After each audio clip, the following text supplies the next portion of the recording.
Raiders. What's up, Raider Nation? Raider Nation Voices. We are live. Raiders JD here. Raiders first down. Skipper. 401_Raider_Jeff. Bringing you a nice Saturday night Raiders Voices tonight. Schedules don't win, but they absolutely shape seasons. Did the Raiders get a fair shake, or did the NFL hand them just a gauntlet to punish them? What do you say, Jeff? I say we start the show. I'm ready. Raider Nation, we are live. Right now!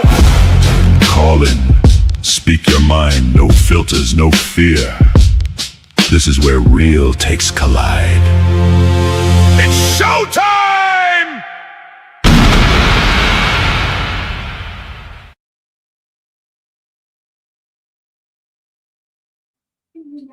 And welcome into Saturday Night with Raider Nation Voices. I'll be your temporary host in relief of the skipper tonight, sitting next to me.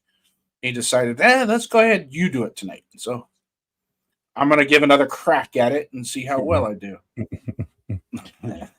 Jeff, how you doing tonight, brother? Tonight. That's what bosses do, huh? I pulled executive rank. Yeah. So what's going on tonight, Jeff? How you doing? Nothing. I had a nice, relaxing day. It was finally the nicest day in the month of May today here in the East Coast. It was in the 80s. So I spent most of the day. Actually, I sat out in the sun probably for about an hour, and then I backed up towards the garage a little bit, so I was a little bit more in the shade, and I just kind of sat there for, I don't know, I was outside for a good 4 hours, just sitting there by myself, listening to music, playing games on my phone, just chilling. I'm like, this is the most relaxing Saturday I've had in I don't know how long. Then I spent 45 minutes on the phone with you, and that ruined it. That's what I'm here for. Not kidding. That's what I'm here for. I was having a nice, relaxing day, too, until 7 o'clock in the morning. I had a text message. But you were already up because you had already texted me at one point, so I knew you were up. So doesn't matter. No. You were the first text. I was not. I didn't text first. You texted first. No, but you sent me something on Instagram or something. Oh no, you know what it was? I responded to your text last night. Yeah, but it was this morning. Yeah, you responded. It doesn't matter. You still text so me. You sent me that, so that told me that you were. I'm not asking for excuses. I'm just stating the fact. That's all. I'm not making excuses. I'm speaking facts. Well, hey, let's. You want to give a shout out to those that are in the chat with us, joining us tonight? Absolutely. Let's go. Who we got here tonight? Let's see. Roll the drums. Boom. PNW Mark is in the house. Raider Ryan's in the house. And thank you, Raider Ryan, for purchasing one of the Coast to Coast hats last night. Yeah. I appreciate you, my brother. Yep. Kenneth is in the house, my Texans fan friend that calls me on Friday nights. Thank you, brother, for being here tonight. Salute from Houston. Yep. Jack Gustav is here. What's going on? This bonehead is here. Yep. Bringing up this bonehead. No, brother Yaya. I thought he was going to hit my name. Sorry, brother Yaya. I thought he was going to hit my name. Yeah, right. I apologize. I'm sitting there. I was like, this bonehead. And you pull up brother Yaya, and he goes, "Man, that guy just called me." No, well, I thought he was pulling my name up. Gotcha. See, when you guys aren't around, this is how he talks behind the scenes about you guys. So remember that. So remember who your true friend is. No. Stop. The people in the chat mean more to me than you. Wow. And you're just the boss. Anyway, who's next? Okay. JP Raider is here. What's up, my guy? JP, Six Rings is here. The real crooks are the hotels near stadiums. Oh, yes. Yeah. Near the hotels near stadiums and near events like the draft. Holy crap. Yeah, that's a good point. While you got that up, I was doing a little research on going to a game, right? Mm-hmm. And I found a hotel that's near the stadium off the strip, right? Court by Marriott, right? More than what it would stay at Mandalay Bay. For the night. Yes. It's like $20 more a night to stay at Court by Marriott than it is to stay at Mandalay Bay. That's with resort fees. I'm like, are you kidding me? Yeah. So that's a little kind of, yeah. But the courtyard by Marriott is off of Turkey Street, which you go straight down. It's about maybe a quarter of a mile, and you You're walk telling right me into. street names like I've been there before. I've been to Vegas, but it was the Okay. old Vegas. Some of those streets probably weren't even there back then. So Right. that's how long So ago. this street goes like this, straight into the backside of the Allegiant Stadium where J Lot is, and where the turf Sure. side. Okay, this will make sense because you know the stadium somewhat. All right, From where they Google Maps. roll the turf outside. Okay. It's on that side of the stadium. So you literally walk out the hotel on the street, you look, you see that side of the stadium. You go walk straight to the stadium. Okay. Make sense? Sure. Okay. I'm going to get a crayon out and draw you a map. Fuck you, Jason. I got one. That'll be the only one tonight for now. So what's on the agenda tonight, Jason? So you set the show up tonight. Well, we're going to close the week out with the release of the schedule, right? Okay. A lot of Raider Nation has been dissecting, diluting, pumping, whatever you want to do with the schedule. The schedule is the schedule. It is what it is, right? But we want to talk. I wanted to come on and talk. And shout out to some of our brethren that are down in Bakersfield right now for the Raiders summer kickoff. So if any of you guys are live right now watching us at that summer kickoff, shout out to you guys. Rep us the way you're supposed to be repping us. What's up, Okay? Toby? So let's get back to what we're going to talk about. We're going to talk about the schedule. And those of you in the chat, chime in on what you think about the schedule as well. We have a bunch of topics. We'll run through them. And then maybe we can get somebody in the chat come in. But here's the thing, Jeff. What's this show about? What do we do on this show? Calls. So if you don't want to push buttons with your thumbs on a virtual keyboard on a little screen of a phone, dial that number. It's right there at the bottom, 401-830-9189. Give us a call. Talk to Jeff. You'll talk to Jeff. I'll be able to hear you. If I have a question, I can relay it to Jeff to you. Not a problem. We are going to be kind of winding this part of the season down. And then hopefully within a month or so, we could do where both of us can talk to the caller at the same time. So we're going to work on that dynamic. Instead of trying to screw it up, we're going to really pick it apart and see how we can do that. But anyways, overall schedule, Jeff, in the media assets, I put an overlay in of the schedule. I don't know if you want to tap into that. And so if anybody wants to take a gander at the schedule before we get to talking, I myself think this is for what we're doing in 2026, this is a good schedule. And I'll tell you why. Number one, we don't deserve any primetime games. I thought we would at least get a Sunday and a Thursday night game because they usually hand those out to anybody. It doesn't really – the previous – they try and predict that you're going to be a better team for those nights. I thought that they would get one. A divisional game was what I thought, like a Chiefs, Broncos, or Chargers. That's what I thought. I'm surprised we didn't get at least one divisional game. But other than that, I guess I'm okay with the – yeah. So there's a schedule. Take a good look at it. If any of you guys want to hit us up in the chat, what you think about this schedule, give your overall opinion of this schedule, then we're going to start diving into it. First thing I want to talk about, let's talk about the first 4 games, Jeff. What's up, Michael? What's your take on the first 4 games? First 4 games, as far as what do you want to know? Like wins, losses? Yeah. Well, no. Let's not do that tonight. In fact, I don't even want to do that. Because I'm ready to do it. I'm not. Oh, nope, don't want to do that. My bad. Keep it this I'm way. not. Apologize. We got to get that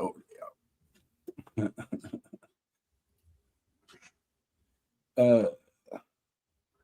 So what do I think about the first 4 games? I took it down real quick so we could see each other. I don't have the date, everything committed to memory here. Hold on. There we go. I do have a different version that I can see easily too. So hold on. I know the first game is at home. A home opener is actually the first game of the season for us versus the Dolphins. My take on that game, Dolphins are in total disarray right now. Mm-hmm. all their wide receivers are pretty much gone. So No. there's that. Okay. Where did I put it? Here it is.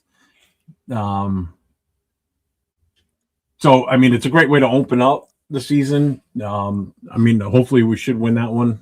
Dolphins, again, new coach, different quarterback now. Who knows who's playing wide receiver? The only sure thing you can guarantee is A-Chain being there because they just signed him to a huge contract extension. Mm-hmm. So you know they're going to showcase him, and he's obviously a legitimate threat down there. Mm-hmm. So that game, I can see that being a good game for us to really get us off to a good start. The second game at LA, we don't have much success there. We've only won there one time, but there were no fans in the stadium because it was during COVID. Mm-hmm. So this will be the chance for us to go in there and beat them in their own stadium. But I don't see it. They're still the Chargers. You know, you're talking about a returning head coach already. You know, they got better during the draft. They got better in the offseason. You know, Khalil Mack is still there. So they're still going to be a ripe team that, you know, we're going to have issues with as usual. Next game is in New Orleans. I like that one because it's our first actual traveling longer distance away game. It's one of the trips that we take towards the East Coast of the country. Granted, I know it's not really East Coast, but it's still one of the further games we got to travel to. But they did us a favor with that game. Why do you say that?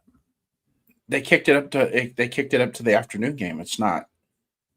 Yes, they did make it a 1 o'clock game, which I am surprised on that. Yeah. So it's a later start. Yeah. So that helps a little bit. That helps. You know, so our body clocks won't be as big of a factor going on you know, where we're waking up on a different time zone. Now it's going to be a little later. They can adjust to it a little bit better. Mm-hmm. So that's a good thing, right?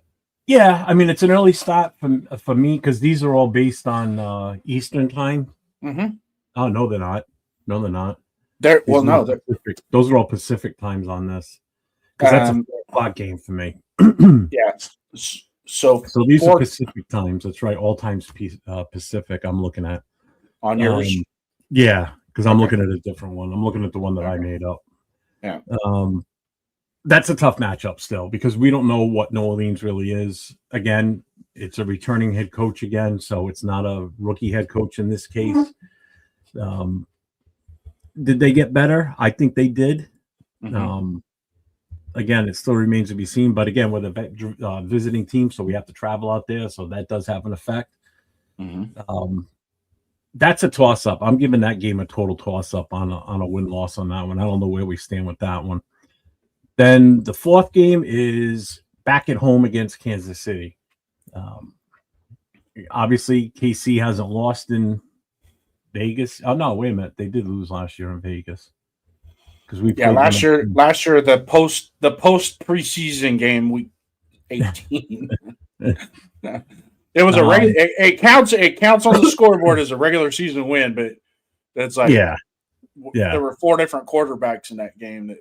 The thing with the Chiefs, and I think everybody's underestimating the specific player on this team, because I've heard a lot of people saying, "Oh, we're going to beat the Chiefs at home." I don't know about that because from what I'm reading and following up on Mahomes, he's scheduled to return for OTAs. Mm-hmm. He's scheduled to take on full practices.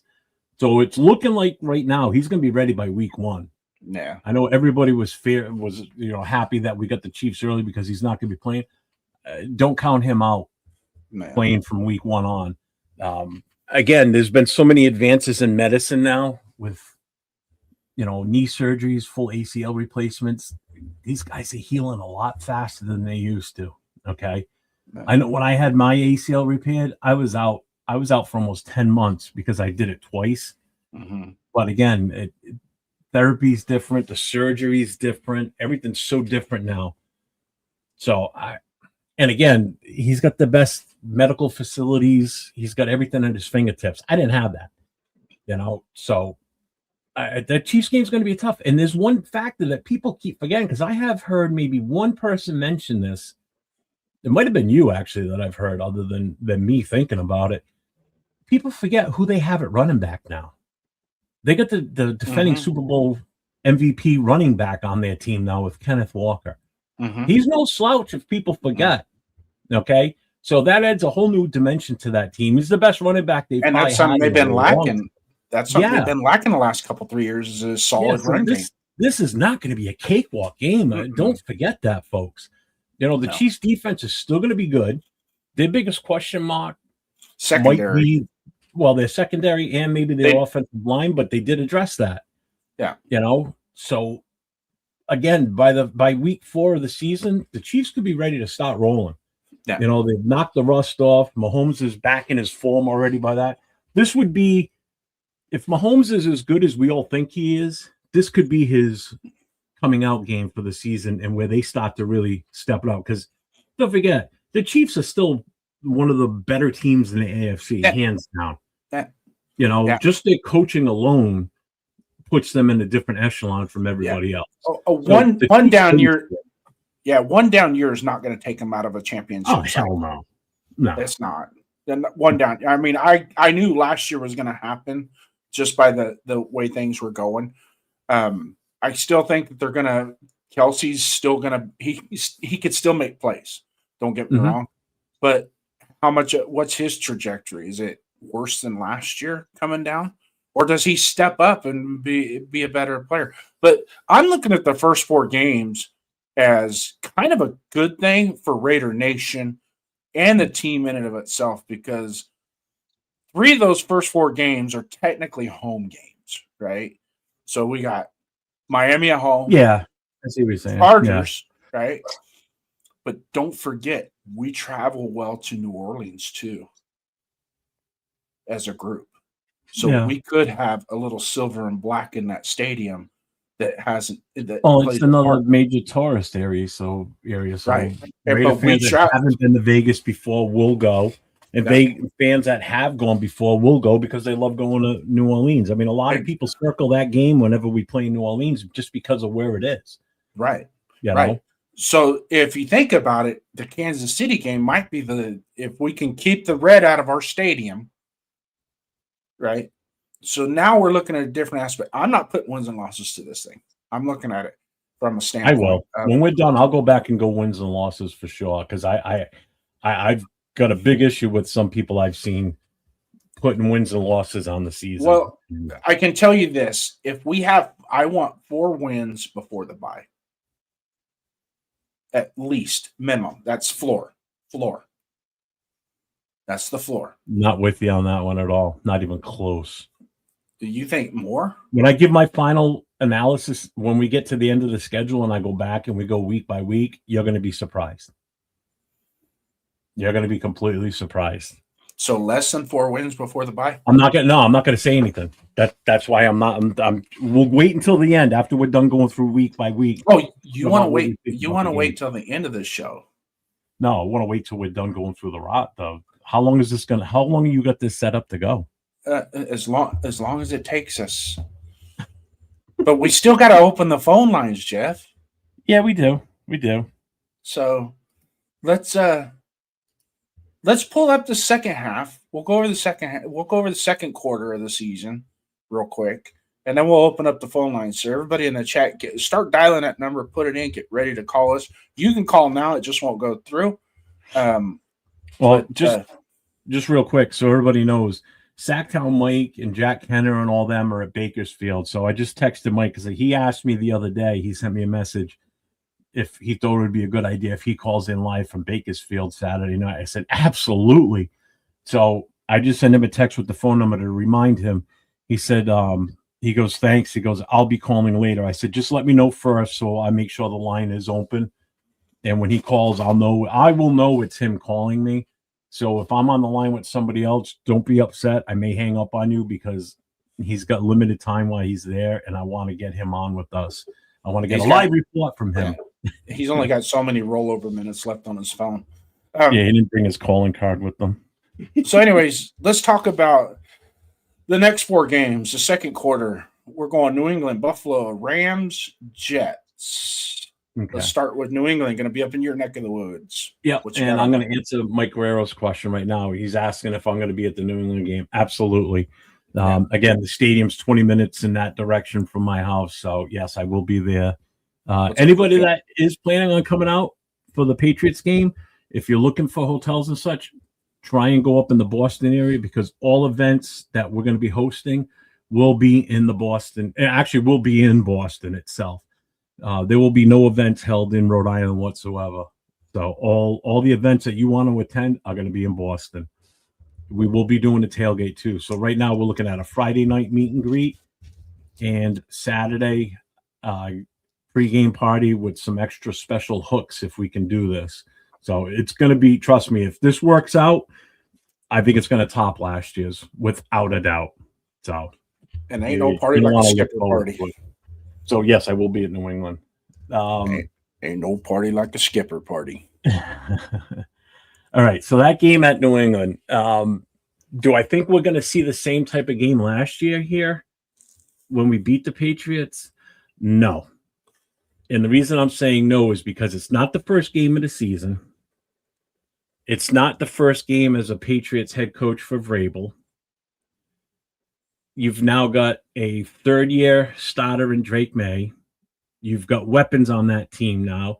And if everything goes according to what I'm hearing here in New England, A.J. Brown will end up being traded to the Patriots by June 1st or on June 1st. And if that happens, that changes the whole complexity of their offense.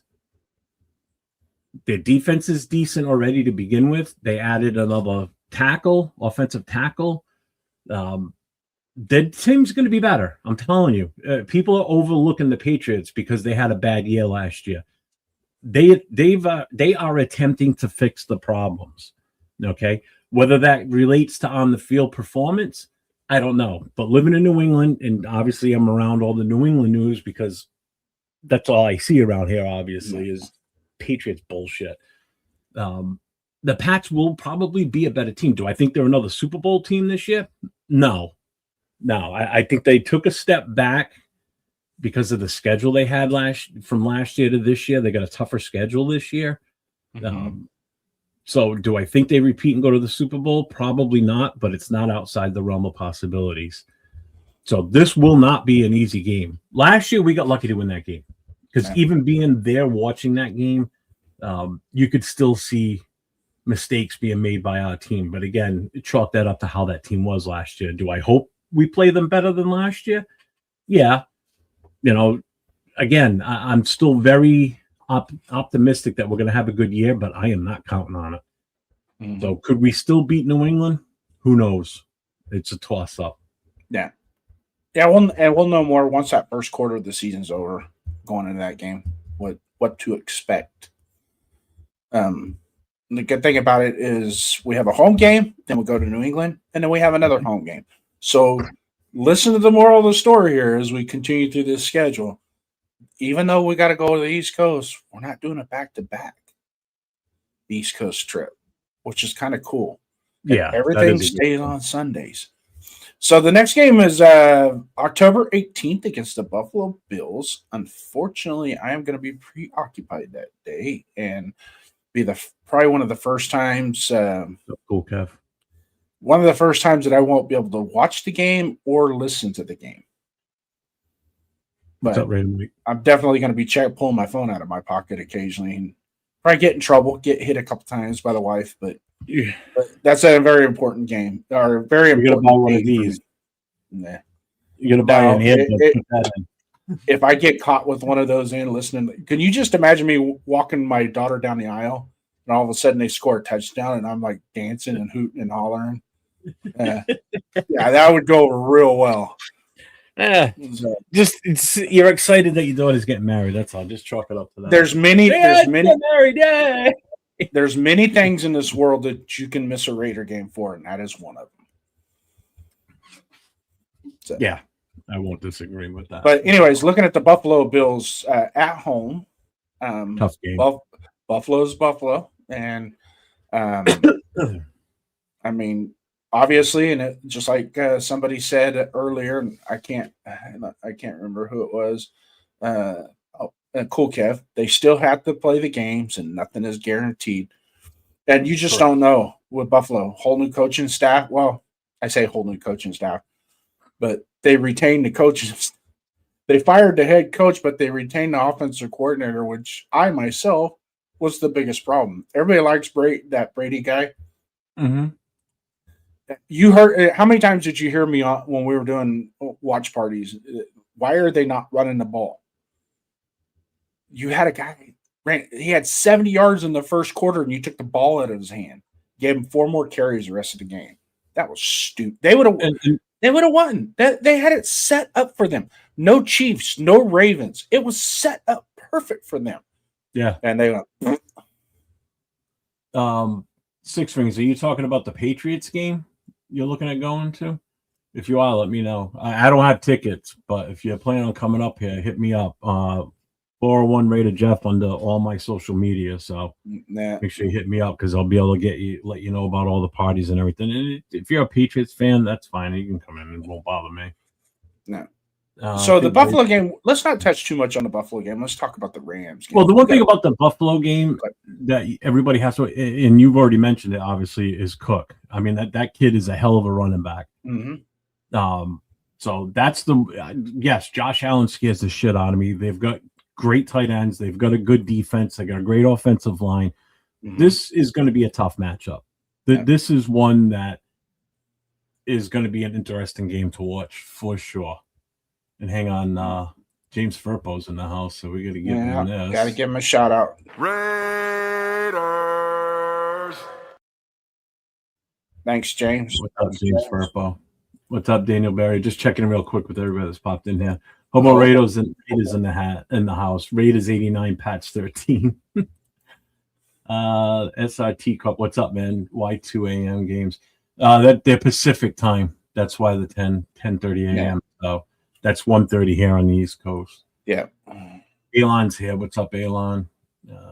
Buffalo got no receivers. They got tight ends, man, and they got a running game. That's the thing with them. All right, go ahead, Jason. Sorry. And Josh is still Josh Allen. I mean, you know, he's dangerous with his feet, dangerous with his arm. You know, so he's a two-headed monster. With his feet only on OnlyFans. Remember that. Okay. We're trying to keep the show on the rails here tonight. Why would that be different from any other freaking night we're on? I wonder which team's going to call the first audible. Rossini. Oh, that would be funny, wouldn't it? You know how some of those quarterbacks they come up with some goofy. I would love to watch the Patriots Bills game and Josh Allen's up there going Rossini, Diana. That would be classic. So anyways, next game is the Rams. Obviously, a Los Angeles team. Not really a known foe for us. I mean, we played them quite a bit, but they're not. I don't really consider them a rival, even though they're in the state of California and they mirrored us everywhere. But that's gonna be a tough game. The Rams reloaded in the offseason, and they built their they addressed their secondary, which was probably their biggest default last year. And that defensive line with Verse and Fisk and Byron Young, oh God! If those guys can just get an extra half a second from the secondary, it's going to be brutal. So, I'll be praying for our offensive line and our offensive team for that game. Just real quick, 6 Rings. Do you know of any good hotels near Gillette? I can tell you right now, hotels near Gillette that weekend are going to be pricey. I guarantee it. You're going to want to stay if you're in that area. Give me 1 second here. Where are you coming from? Because you said it's almost 9 o'clock where you are, so I'm thinking you got to be like Central Time somewhere. If you're looking for hotels and you're going to want to Uber in,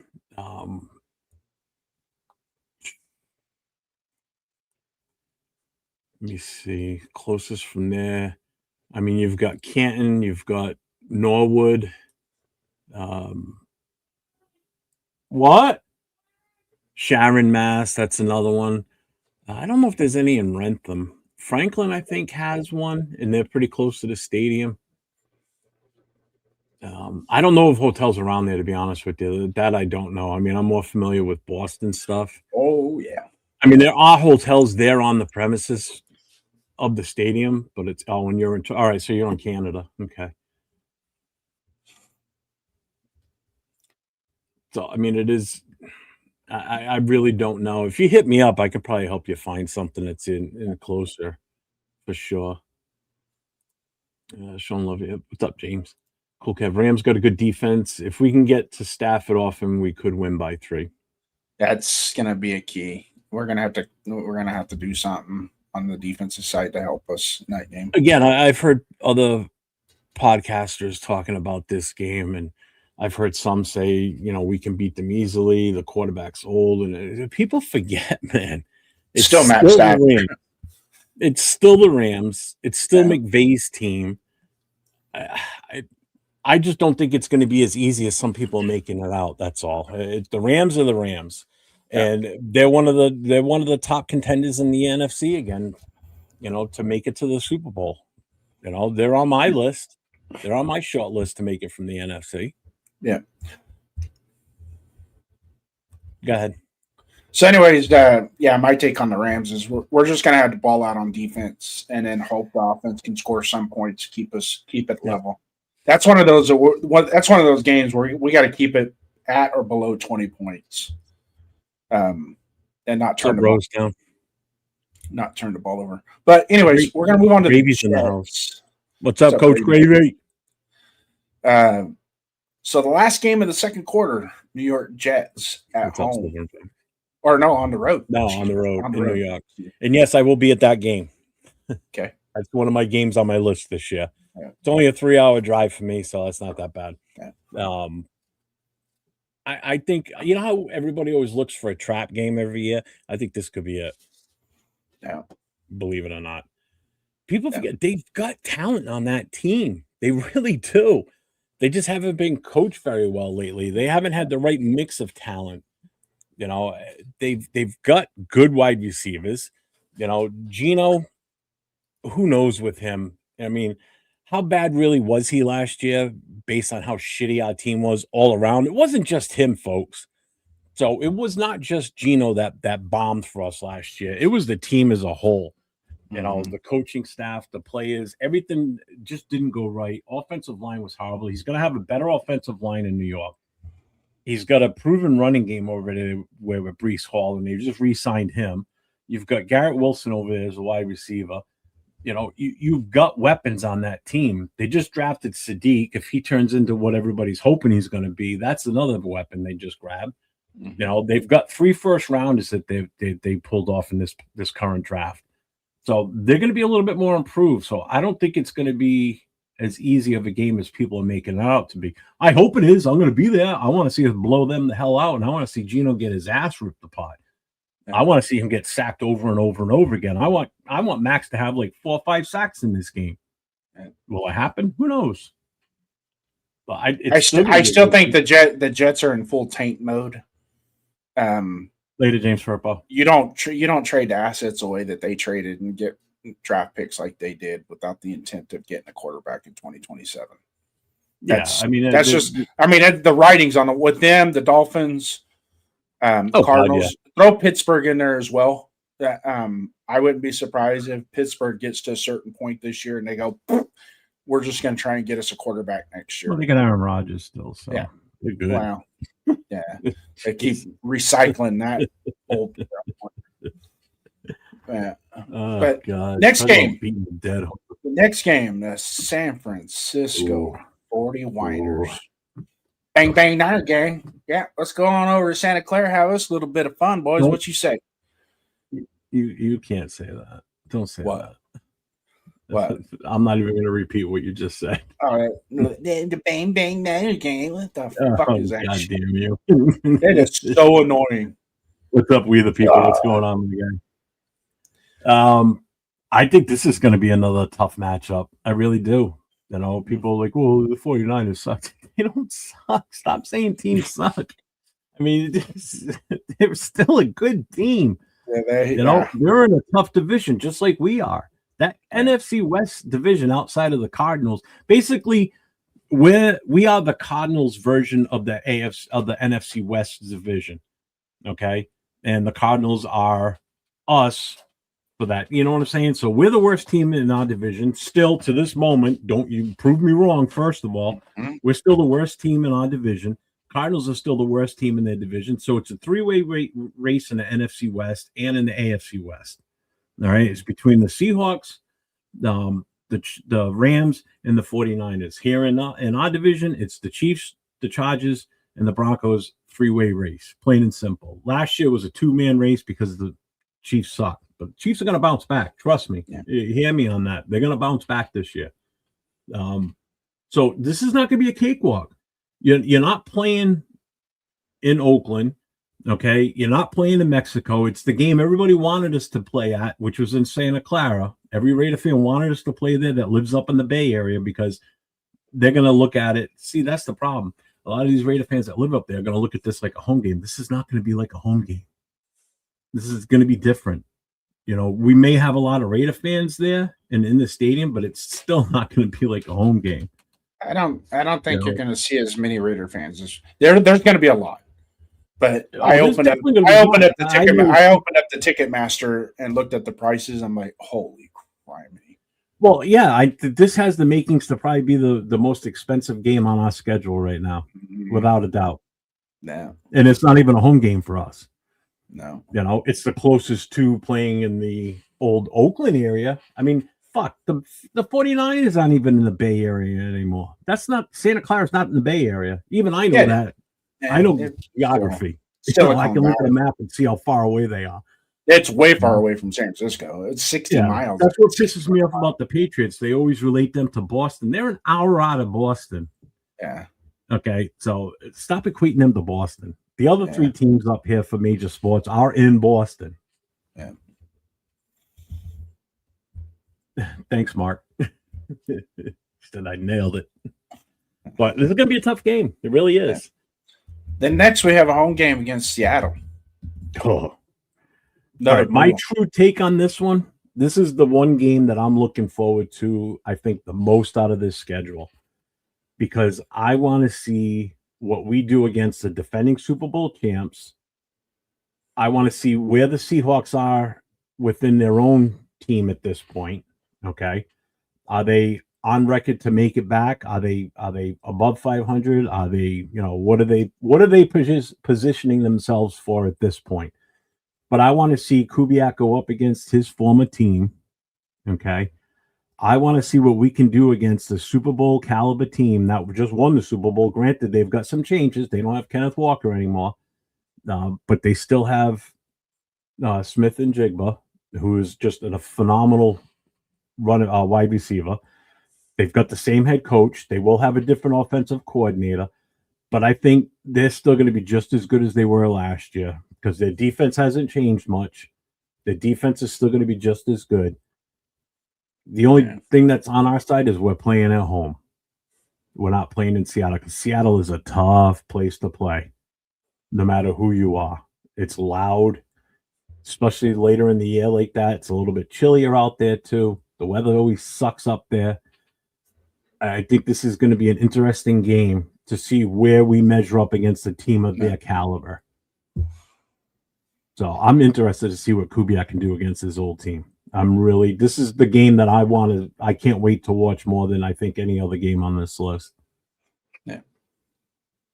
And I think you said something earlier that kind of makes sense and it kind of resonates with me a little bit is to see where they're at, where Seattle is at that point. Because if they're one of those teams that is like just a game or two above 500 and as powerful and as strong as they are as a team, they might look at it. They might go full tilt on us in that game in our own stadium, pack their fans with them and bring them, right? Like everybody else does, and come to Allegiant Stadium and put the pedal to the metal in that game. Have they played in Allegiant before? Is this their first time coming to Allegiant? Hmm. Because if it is, I would not be surprised if there is a shit ton of Seahawks fans in that Yeah. stadium. Wow. I think this might be probably the most expensive ticket in Allegiant this season. I haven't looked at ticket prices at Allegiant. I know you did. I have no idea what these are going for, but I'm willing to bet that this is going to be one of the more these are expensive ones. pricey. Yeah, These are pricey. The seats that I like are running about $550 to $650 right now. What's up, Silver Smoke? So See, Mark even said it. It's 52 degrees and rain in here now. It's like weather in London. 1 minute it's sunny and bang, it's raining. So the next game is on the road at Denver against the Broncos. And when we play, it doesn't matter what the records are when we play the Broncos. It really No, we doesn't. always step up. That's going to be a competitive game. Especially if for some reason we get the slobber knocked out of us the week before. I'm sure Kubiak's going to fine tune some crap and make sure that it doesn't happen in Denver. But you also got to realize too, he's got family heritage from his family's history in Denver. So Rick Dennison and himself and a couple other guys, they once, and even Spytek at one time was with the Denver organization. So that's something that makes them. That's at Bakersfield right now. There's Nate LV rated 10 right there. I think that's Leo standing next to him too. Yeah. Right on. It's a good time. Head by all. Yeah. So, and then from there, we go to the Cleveland Browns on November 29th. We saw what happened last year with the Cleveland Browns when we played them. I don't expect that kind of performance out of us in Cleveland against the Browns. The Browns are going to be improved. Oh, God, yeah. They're going to be improved. So that's another one of those that you don't overlook it by any means. So, and then we're into our bye, and this is the part that I want to get into, and the way this schedule is set up. The first 12 weeks are, obviously the gauntlet was preset before the schedule even came out. A lot of people are wondering how this schedule is put together. Believe it or not, these schedules are put together way in advance. The tweaking is done after the season's over to accommodate TV contracts and things like that. And I think that's what caused him to be 2 days late, a day or two late this year on releasing the schedule, because they still had some things to work out with Netflix as to what games they were going to be broadcasting. But once we roll into the bye, that's 12 games. Okay. We go 12. It's perfect for what we're doing in 2026. Is we're establishing some type of consistency in the organization with the football team. So it's going to be our games are all going to be Sundays. Okay. There's no night games, no Monday night games, no Thursday night games, none of that to tweak how we're doing. So every week is going to be the same. It's going to be the same practice schedule. It's going to be the same travel schedules. Mm-hmm. Okay. And if you notice our travel, when we go to the Jets and come back, obviously we'll go on the road to the next game, but we're only going to San Francisco. So that's what, an hour and 15-minute flight from Vegas. So that's not that big a deal when you start thinking about that's something we can do that on a Saturday. We're in the same time zone. So there's no body clock issues of waking up and going to bed at certain times. No. You're still so your practice schedule is still going to be the same. Your recovery, everything that you incorporate throughout the work week is going to be the same. So there's not going to be a whole lot of adjustment there, which is really good for our young guys, our 2024, 2025, 2026 player. Mostly the 25 and 26 draft picks. It kind of lets them start getting that consistency going. Okay, so and if they perform at a higher John, did level, you send the fifth?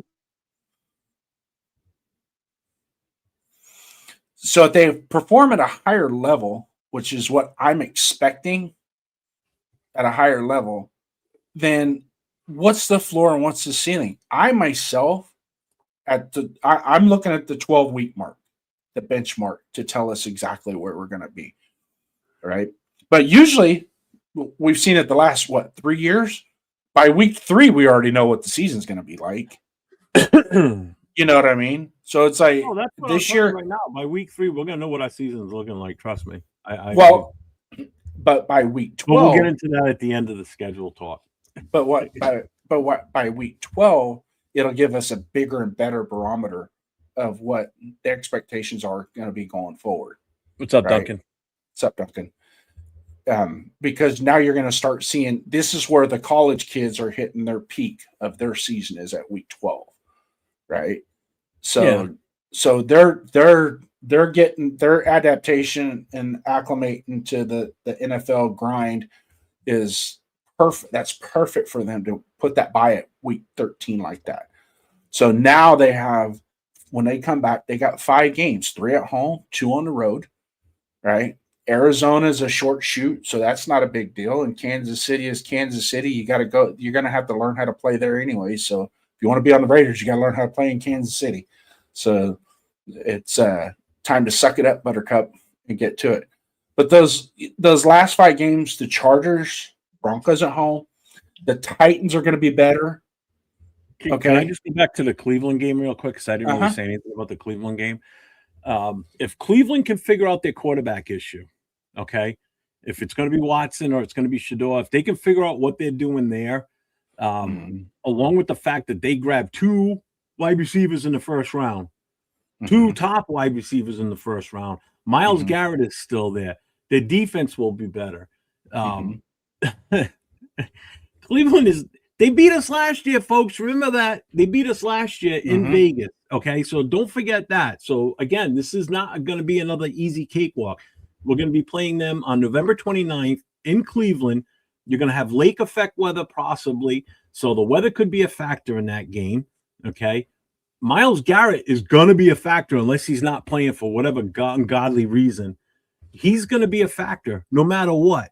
Okay. It doesn't matter who you've got playing left tackle, right tackle, any one of the 5 positions on that front line. The guy is a beast. The guy is a true elite defensive edge rusher. He's number 1 in the league for a reason. He just broke the record last year for number of sacks. He's everything that we hoped Max would eventually become. If Max is half of what he is, then good God, look out. So he just had 20-something sacks last year. If Max has half of that, that's what, 13 sacks this season? We consider that a great year for Max. That's a high, man. Yeah, I mean, that would be one of his highest outputs. It'll be his second highest. He's had 14 basically for his entire career, he's had an average of 10 sacks a season. Yeah. Sorry, an average of 10 sacks a season for what's supposed to be an elite defensive end is not an elite defensive end. I'm sorry. But again, getting back to Myles Garrett, the guy is a different beast. Yeah. Look what he did to us last year. How many sacks did he have in that game? 5 by himself? Yeah. Right? He toyed with us. That was brutal. Our offensive line looked like a bunch of peewee football players out there. We put Shador in the Pro Bowl. Okay. Well, first of all, he did not get in because he was voted there. He got in because other players didn't play, and he got in by default. So to sit there, his performance against us was the only performance he had that was worth his shit. Granted, with what we've done in the secondary, is it going to be different this year? I hope so. I'm not going to sit here and say, "Oh, we're going to be better in the secondary." I hope we are. You like how I got you guys in the chat like how I got the skipper tuned up on that one. We put him in the Pro Bowl. If you really think about it, we did.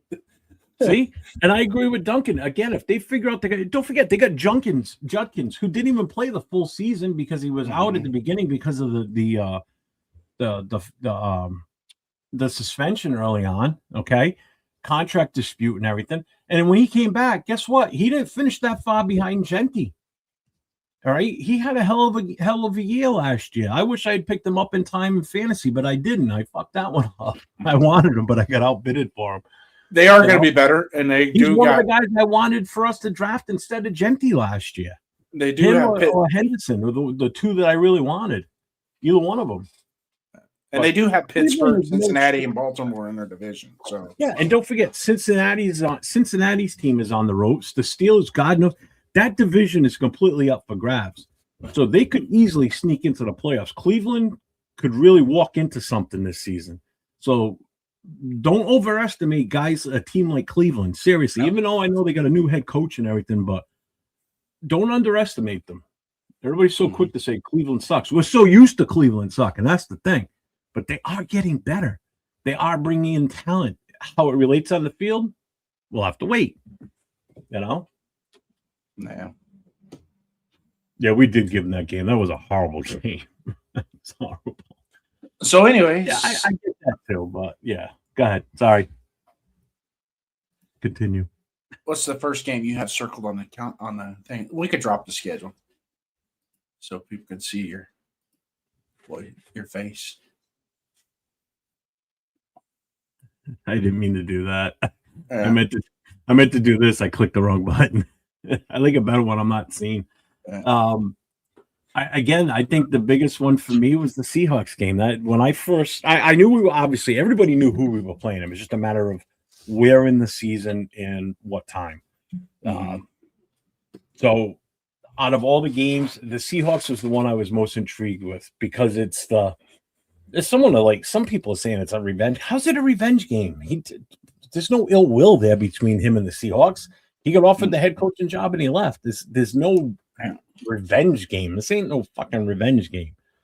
Anyway, I think that's going to be the biggest test for us, depending on how the Seahawks look at Week 10. You know, are they still on track? Like I said earlier, are they on track to have as good of a season as last year and be contending again for the Super Bowl, or are they hitting, that year after the Super Bowl slump like some teams go into? Yeah. If they're still rocking and rolling like last year, then that's definitely going to be a good telltale as far as how good we really are at that point. Is our record true to form? Yeah, the game I have circled is the Kansas City game, Week 4, and the reason why is that ass whooping we took last year when we played them that 31-0 game. Yeah, I'm not. The last game doesn't count. Forget that was. I'm not considering that even a count. But the Week 4 against Kansas City, as to both teams with the complementary part of their rosters, hopefully, quote unquote, that they have their rosters are pretty much at 95% full strength. And that will tell us exactly where we're at as far as are we on the rise. Whether it's a win or a loss that's not what's important to me at this point. Why I have that game circled. It's can we go out there and can we play with them down for down, quarter by quarter? That's it. That's what I'm looking for. And if we win the game, great. But I don't want to see Patrick Mahomes in victory formation with 8 minutes left on the clock. No, I agree. So or any ring around the rosy bullshit either. Okay. I don't know how that was allowed to happen, and nothing was done. Nothing has been done about it since then. So there comes a point in time where, we expect you guys to go out on the field and do something, and that's the game I'm expecting something to be done. So you put it out, lay it all on the line. Every one of you, from Malcolm to Max to Stoots to the new guy. The new guys need to realize that, hey, they used to call it Raider Week in Kansas City when they played us. Why can't we do the same? It's Chiefs Week, boys. So let's lock it down. Yeah. So it's going to be interesting to see if our coach has the proper mentality as the Raiders head coach this year, unlike our coach last year, where he doesn't see games as rivalries. Motherfucker, we're playing against a team in our own division. Yes. That's a rivalry weekend, plain and simple, or rivalry week. If the game ends on Sunday against the Jets and next week is the Chiefs, guess what? Chiefs rivalry week starts the second that whistle ends the game against the Jets. Now we got to get in mentality mode of getting ready for the Chiefs, whether we win or lose against the Jets, whoever it is we're playing before the Chiefs. get your ass ready for next week, because next week's going to be a slobberknocker, because it's going to be against the Chiefs. The Chiefs fans are going to come in strong to Vegas like they always do. Mhm. All right. So, and then the same thing when whatever team we're playing the week before the Broncos, same shit. Same thing with the Chargers. They're rivalry games for a reason. You play these teams twice in a season. If you don't get up for those games, don't bother getting up for any other game during the season. Because I've said this, I don't know how many times, games in our own division mean more than any other team that we're playing this season. Yeah. Okay. As far as wins and losses, I don't care what we do in the rest of the NFL. If we can pull off being 500 in our own division, I'll take it. If those are the only 3 games we win this season, I'll take it. Uh-huh. All right. I just don't want to be shut out. I don't want to be embarrassed by one of those 3 teams. I want to keep the game tight and close, and I want to see us be competitive throughout the entire season. That's all I ask.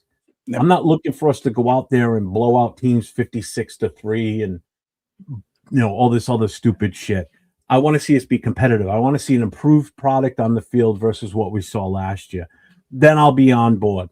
I'm on board with us winning and losing. Trust me, I'm on board with everything. I'm on board with Mendoza, because if he fails, the team fails, and the last thing I want is for us to fail. We haven't opened the lines yet, Chris. What's up, Chris? Welcome in, brother. Yeah, we're almost an hour in. That? So I want to do. I want to give my predictions. I'm going to do it. I know I said I wasn't going to. I'm going to. You want to do it before we open the phone lines? Yeah, I want to do it because trust me, it's going to lead to phone calls. Okay. I guarantee it. Well, and then we'll open the phone line. Step up to the mic and give us your prediction. Okay. So you control the chat, because the chat's going to get heat. I hope so. All right, to it. So week 1, we got at home against Miami. That's a win. Okay. Week 2 at the Chargers. That's a loss. Week 3 at the Saints. I'm going to go 50-50, but I'm giving New Orleans the win on that one. Week 4, Kansas City. They beat us. Week 11, New England. What have I got here? Week 11. You skipped week 4 to week 11. I'm sorry, October 11th. Sorry. I'm sorry. No, the Saints is a win. I took the Saints as a win.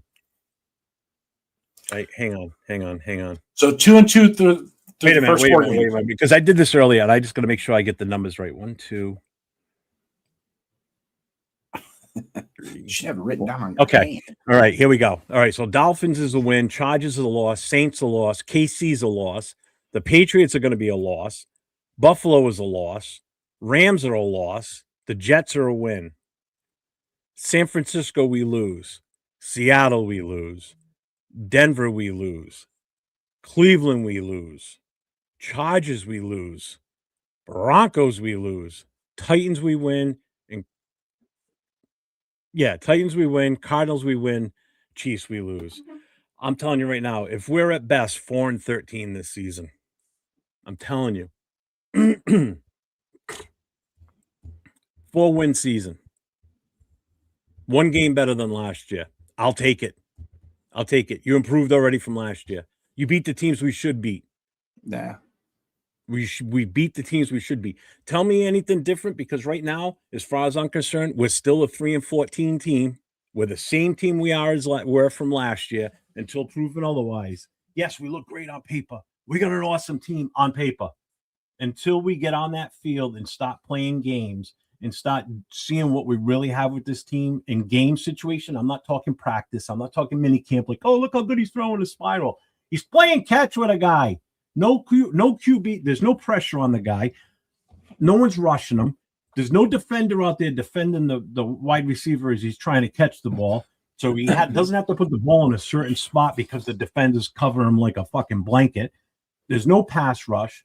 There's no shoulder pads. There's no helmets. You're in shorts and a freaking red game jersey, okay? Minicamp doesn't mean shit. Sorry, all right? Training camp starts to mean some stuff. But again, like we've already talked about this before, I covered a show on exactly what happens with full contacts. During training camp, you're only allowed 14 contact practices, okay?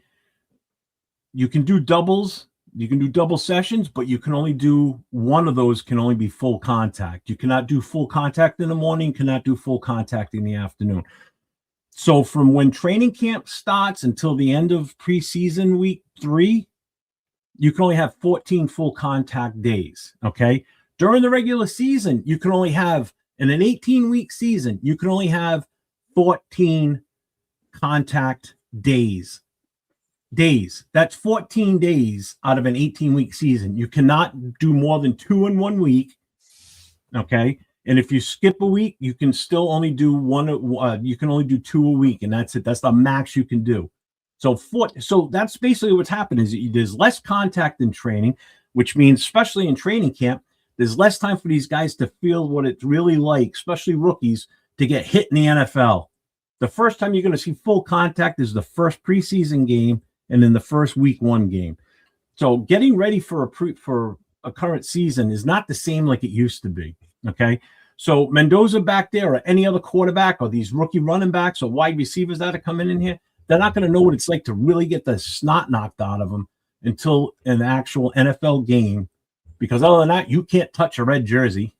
You can't do shit.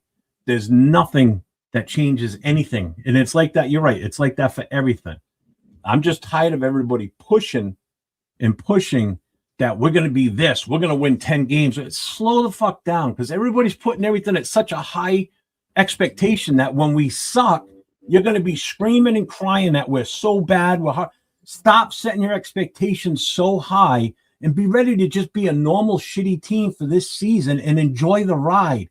Everything's brand spanking new. You got a new head coach, new offensive coordinator, a first-time defensive coordinator, first-time head coach. You've got a rookie quarterback that we picked number 1 that some believe not it, and some believe he's the second coming of God knows what. Okay. We have no idea what this offensive line is going to be. Yes, we got a brand new offensive line coordinator or coach. That's beautiful. And I hope it works out. We have no idea how good JPJ is going to be this year. We don't know how healthy Mill is going to be. You have no idea if Glaze is going to come out of his funk. You don't know how Zune's going to help out. You don't know how Linderbaum's going to perform this year with a new team. I'm sick and tired of all these comments and shit going out there with these people putting these whacked out, stupid ass predictions. And we're going to the playoffs. We're going to win 10 games this season. And they're serious about it. That's what drives me nuts. So when we don't do it, you're going to be so pissed off, and it drives me nuts. I'm tired of this. Just enjoy the season for what it's worth. Okay? Everything's brand spanking new. You got a slew of new rookies coming in. You got a ton of new free agents that have never played with this organization before. You got a whole new offensive scheme for guys that have been here already before that are going to have to learn this. So you've got a quarterback that already knows the system in Kubiak. And Kirk Cousins. So let's pray to God that he can grasp this right away and get this shit rolling in the right direction. That's where you're going to get your wins from. It's not going to be wins from Mendoza. I'm sorry, folks. So get over it. He's going to play at some point this season, maybe. But if we're on a roll with Kirk, why would you sit him? Just go with what you got right now. Hope to God that Genty's as good as everybody says he is, and he's only as good as our offensive line. So just relax. And if everybody forgets, we don't have true wide receivers on this roster right now. Who is on number 1? Nobody has a clue. Our best receiver is a tight end. Okay? Even our number 2 tight end ain't that great. Sorry, folks. Our running back is good. Maybe. We didn't get to see what we really should have gotten out of him at the number 6 overall last year. Okay? Yes, everybody's like, oh, our defense is going to be so much. How the fuck do you know that? You don't know jack shit about how good our defense is going to be. Yeah, we got some playmakers on the team. But how are they going to play together? These guys have never played together before. The only 2 that ever played together before are the 2 linebackers we brought in because they played in Georgia, okay, together. So, yeah, they're reunited, and it feels so good. But does it feel so good? We don't know. We hope it does, okay? Then we drafted 2 rookies out of Arizona. Yes, they're best friends. They love each other. They play together all the time. How's that translate over to the pros? Folks, don't forget this. These are college kids. They've never played at a pro level before. Things are different. Okay, so stop setting the expectations so high, and then when it doesn't happen, everybody starts yelling and screaming. This guy needs to be fired. This coach sucks. This player sucks. Stop saying players suck. They're playing in the NFL. Are you playing in the NFL? No, I'm not going to sit there and say this guy sucks. I'll say, yeah, that guy's not as good as we thought he was. I'm not going to sit there and say somebody sucks. If I can't go out there and do it, I'm not going to say someone sucks at their job. If I can't do that same type of job. You know, I played offensive line in high school and semi-pro and everything, but I'm never good enough to go play any offensive in the NFL. I never got to that level. So I'm not going to sit there and say, well, this guy sucks. I'm going to say this guy's injury prone. Colt Mill is injury prone. JPJ's injury prone. We have no idea what we're getting this year. All right. I got heated today because I was in a chat earlier today and it was driving me nuts. So I've been waiting to get this chance to finally spill it all. And I'm going to cut a bunch of shorts out of this. So clip this shit, because this is going to be a rant that you guys probably not going to hear again. Because if I have to repeat this shit again, I'm going to go even more fucking ballistic. I'm sick and tired of the over and over bullshit of people just so demented that we're going to be this awesome playoff team this year. Stop it. Stop it. Jesus Christ. I don't know what else to say at this point. We're not as good as you think we are until proven otherwise. Prove it on the field. So don't sit here and tell me, oh, we're going to be great this year. How the fuck do you know? You got a time machine? Did you go forward at the end of the season and say, hey, look at, we won 10 games? No. The only ones that can do that are the Simpsons when they write their cartoons and they predict the future. So keep watching the Simpsons for the rest of this season when it comes out, because if they tell you what's going on and that the Raiders win the Super Bowl, then all right, then it's probably going to end up fucking happening. All right. Other than that, just go with the flow. Enjoy the season. Stop stressing yourself over how good we think we are, and then when we're not, be depressed. Don't be depressed. Just enjoy it. My Way to God. go. Way to go, Jeff. That was 25 minutes, and we just 30,000 people just sold their season tickets because of you. I'll tell you right now, it's pissed as I get, and if people get pissed at me, I don't give a fuck. No, 56 years old on Wednesday. I can give so this shit for the people like me or not. Your point is Hold on, 100%. I'm not done with my rant yet. Hold on. I don't mean to cut you off, but it's not going to stop me from going to games. It's not going to stop me from being a Raiders fan. Okay. So if anybody says, oh, I'm not a true Raiders fan, which someone did today to me, and it was pissing me off. You're not a true Raiders fan because you're so negative. I'm not negative. I'm just trying to keep it real. If you pay attention to what I've said since I've been doing this YouTube thing the last 2 years, okay, I keep it real. I keep it level. Like, I'm not going to come out with these outrageous, just ridiculous things that, like, you want to talk about smoke and mirrors? Holy shit. You're going to make me throw my hat. Fuck. Well, Chris from Protect the Shield, thanks for the $10 holla going to Jeff's account. Chris, thank you. Now he needs about 15 chest compressions and a couple mouth to mouth to get out of his heart attack. Cigarette after that. You know what? I haven't had the platform to say this yet because I didn't want to do it. Obviously, when I was on with Brian Fowler 2 weeks ago, I couldn't do it last night because it's not a Raiders show, you know. And Thursday night wasn't the night because we just were doing the schedule reveal. So I figured, you know what? Tonight's the perfect night. There's no one else on right now. Everybody's going to be watching us. So I'm going to set the record straight. And basically, if somebody comes at me with a ridiculous prediction, I'm going to tell you, you're goddamn nuts. You're nuts. You're nuts. Mm-hmm. Don't sit there and say, we're going to be great. How the fuck do you know we're going to be great? We're still that same shitty-ass team from last year until the record and the performance on the field proves me wrong. Nah. I hope I'm wrong. Seriously, I hope I'm wrong when I say we're only probably going to win 4 games based on the 4 teams I say we're going to beat. I pray to God I'm wrong. I don't want to be right. This is the one time I don't want to be right about something. I want to be wrong. I want to be able to come back here at the end of the season and say, well, I was completely wrong. We won 8 games this season. And I love every minute of it. You know, but if we win 4 games and everybody's screaming and crying, I'm going to tell you, don't fucking cry to me. I already told you ahead of time what the chances of this season being. All right? Good God. Folks, look at who we're playing this year. We do not have an easy schedule. We're playing a shit ton of playoff teams, okay? And it's no shock to anybody. Anybody that's been sitting there saying, we got screwed by the NFL about who we're playing. We knew a year ago who we were playing already. We know who we're playing next year. Yeah, we look it up, find it. You can already see who we're playing next year outside of maybe a couple of games, depending on how our record finishes. Yeah, the 3 comp game. There's 3 comp games. So last year, this time, we already knew who we were playing this season. We just didn't know when we were playing and if we were playing international or playing prime time or no prime time games. That's the only difference. You already knew the teams we were playing. So when the Super Bowl ended, we already knew we were playing both those teams again this season. Like even last year when when the Patriots scheduled, and I just saw the date was June, the first game of the season. I'm like, fuck, we got these guys back to back next. We got them this year, and I got to plan another one for 2026. So it's like Jesus Christ. It's not like you woke up one day and go, oh, the schedule's out. Oh shit, we got to play the Seahawks. Yeah, you already knew that. Whatever. All right, I'm gonna read the chat because I'm sure the price. Crucify him. Yeah, Chris got you. Chris brought you in a $10 super chat here. I saw that. Thanks, Chris. I appreciate you, brother. Yeah, seriously. I think that was a Sermon on the Mount right there. I don't think any Sunday preacher could have taken it that far. Yeah, see, Chris, and that's exactly what happened to me too. People tell me, "Oh, you're being negative." I'm not being negative. Again, I'm trying to just set the expectations down here somewhere. So when there are fans out there celebrate.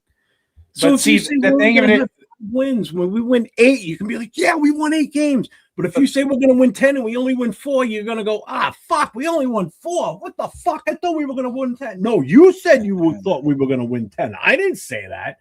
You did. So get mad at yourself. Don't get mad at the team and everybody else around you. Get mad at yourself for predicting yourself to win that many games. You set the expectations too high. Don't get mad that you want a date of 10, but you only get the date of 1. Hey, so while you're still carrying on, open the lines, would you?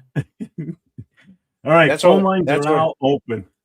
Call the number. I've already missed 3 phone calls. You get to talk to Jeff. I'm just gonna sit back and watch this show. Bring it. If someone wants to dispute and argue with me, call up, man. I'm in rare form tonight. I'm sorry. Yeah. There's and I agree with you 100%, but I don't let that get to me as much because I've seen it way more than just this year. Jesus Christ, I got like 3 calls coming in. Well, answer them. You're on Raider Nation Voices with Jeff and Jason. State your name. Hey, what's up, Jeff? What's up, Raider Nation? How y'all doing? What's up? What's up? Oh man, everything's good. Just calling to talk some Raider talk, man. Hey, what you got? I heard the rant. Who we talking to? I agree with who is this? This is Tony. This Tony, man. Oh, it's out of Los Angeles. Tony. Okay. So yeah. I agree with most of the things you said, right? Yeah. But I do still feel like there's a slight chance that the Raiders can make the playoffs, and by this slight chance, because they have a more improved roster. And a slight chance, it's really slim. It's like the only way I see them making the playoffs is if they don't have any major injuries. If they can avoid major injuries to, oh shit. Yeah. Oh my. Go ahead. Sorry. Hello? No, I'm still here. Yeah. Okay, if we can avoid major injuries with our good positions, like quarterback, wide receiver, running back. If we could have those guys miss as few games as possible, we could sneak in. I mean, I don't think Mahomes will be ready for the start of the season. So, I mean, we can possibly, even compete for a division depending on how healthy we stay, It all has to do with that because our coaching upgraded from last year. Everything upgraded. We got better players. We got rid of the sorry quarterback that we had. Mm-hmm. You know what I mean? I know we're still. To me, I'm a football guy, and I know the one thing about football is how deep are you? You know what I mean? We're not a deep team at all. We just got deep at the defensive back position. I feel like we locked that up. Yeah. I feel like the linebacker room is not as deep as I wanted. Our defensive ends, we got 1 or 2. You know what I mean? If the rookie, I forget his name right now, but if he can step it up, that'd be great. You know what I mean? But I still, to me, I still don't know what Kuntz going to do. Does he return back to his old form? Everybody always counts Kuntz like, well, at least for the past 2 years, everybody counts him like, he's just going to bounce back from his ACL injury. I know it's been more time and he's got a little better, but we still got to watch and see what he does on the field. Oh yeah, definitely. Yeah. I get that. And like I said, I'm not disputing the additions we made. we've made some great additions, but let's see how it translates on the field. Hello? That's fine. Yeah, I'm here. Oh, it was the other line. Someone else was calling in. They hung up. We got another call coming in, Tony. Yeah, I got another call coming in too.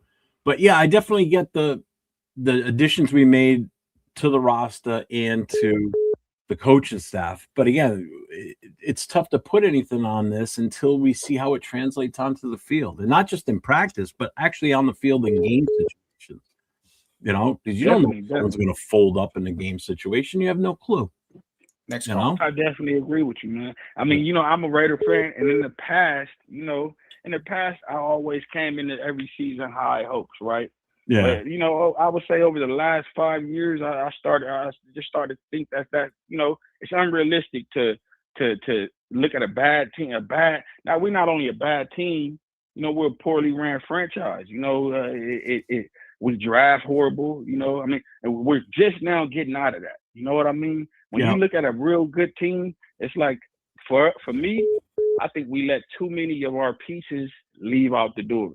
That's why we never get deep at each position, because it's like soon as we got something going, we'll let somebody walk out the door. I'll give you the perfect example. Like I would have paid more. I wouldn't have. We just got lucky with the guys from Arizona. I love Stoops, but I would have paid more. You know what I mean? You can't let guys like that leave out the building. It's a few more guys. Nixon that went to Green Bay. We let Whoever's trying to call back, just give me a second until Tony's done here. Sorry, guys. Yeah, I mean, I'm gonna shorten it up too. My fault for the no, you're good. You're good. Long-winded. Yeah, I feel like Amik Roberts. He was a shorter guy. I don't feel like we was good enough to let Amik walk out. And our other cornerback, I forget the guy's name. He was decent. We shouldn't have let we let too many guys leave out the building through free agency. When you should retain some of those guys, and that's one of the problems with it. And I'm gonna just keep it at that. I'll call back. I want to let some more guys, get their thoughts off and their opinions off. So I'll give you a call back if that's okay. All right, no problem, man. Thank you for calling in, though. I appreciate that. All right, man. You have a good blessed night, man. Yeah, you as well. All right. You're on Raider Nation Voices with Jeff and Jason. State your name. It's your old pal Kenneth here. Hey, what's up, Kenneth? You're gonna have to make Hey. I gotta do have other lines calling in now too. So, what's up? Oh, you know what? I'll hang back. I want to give you time for the other callers. I'll hang back. All right, man. Thanks, Chris. If you wanted to call in, man, I know you tried calling. Yeah, I'm negative, right? Yeah, thanks, Gravy. I told everyone last season Chip Kelly was a fraud. I was called a hater. Yeah, I mean, God forbid you what did I miss? Someone winding him up? Don't wind him up. No, I wound myself up. I wound myself up because I watch other shows and I listen to people in the chat. I listen to the people on the show talk about what their predictions are for wins and losses. And it's like, folks, we're living in a goddamn fantasy land. Sorry. Just again, stop setting that expectation so high, because when we don't hit it, you're going to come crashing down. And that's when fan bases start screaming, fire the coach. If the defense sucks this year and we don't win as many games that everybody predicting, who do you think is going to be the first one on the chopping block that everybody's going to be screaming for? Who is it, Jason? Who's going to be the first one called out to be fired? The coach. Yeah. The GM. Yeah, well, no, it's going to be Bobby Leonard's going to be the first casualty. He's going to be the scapegoat. Yeah, he's going to be the first axed. Eventually, we got to stop that shit. Let's quit. Let's quit just firing coaches just because. I mean, I know there was more to the Pete Carroll than just the wins and losses with him. The whole nepotism and refusal to interact with the front office the way he was supposed to. I think that played a lot, and like Chris and everybody else said it with Pete Carroll, and I was one of the guys. I'm glad they got him when they did, because we were at a point we needed somebody, because our target coach was not coming here. You know, I love how so as soon as they started screaming, it's like did somebody put a message out there to come into the come into the show? Because we went from like 30 people in here and it shot up to like I think 50 at one point. It's like boom, as soon as I started well, there was yelling, there's other guys other podcasts that are going on right now. You were yelling so loud they heard you on they their could hear it. podcast. They're like, what the fuck is that? So they And like call- they walk down the hallway to see where the screaming's coming from, right? oh my god. One of the things is, and I've been a good student and sit here and listen to the instructor talk.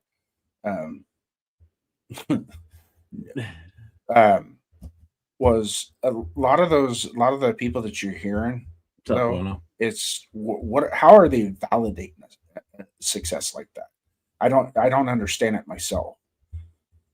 I mean, there's expectations and there's realistic expectations, and then there's fantasy expectations.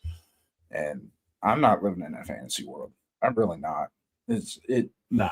This isn't going to be an overnight success. Like I said earlier, my expectation. I really truly think if we can be 4 wins at the bye, that gives us something to look forward to finish the season with. Mm-hmm. That you say I'm not predicting 4 wins. I didn't even see it. I'm just saying that's kind of like a floor level where I would like to see us. Yeah. You're on the line with Jeff and Jason, Raider Nation Voices. State your name. What happened? I don't know. And some guys in the chat too, Raider Rebel coming in with his. Also, too, we got to take into consideration that some of these teams that hold on, Chris is calling the wrong phone number. He's actually calling my cell. Chris, you got to call the number that's on the system. 401-830-9189. Because if you call me on my cell phone, they ain't gonna hear you. But there's going to be a couple teams in that first 12 weeks that they're going to be falling off a cliff too that were really successful last year too. So who are they going to be? We don't know. Yeah, we really don't know. I mean, it is San Francisco. I mean, is Kittle going to be ready to play? You know, type thing. Because Chris is trying to call me. What's up, man? Hey, what's up, Chris from Protect the Shield? You were calling my cell phone. It wasn't going to go through.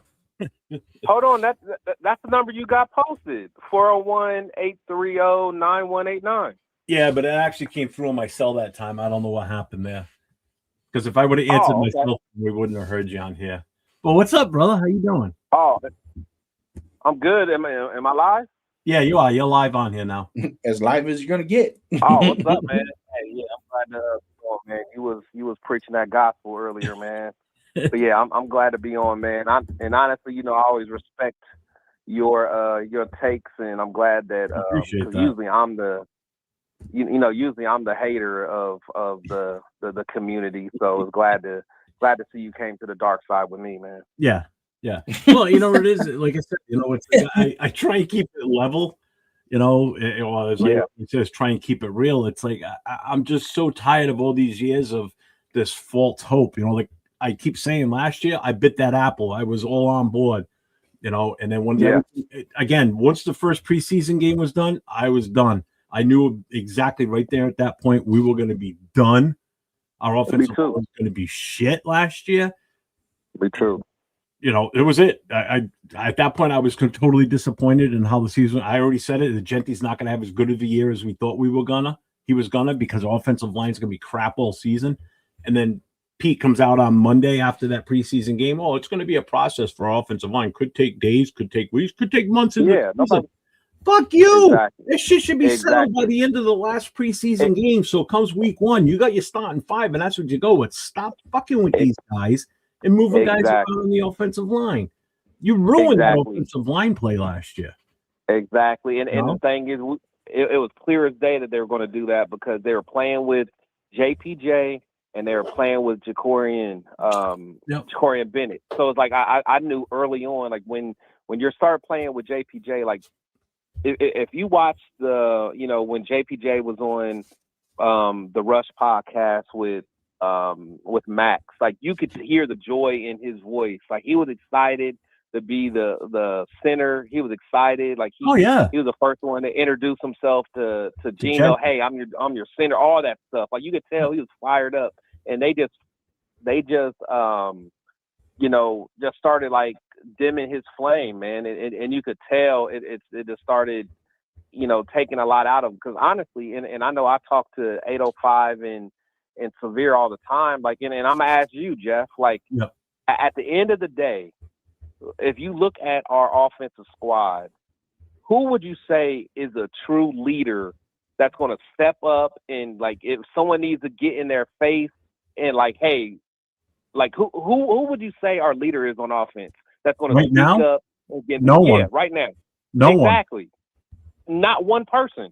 No. Not there is not one person I could say that, like, if the game's on the line, someone's going to rip into someone's ass. Like, look, we got to get it together, guys. This is the last drive of the game. Let's go. There's not one person. You Nope. might say you might say what's his name fucking our quarterback, but Kirk Cousins. But even him, he's not like a rah like real leader. Like, he's a guy that kind of leads by example. But Yeah. we do not have one person that is a vocal leader on that offense. Not one. I think if JPJ would have been not He fucked would have around been. with last He year, would have he would have been. been. Colton Miller is that lead by example guy. Like you said. Exactly. He's that quiet leader. JPJ could have been that vocal, get in your face. Exactly. And they dimmed his messed light. with his head last year. And Exactly. They dimmed his light. Genty will never be that guy. Brock will never be that guy. Brock's too quiet too. He's another one. Exactly. That's what I'm saying. So it's like, why would you dim the light of someone like JPJ who would gladly take that role? We don't have no one else, man. And honestly, to be quite honest, Kubiak's not that guy. Kubiak's not a rock guy. Now, I get it. He's definitely, like, he's a cerebral guy. Like, he'll pick you apart with the X's and O's. But at some point, you need a guy that's in that huddle, or you need a guy that's going to, like, hey, get your shit together, let's go. We do not have that guy on our roster on the offensive side of the ball, and that's going to bite us in the ass. Jacobs could have been that guy. I mean, we can go on and on about what could have been, but we don't have that. Mm-hmm. And that's our fault as an organization. And I'm pissed off that we dimmed JPJ's light, because he was ready to take on that role. Oh, definitely. You know what I'm saying? And it pisses me off every time I think about it. So he doesn't think Genty can take on that role? No, Jason said you don't. He's saying you don't think Genty could take on that role. I don't think so. No, that's not his personality.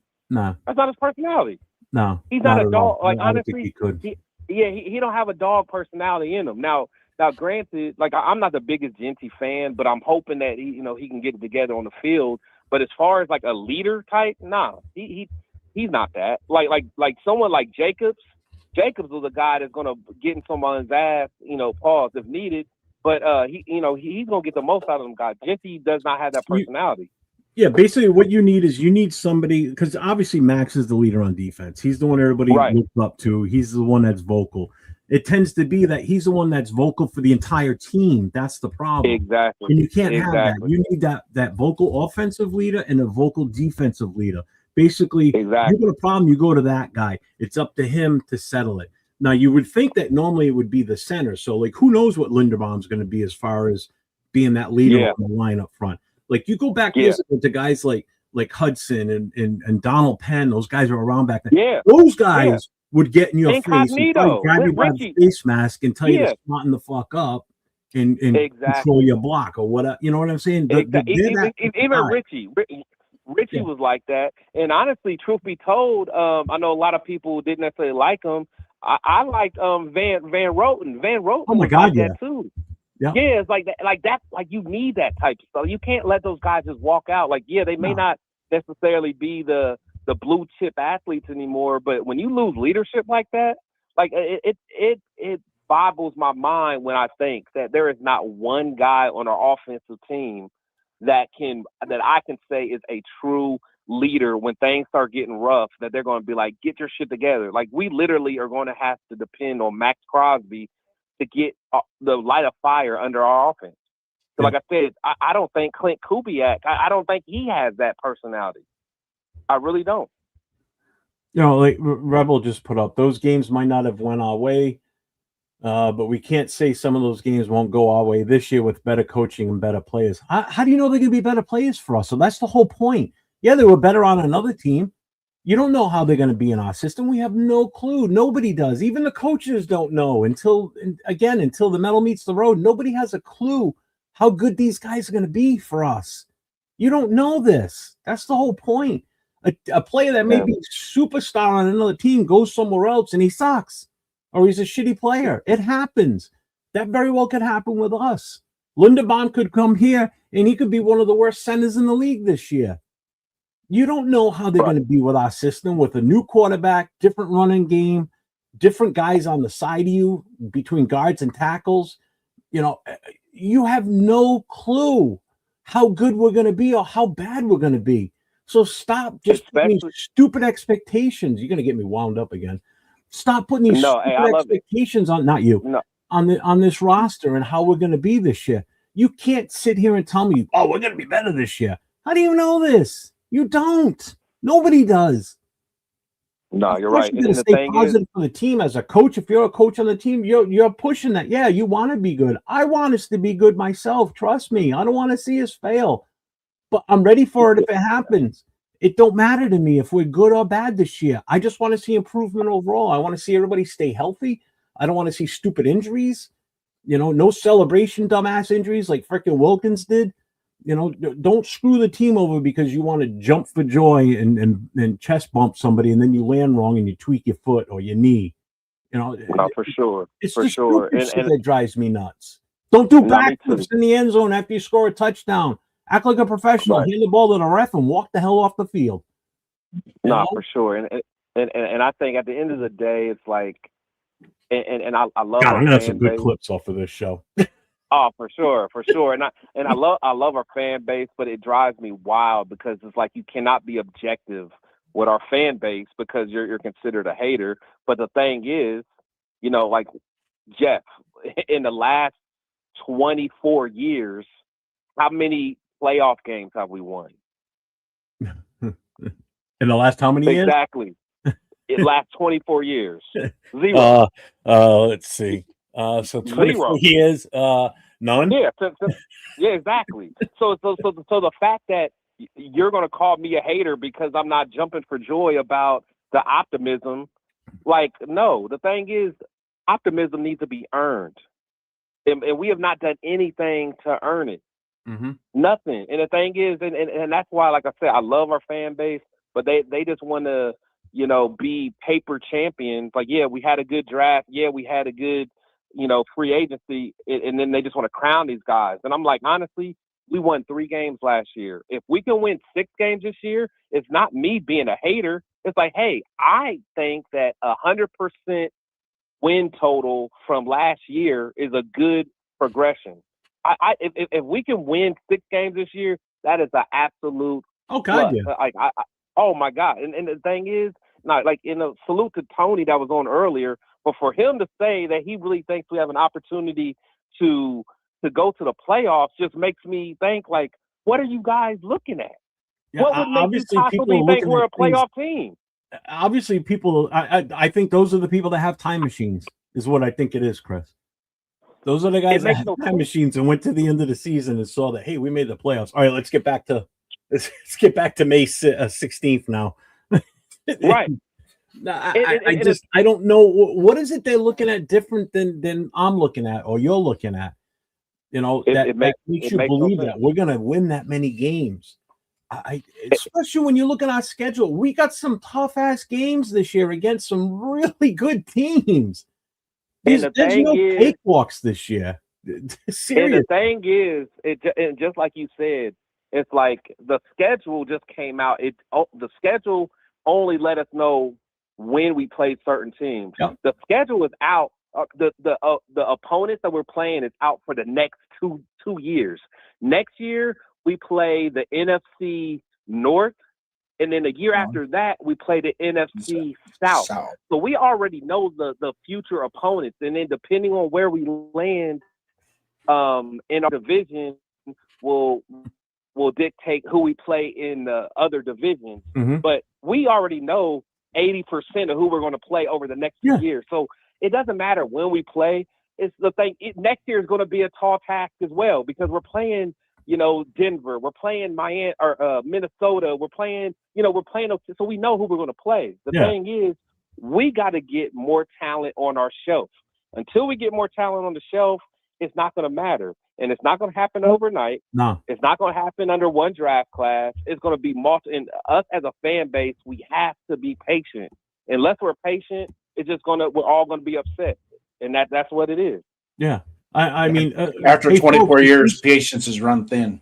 Yeah, exactly.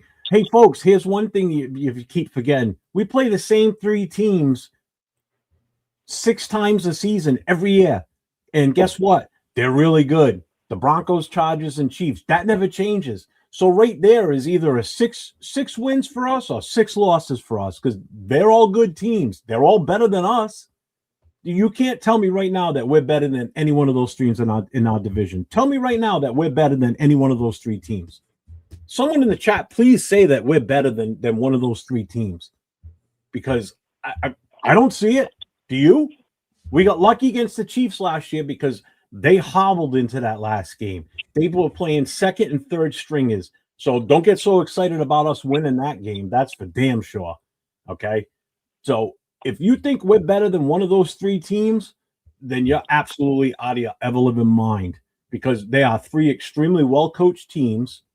Okay? You've got Super Bowl wins with multiple wins with the Walrus. You've got Sean Payton, who's won one. Harbaugh, yes, hasn't won a Super Bowl, but he's still a damn good coach. He's a winner. He's a winner. And they got great players on those 3 teams. We don't have that right now. Just their overall rosters from last year, whatever they added this past draft from free agency, they're still better than us. Even with what we added this year, they're still better than us, even before they had their additions. So I'm sorry. Our shot of winning the division is very far right now. So winning the division, Jeff. That's insane. I don't think we're going to win a game in the division, Jeff. I don't think so either. I'd like to see us win at least one. I'd like to me too. Me too. I would absolutely love it. Like if we can catch somebody sleeping, then absolutely. But like if I am a betting man, I would not put no money on us winning in the division. Hey, Raider Paul, you know what? Hold on a second. Raider Paul, you can go fuck yourself. I'm sorry. But he's saying to you, Chris, there are other teams you can root for, man. You don't like Genty and Mendoza, bro. That's our future. Yeah, it's our future, but we have an opinion. Chris has an opinion. Jason has an opinion. The thing is, I'm not worried about. Hey, Raider Paul's my guy. He's my guy. He know how I feel. Me and him go at it all the time. But the thing is, Raider Paul also thought we were going to win 15 games last year. So I'm not worried about what the hell he got to say at all. Because my thing is, Raider Paul talks all that shit.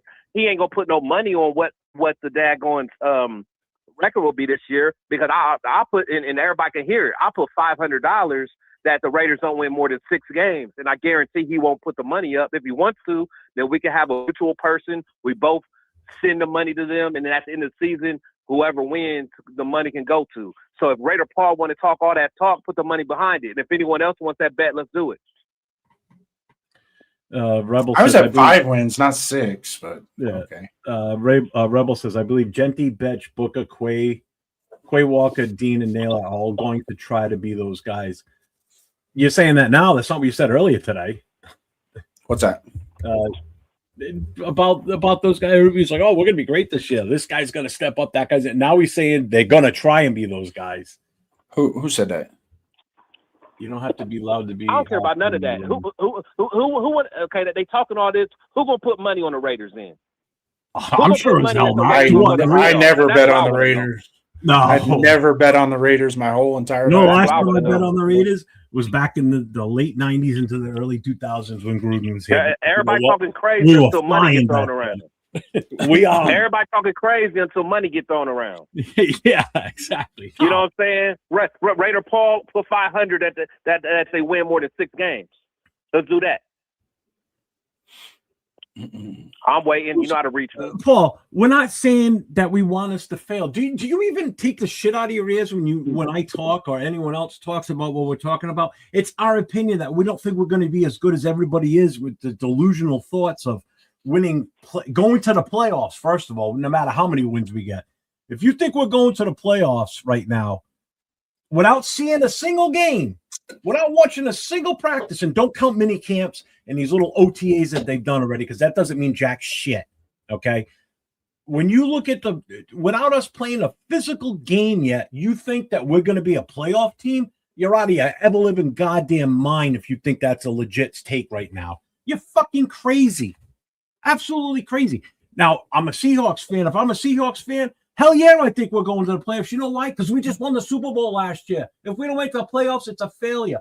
I'm a Patriots fan. If I'm a Pats fan, yeah, do I think we're going to make the Super Bowl? Because we made it last year. So if we don't make the playoffs, it's a failure. Raiders, you going to make the playoffs? Oh, hell no. Not with this roster right now. We don't even know what we got yet. So don't sit there and tell me you're going to go to the playoffs when you have no clue what we're going to be like on the field. This is what drives me nuts. You guys set these expectations so goddamn high. Good Lord. I don't get it sometimes. Why? There's one thing to have hope and wish that we're going to be good. But then there's one point to just sit there and say, we're going to be so good, we're going to make the playoffs. Are you really saying that right now? Am I hearing what you're saying? Come on, man. Come on. I can't. Honestly, I can't even read the comments because I'm just talking on my phone. But did Raider Paul accept my bet? That's all I want to know. Not yet. He just said I'm out, but then he responded again. He goes, "Okay, when's the last time we drafted a Heisman QB?" That's what I'm saying. That the energy changes when money gets thrown around, bro. And anybody can say whatever, but say it with your chest and your wallet if you really believe what you're saying. Like don't bring up my name and saying this and that unless you really mean it. Because like I said, we have mutual friends. We can cash app anything if you believe what you're saying with your chest. Yeah. Like, let's keep it real. We all love the Raiders. I live in Ohio, and I go to 3-4 games a year. I travel all over the country to go support this team. So don't act like just because I'm keeping it real about this team that I don't love this team more than, people that live in California and I go to more games than them. I don't want to hear that. Yep. So my thing is don't come at me like that. I'm not the one. He said, when was the last time we drafted a Heisman QB? Never. What's that got to do with anything? So what? He won the Heisman. Great. Awesome. Who said Good that? for him. I'm happy for the kid. Who said that? Raider Paul. He goes, when was the last time we drafted a Heisman? Who cares about that? Paul, you want to That's take what a I bet or mean. not? Like, what's that mean? What are you trying to tell me? Don't pivot. You want to take a bet or not? Rebel. So to that point, you have no clue how good or bad we're going to be either. So how can you say we're only going to win 4 games? Hey, why don't you do me a favor? What? Jeff, just send Chris the link. Have him come on live. You want to come on, Chris? You say what? You want to come on? Oh, come on the show? Yeah. Let me pour a drink, man. Are you sure you want me on? Because tonight. Hell yeah! Hey, are you kidding me? All right, man. I'll send it to you in IG. All right, give me a second, man. Give me a second. Let me pour it up, man. All right.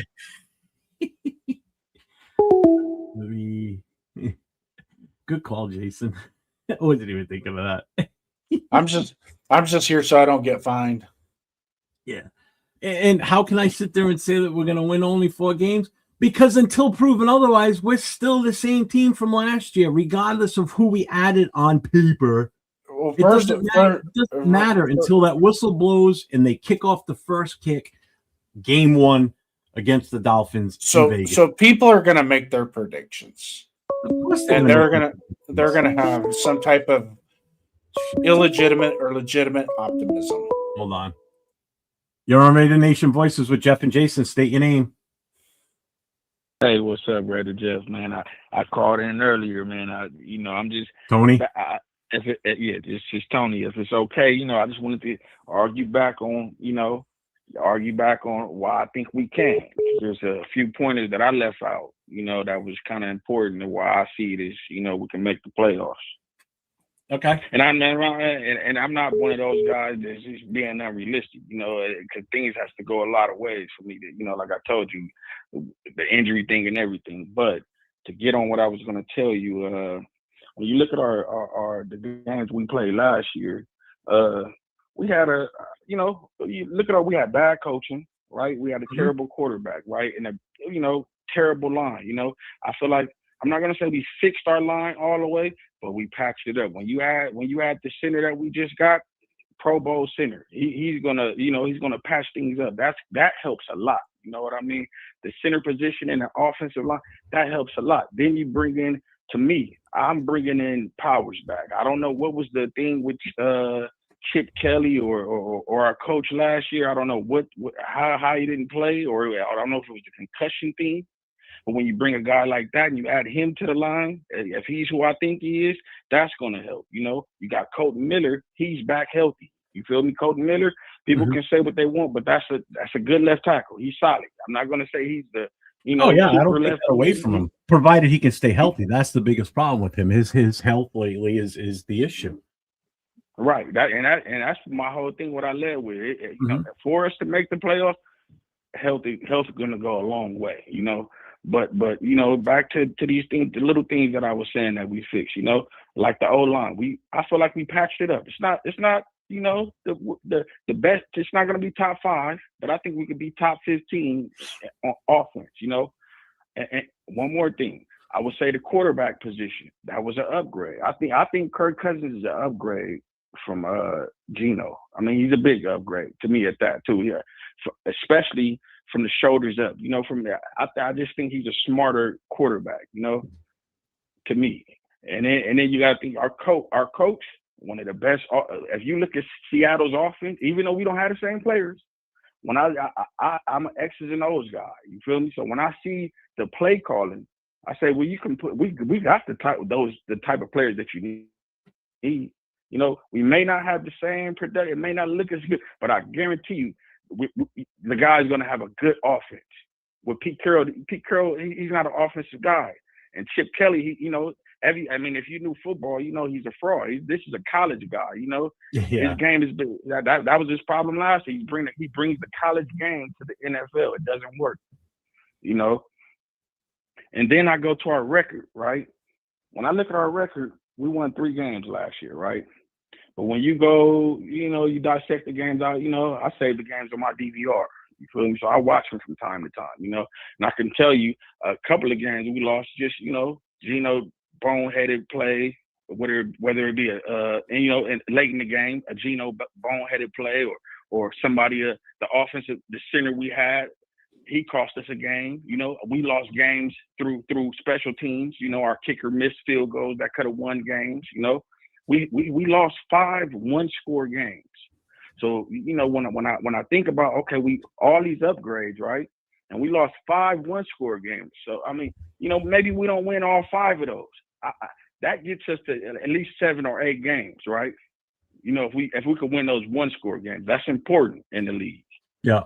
And I feel like when I look at the schedule, we got a good four wins that I'm saying, hey, these are must wins right here. We can beat these guys, When I look at Miami, you should start off Miami. I think we can beat Miami. I think we can beat the Saints. I think we can beat the Titans. I want to say we beat the Browns last year. That's the same team. I feel like we can beat them again. Those are 4. And if we can split our division, you're looking at 8 games. And you got a couple games, with a good play caller like our coach. I feel like we can be in games. You don't feel the same? You don't feel like that a little bit? How many games? I'm just saying. I'm saying sneaking to the playoffs. You feel me? I was saying. No. But I'm just saying. Look, if you want, we got 4. We got 4 must wins. I said we got 4 must wins. I'm not saying you shouldn't. I'm just saying it's just a little unrealistic. I think as the season rolls on, everybody's opinion is going to change and based on how we're winning. Right now, I just don't see us winning more than 4 games. I'm sorry, that's how I look at it. After week 1, or actually after week 4, I'll reassess, and if we're looking different, then I'll be like, all right, well, obviously we're going in the right direction. We've won more already than I thought we were going to win at this point. So, okay, I was wrong on my prediction. And I'll admit it. Trust me, I will admit if I'm wrong. I'm not going to sit here and argue the point, well, I still think we're not going to win. If we're on a roll and we're looking good, then okay, then everything, the ship's going in the right direction and it's not sinking. Okay? So we righted the ship and we're going in the right direction. That's what I want. I don't want to see us win only 4 games. I'd love for us to make the playoffs, but I'm not going to sit here and say, oh, we're so good, we're going to make the playoffs. Nobody has a clue how good we're really going to be. It's all Right. pipe dreams right now until that moment hits, until we actually experience that. You know, I've been a fan of this team since 1975. Okay. So 51 years of my life, since I was 5 years old, I've been a fan of this team. All right. And I've seen us win all 3 Super Bowls. All right. I've been there for past playoff runs. I've been there for the Super Bowl against Tampa Bay. I've seen us go through great years, and I've seen us go through god-awful years. Even back then, like the Art Shell year, the second go-around was horrible. Okay. I've seen all that. And I've seen where we got good again. And then I saw where we went in the tank for the last how many years. Okay. The last time we were really, really good and had a shot at something, our starting quarterback got hurt and we got knocked out of the playoffs because we had to play our 3rd string quarterback. All right. So prior to that, we were kind of on a roll and we were trending upwards. And then it all came crashing back down again. And then when we finally had a playoff team again, the new head coach that took over dismantled that playoff team. So this rocky-ass roller coaster that's going up and down and throwing us around without any type of restraints, I'm bruised and I'm battered, and I'm tired of having this false hope and saying that, yeah, we're going to win X amount of games when I look at the schedule. I want us to win those games, but I'm not going to come out and stand here and say, or sit here and say that we're going to make the playoffs this year. That's ludicrous. I'm sorry. I just don't see it. We are still no better until proven otherwise than last year's team. Plain and simple. That's how I look at it. You want to argue the point? Fine, I'll argue it with anybody. I don't care. Right. And hey, I'm a Raider fan too. Been a Raider fan my whole life, so we know it's hard, right? You know what I mean? Hell I'm yeah. a little younger than you, so I I don't go back as much, but I've been watching this team for the last 20 years, man. I haven't switched up none. So, but when I look at being a Raider fan, I know when we Raidering. I know, and that's what I like to call it when we having good seasons. I know this feels like we Raidering right now. You feel me? You got a little bit of consistency going on with Spytek being the GM for the last 2 years. You know what I mean? We do have a new coach, but he has a great resume. Like, I think, and you're you sound like you know the game. Clint, not only is he a good quarterback, he a good offensive coordinator, he comes from a football family. Like, I don't know if it's his dad or his grandfather, took them to the Super Bowl. It was his dad. But here's the thing. Yeah. Remember this. One of the greatest offenses. No, and I'm not disputing that. Absolutely. You're 100% right. But guess what? He's a first-time head coach. We have no idea how that's going to go for him. And if past history, and again, if you don't remember your past, you're going to repeat it in the future if you don't remember your past. I said this earlier too. Here's the thing. Right. He's a first-time head coach, okay? He's responsible for everything that goes on in that field. We have no idea how this is going to go for him. You don't, all right? Look at Josh McDaniels, great offensive coordinator when he was with the Patriots on his first stint. Left to go to the Broncos. Everybody thought the Broncos were going to be the shit. They were horrible. He got fired halfway through his second season.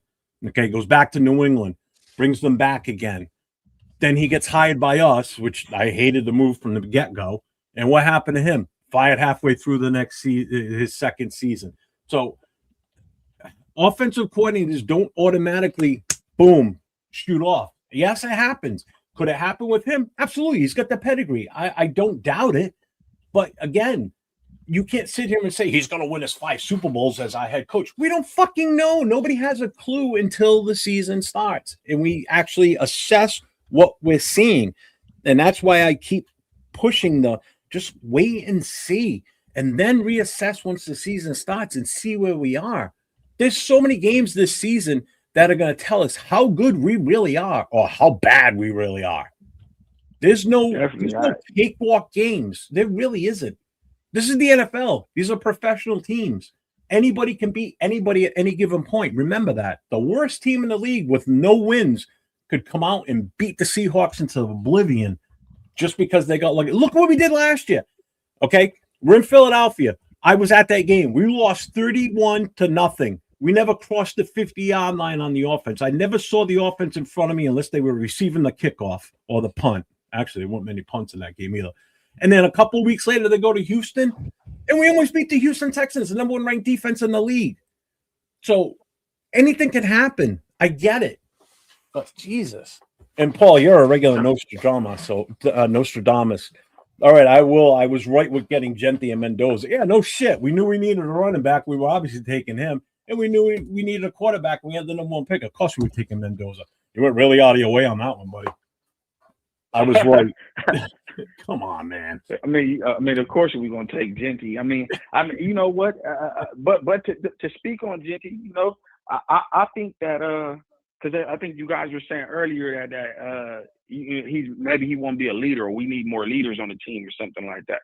I think Gentry could step up and play that role. You know, I feel like when you look at a guy in his rookie season, you don't expect him to come in an organization and, you know, right off the rip, you know, kind of, you know, be a captain on the team and, you know, kind of but when you got in your second year, you can call those shots. You can get in the guy's face in your second year. You know what I mean?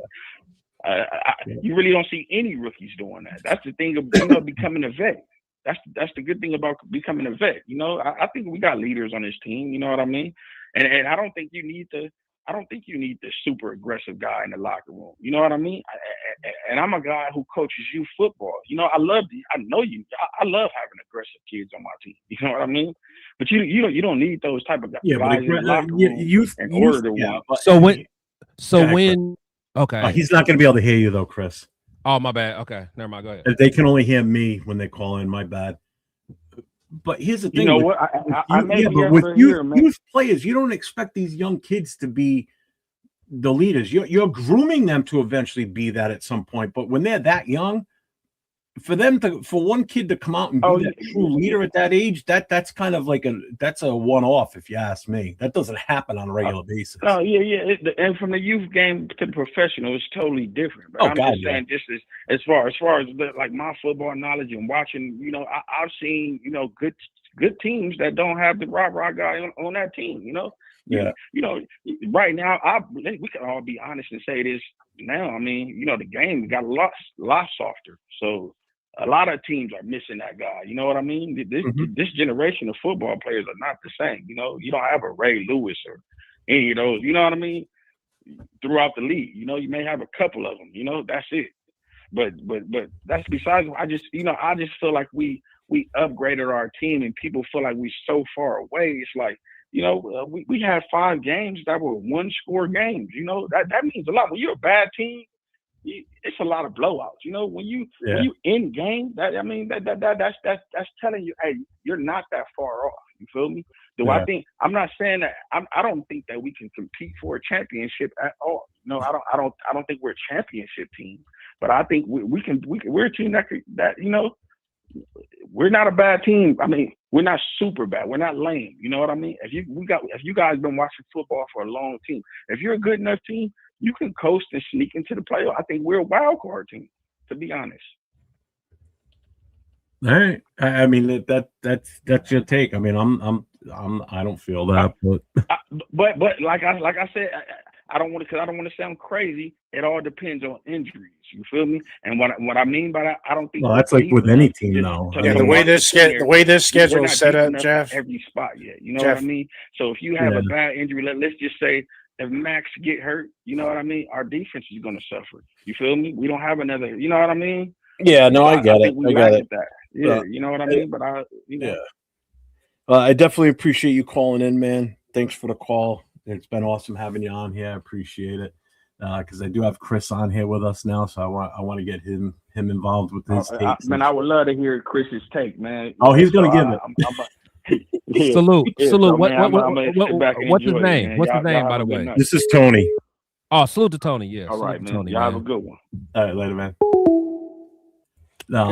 Good call. Oh shit! Another phone. I was going to shut the line down too. Your Raider Nation Voices with Jeff, Jason, and now Chris from Protect the Shields on with us too.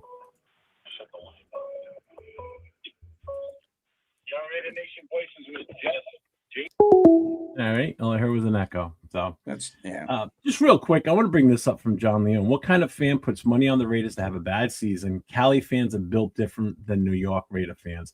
First of all, I'm not from New York. I'm from New England. I'm in Rhode Island, which is about 3 hours north of that. Chris is not in New York. I'm not going to say where he's from. I'm from Ohio. All right, fine. He's from Ohio. Now look. Now salute to John Leon or whatever his name is. Yeah, I'm from Ohio, and I guarantee I go to more Raider games than you. So if you live in Cali, I go to more Raider games from Ohio than you. I go to the draft. I've been probably to more drafts than you. I spend more money on this team than you. I spend more time watching game film of the team than you. So don't ever come for me about my fandom because it's well documented. So that's like one of the things if that you want to go tit for tat, we can. Yeah. You know what I'm saying? Like I don't want to because I don't want to be that type of dude, but don't go tit for tat for me. Like I'm not the one. I live in Ohio and I got statements for everything that I go to. I got it's on my YouTube. Like I was there when Josh Jacobs and Cleve Fair. I was there. Where were you at? In Cali? I was in Nashville. A couple weeks ago, Jeff, where was I at with you?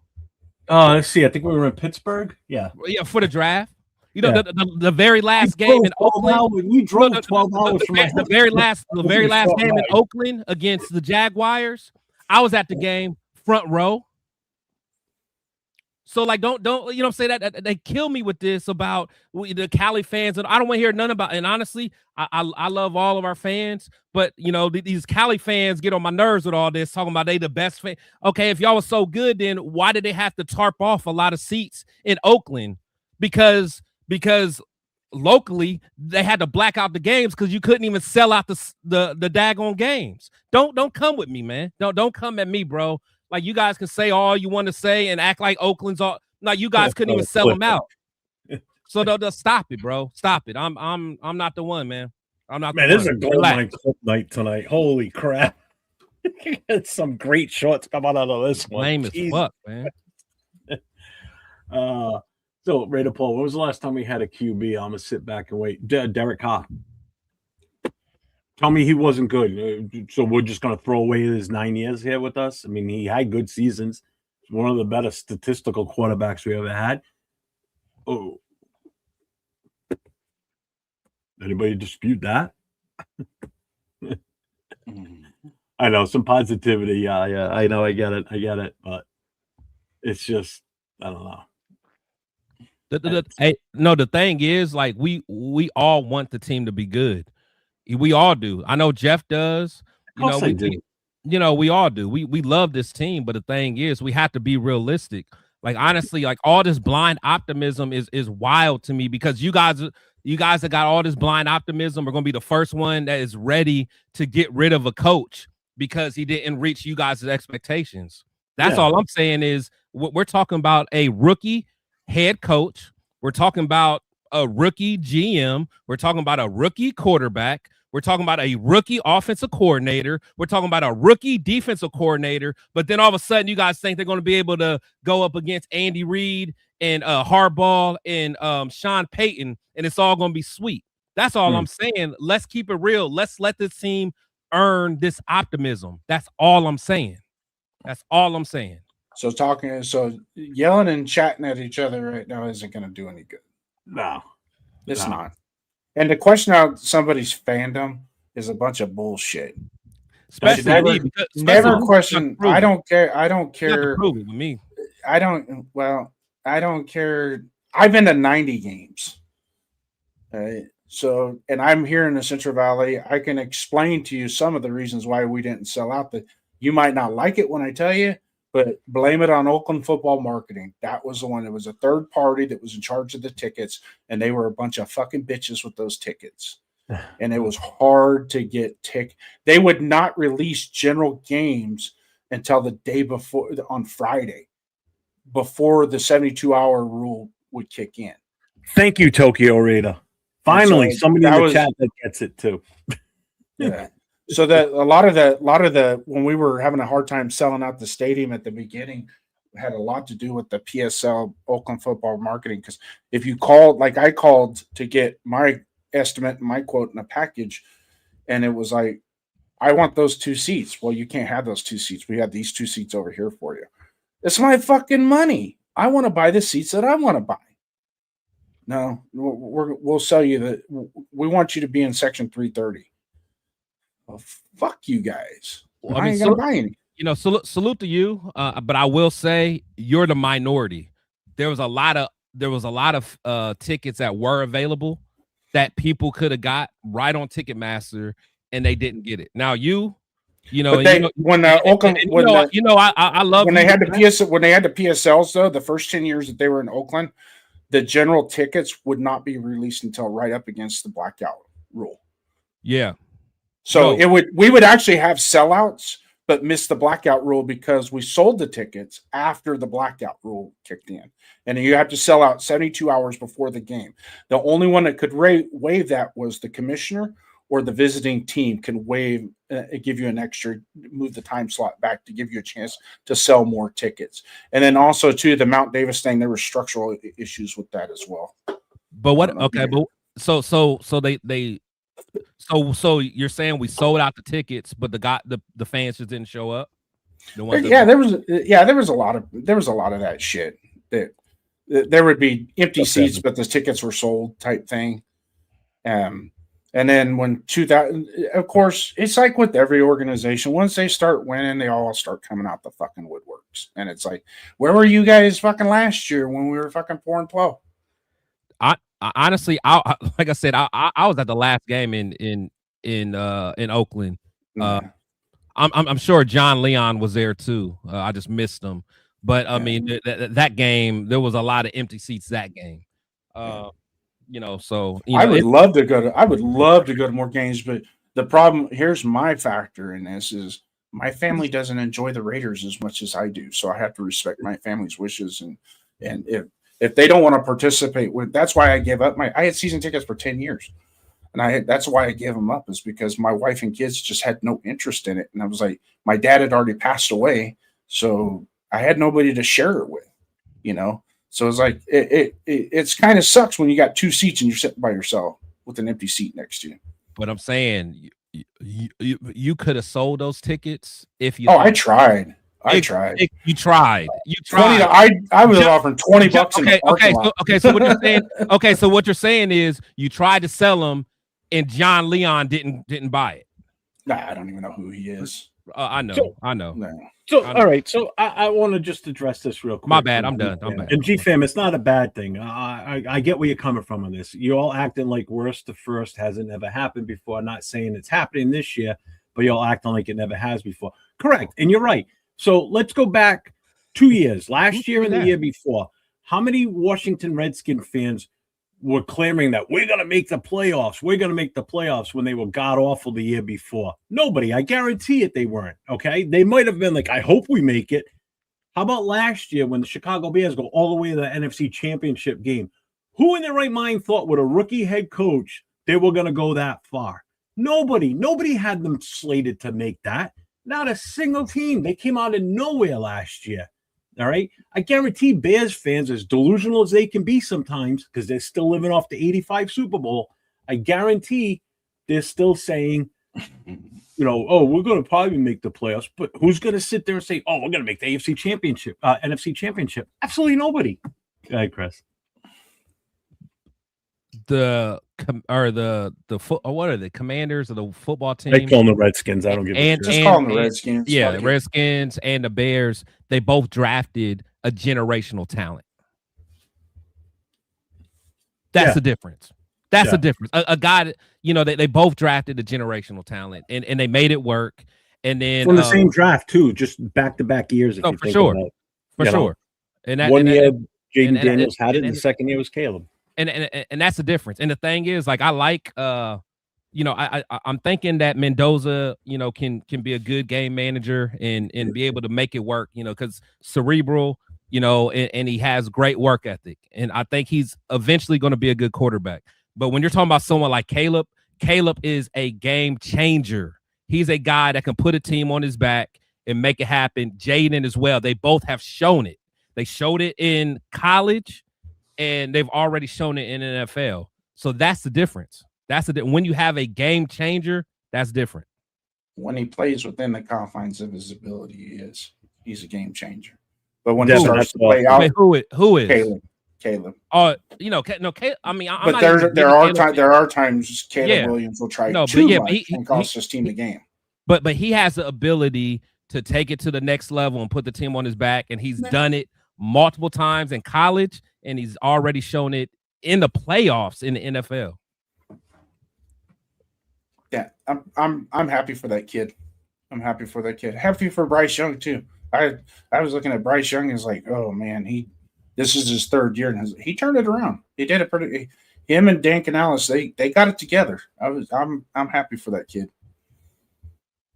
Playing a lot better. Hey, John Leon, take care, man. Good to see you. Glad you came through. Later, John. Sorry you're out. Kevin, that's awesome, man.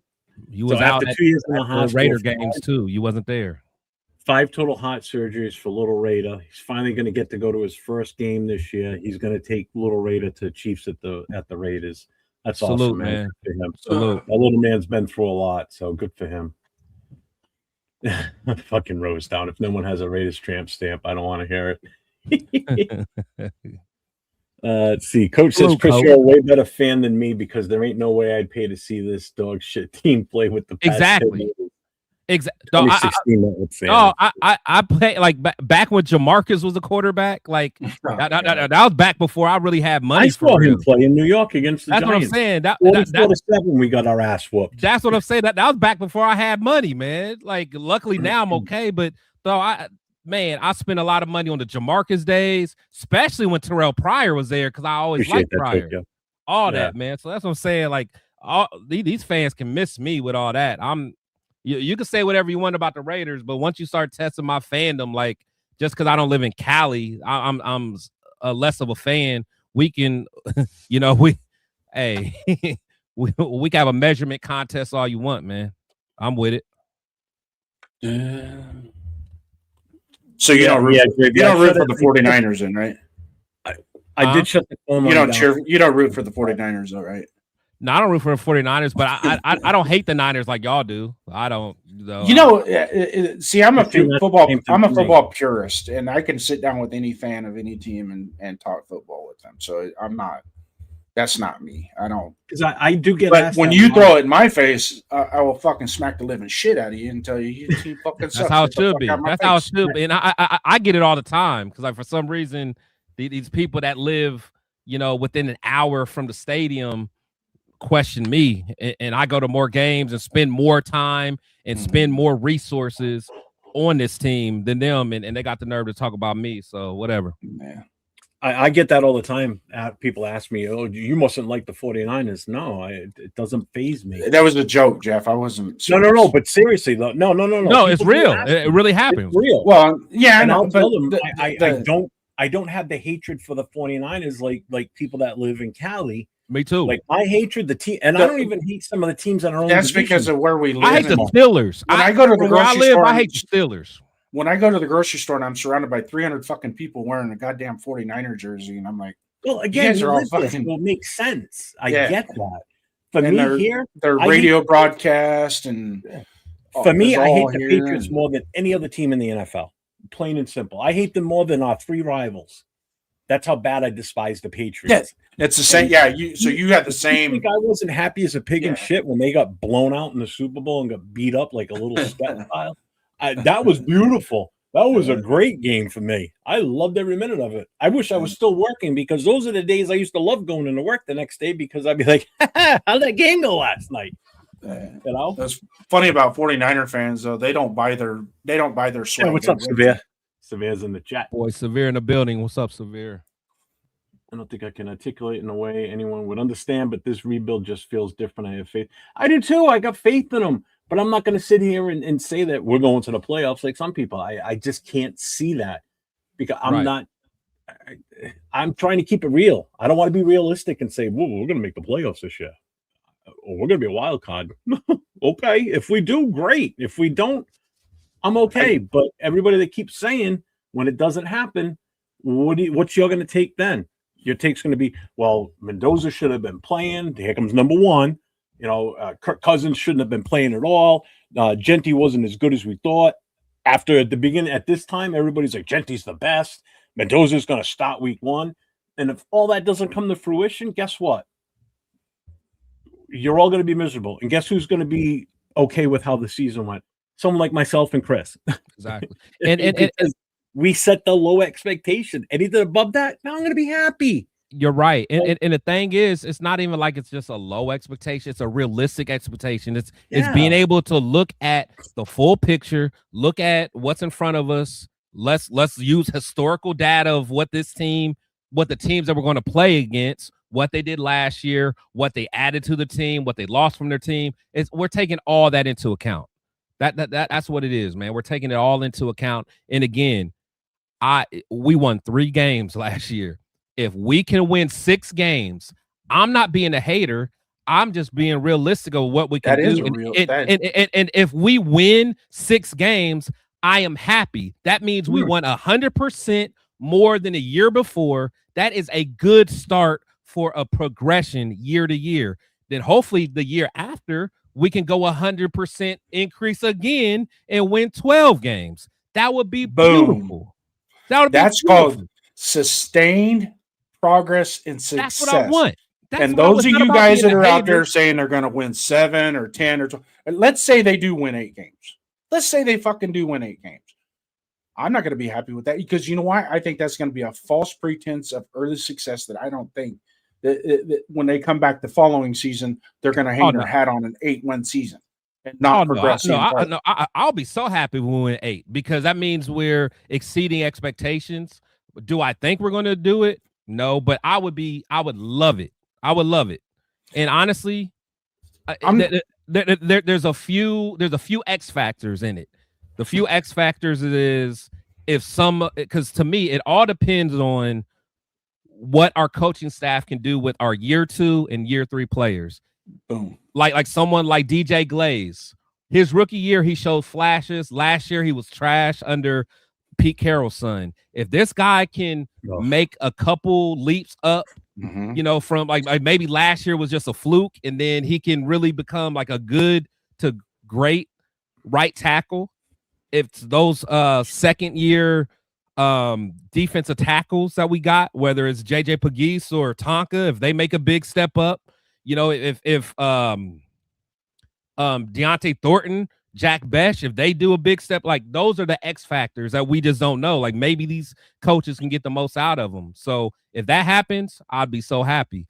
But if we win 6 games, I'm jumping for joy. I'm like, oh, okay, Kubiak, you're doing your thing. Spy Tech, you're doing your thing. Let's keep building.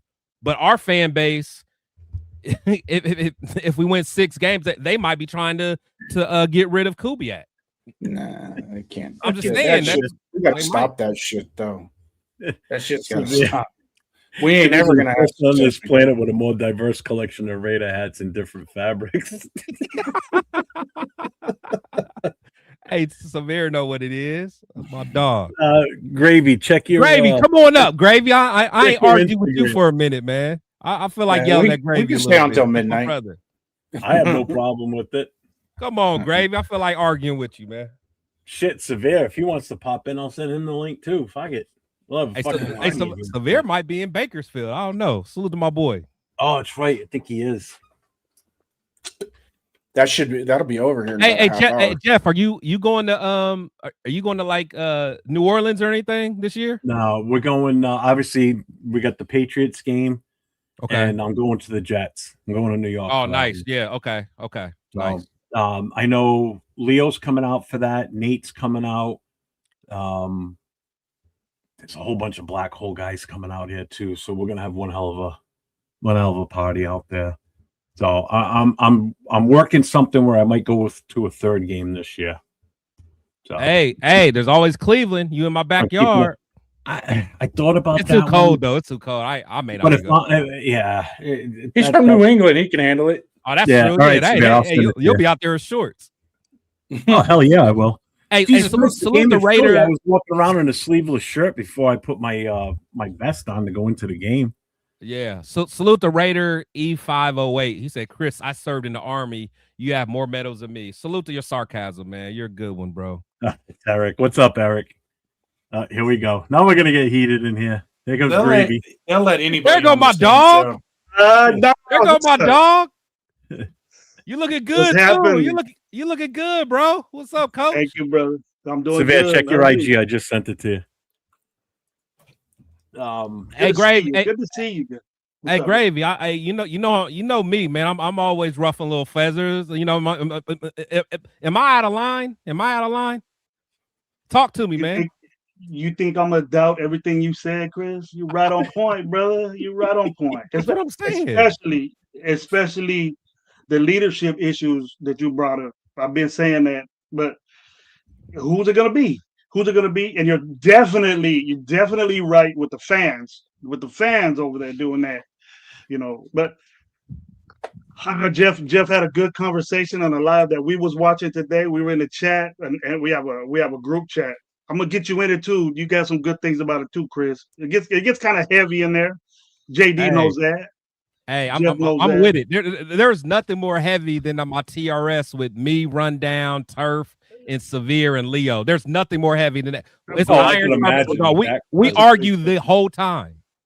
I wouldn't doubt it any other. I wouldn't not watch when you guys are on, bro. That's a great show. You guys got a good thing going. As Jeff and JD on this show, I love it, man. Yeah, I try to call it's in. a fire show. We have fun. We have fun on this one. Tonight's just been a different style show. Oh, now it's a lot of fun with Gravy. Shit. Oh, great gravy in the building. Game now, over. bro. Hey, man, it's over now. You know, I was where Paul at. Where's Paul at? No, he's Paul talks so wild, but then when money We start just- getting thrown around, he Homer Simpson Paul- in the bushes, bro. It ain't money to show up, bro. He's You telling working on me, his new Gravy, predictions. you know, He's Gravy, working on his new yeah. predictions. So you better be at Bakersfield. You better be at this game. Where you at, bro? Where you at? Yeah, right. he had tickets to go to the Dallas Monday night game last year, but because we weren't winning, he didn't go. That's what I'm saying. That's what that's what I'm saying. Like I'm not arguing with people. Like We were ass last year, and I spent money to go to Philly. And I woke up that Sunday morning with a goddamn blizzard in Philly. We set up the tailgate in the goddamn snow. Couldn't even see the stadium, and we were the next parking lot over. It was snowing so goddamn hard that morning. So, you want to talk about dedication for your team? Goddamn. That's what I'm saying. That's why I'm not arguing with them. No question Set about up a tailgate in California or Vegas. That's easy shit, baby, because it's nice and warm. Here, New England last year, freaking rain. The parking lot turned to mud. People's sneakers got ruined. It was brutal. You know? You're not wrong. You're not wrong, Chris. I'll tell you that for damn sure. You're not wrong. We always disagree and think differently. We think differently, but look, they want to take it as negativity. We're just concerned on the things that we see different. And the thing is that all four of us, we know ball, probably more than the audience, and that's why we have shows. If you're so worried about what we say and what we integrate on shows, get your show. Get your own show and be Get Mr. your own Good show and give your own take, man. Because do it. Hey, Gravy. See that's the thing I love about it because wait. We still want people to come to our show though. Yeah. Come to their show. But the thing is, it's like I'm gonna be right back. I'm dying for a cigarette. It's been 2 hours. Do your thing. But the thing is that is like when we give our takes, it's on the internet and it's there forever. So therefore we can't back out from what I say. So like when I'm wrong, I step up to it and I admit it. Because like and the one that I always say is I was one of the few people that was excited that we hired Josh McDaniels because I was like, we got an X and O's guy. He's going to learn from his mistakes. I was wrong. It didn't work out, but I'm okay with saying that. I don't hide from my take. You know what I'm saying? Let's still get burnt with it. I'm surprised people don't do it now. Well, I'm not on a lot now, Chris, but he said that in the long run, we're going to be calling McDaniels a genius because he is a genius. You know, as far as offensively and as a quarterback, I thought he would bring that type shit to the Raiders. It was so exciting when we got him. That offense, it was the offense. The reason why I was so excited about getting the EP offense. The only team that did it, and he brought that to what we had. Right. I mean, and it showed. Carr and Devontae had the best seasons. When he was there. And how could you contradict that? If he was an asshole and not a player's coach, that's them. That wasn't me. That wasn't us saying it. But watch this, Gravy. Watch this. Watch this. And again, this is my takes be so outer space of people. So you're right. Carr had Devontae had one of his best seasons. Jacobs led the league in rushing under him. But then also you think about, remember the players surveys when I think it was year 2, the player surveys. Do you remember what the players said about McDaniels? You may not remember, but like he got graded low. But you know why he got graded low? Because he was too hard on the players. Oh, because that's what you had. You had the tight end. You had Mike saying, Big Mike saying that he didn't want to come to practice. Right. I think it was involved with that. I think that had something to do with it. Right. You got to ball out, bro. That's coaching. Exactly. You got to ball out. Exactly. So you got salute the Raiders E5. Your mom sucks too. But anyway, so you got players, you got guys that you got someone that came from a winning organization, and all he's trying to do is set a bar for guys to work hard. Yeah, if you're gonna rip into your ass, so be it. We have won 0 playoff games in the last 24 years. And if this coach is being, mean to you, like how soft can you be? Like how soft can you be? That's the way football is now, Chris. That's what I'm saying. It's crazy. It's crazy. It's like, and people like me and you say things like that, like fuck that, forget that. That's not the way you roll. Who's our leader? Who's tough? Hey, real quick. Hey, hold on a second, Chris. Can you do us a favor, man? I know this is me and Jeff's show. Let's some of the guys that are in the chat. I'll cut it back. I'll cut it back. But my thing is that's why I understand he pissed you off. No, but that's why I asked Jeff if it was okay for me to come on, because like I'm not gonna let people disrespect me in the comments. And if me shooting back at someone being disrespectful to me is a problem, I'll gladly leave. But that's why I asked first, like, Jeff, are you sure? And he said okay. Mm-hmm. So now, as long as the respect is in the comments, then I will not say nothing else. You know, and a lot of people say disrespectful shit to me all the time. I mean, well, that's you. So therefore, if you want me to leave, I will. But no, you're good. I wanted to make sure. Okay. Because as Gravy tell you, I ain't. Jeff, Gravy can tell you, I ain't short on getting in somebody's fucking ass. Yeah, that's all. And Raider E508, salute to you. No disrespect, but it got to go both ways. That's all I'm saying. And I asked the same thing with our chat as well. If you're going to come in and chat and you're going to put things in the football, chat, man. Let's talk football. Have an opinion. But when you guys start making it personal, then we might as well bring fucking Piano Man back. Okay, really, in all honesty. Then you know what? You're right. Jason, you're right. Hey, Raider E508, I apologize. I took it too far. I took what you said personally. I shouldn't have did that. This is not my show, and I shouldn't have said that. So I'm man enough, and I mean it. I'm not being funny. And then I apologize. And then notice to my moderators, Cool Kev, all you guys that are out there, any personal attacks of our guests that are on the stage that become personal, sexual, or violent in nature, dump them. Can you dump them for me? I love it. Let's go. Let's go. My bad. That's on me. I apologize. You're good, man. I'm not gonna trust me. I've been in your guys' chat and taken a lot of fucking. That's what I'm saying, and that's all, man. Maybe I'm just, if you don't like what I'm saying, that's fine. But like, just relax. Drake, Chris, and get over it. I got a stogie. You'll be on with this stogie. Hey, Greg, that's a 30-minute stogie right there. That's a 30-minute stogie. Rosetown. You see how the show went crazy once Gravy got up here. He was supposed to be spreading positivity. Oh, Gravy might be way too negative for me. Way too negative for me. I don't know what's going on. I'm gonna talk. If we really get to talking, I'm chilling, man. My bad. It's gonna get it to the highest level. Grip of views because my bad. I'm chilling. Jason. My bad. This is y'all show, man. This is y'all show. I'm chilling. My bad. You're good, man, and you're always welcome on the show. You know that. Spread the love. We gotta spread the love, the Raider love, man. Getting there. So, you got a topic? What was the topic, Chris? We were talking about McDonald. Let's talk about now. Let's get to preseason games. Who you got winning the Arizona preseason game? I'm not gonna lie, man. I really don't care about preseason. All I want to see. No, I mean for real. Like the wins a lot. That means nothing to me. Like none of that means nothing. Like I'll tell you what I care about. I care about what I hear on any joint practice that we have. Right. Like I like joint practices.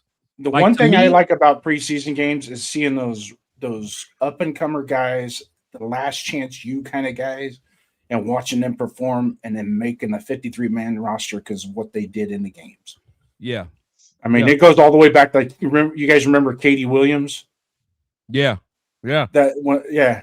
I was like, man, he's gonna make the roster. Oh yeah, he's gonna make the roster. He played like 5 or 6 games and ended up in Green Bay. Yeah. Just shit like that. It just because there's a lot of guys there's a lot of guys that get to that point that have poured their heart and soul into the game, but just don't have it that next level. But yet they get in a preseason game and they show that they can play the game at that level, somewhat at that level, and then they make the roster, and you're just like, kudos to it. That's what I like about preseason. The rest of it is.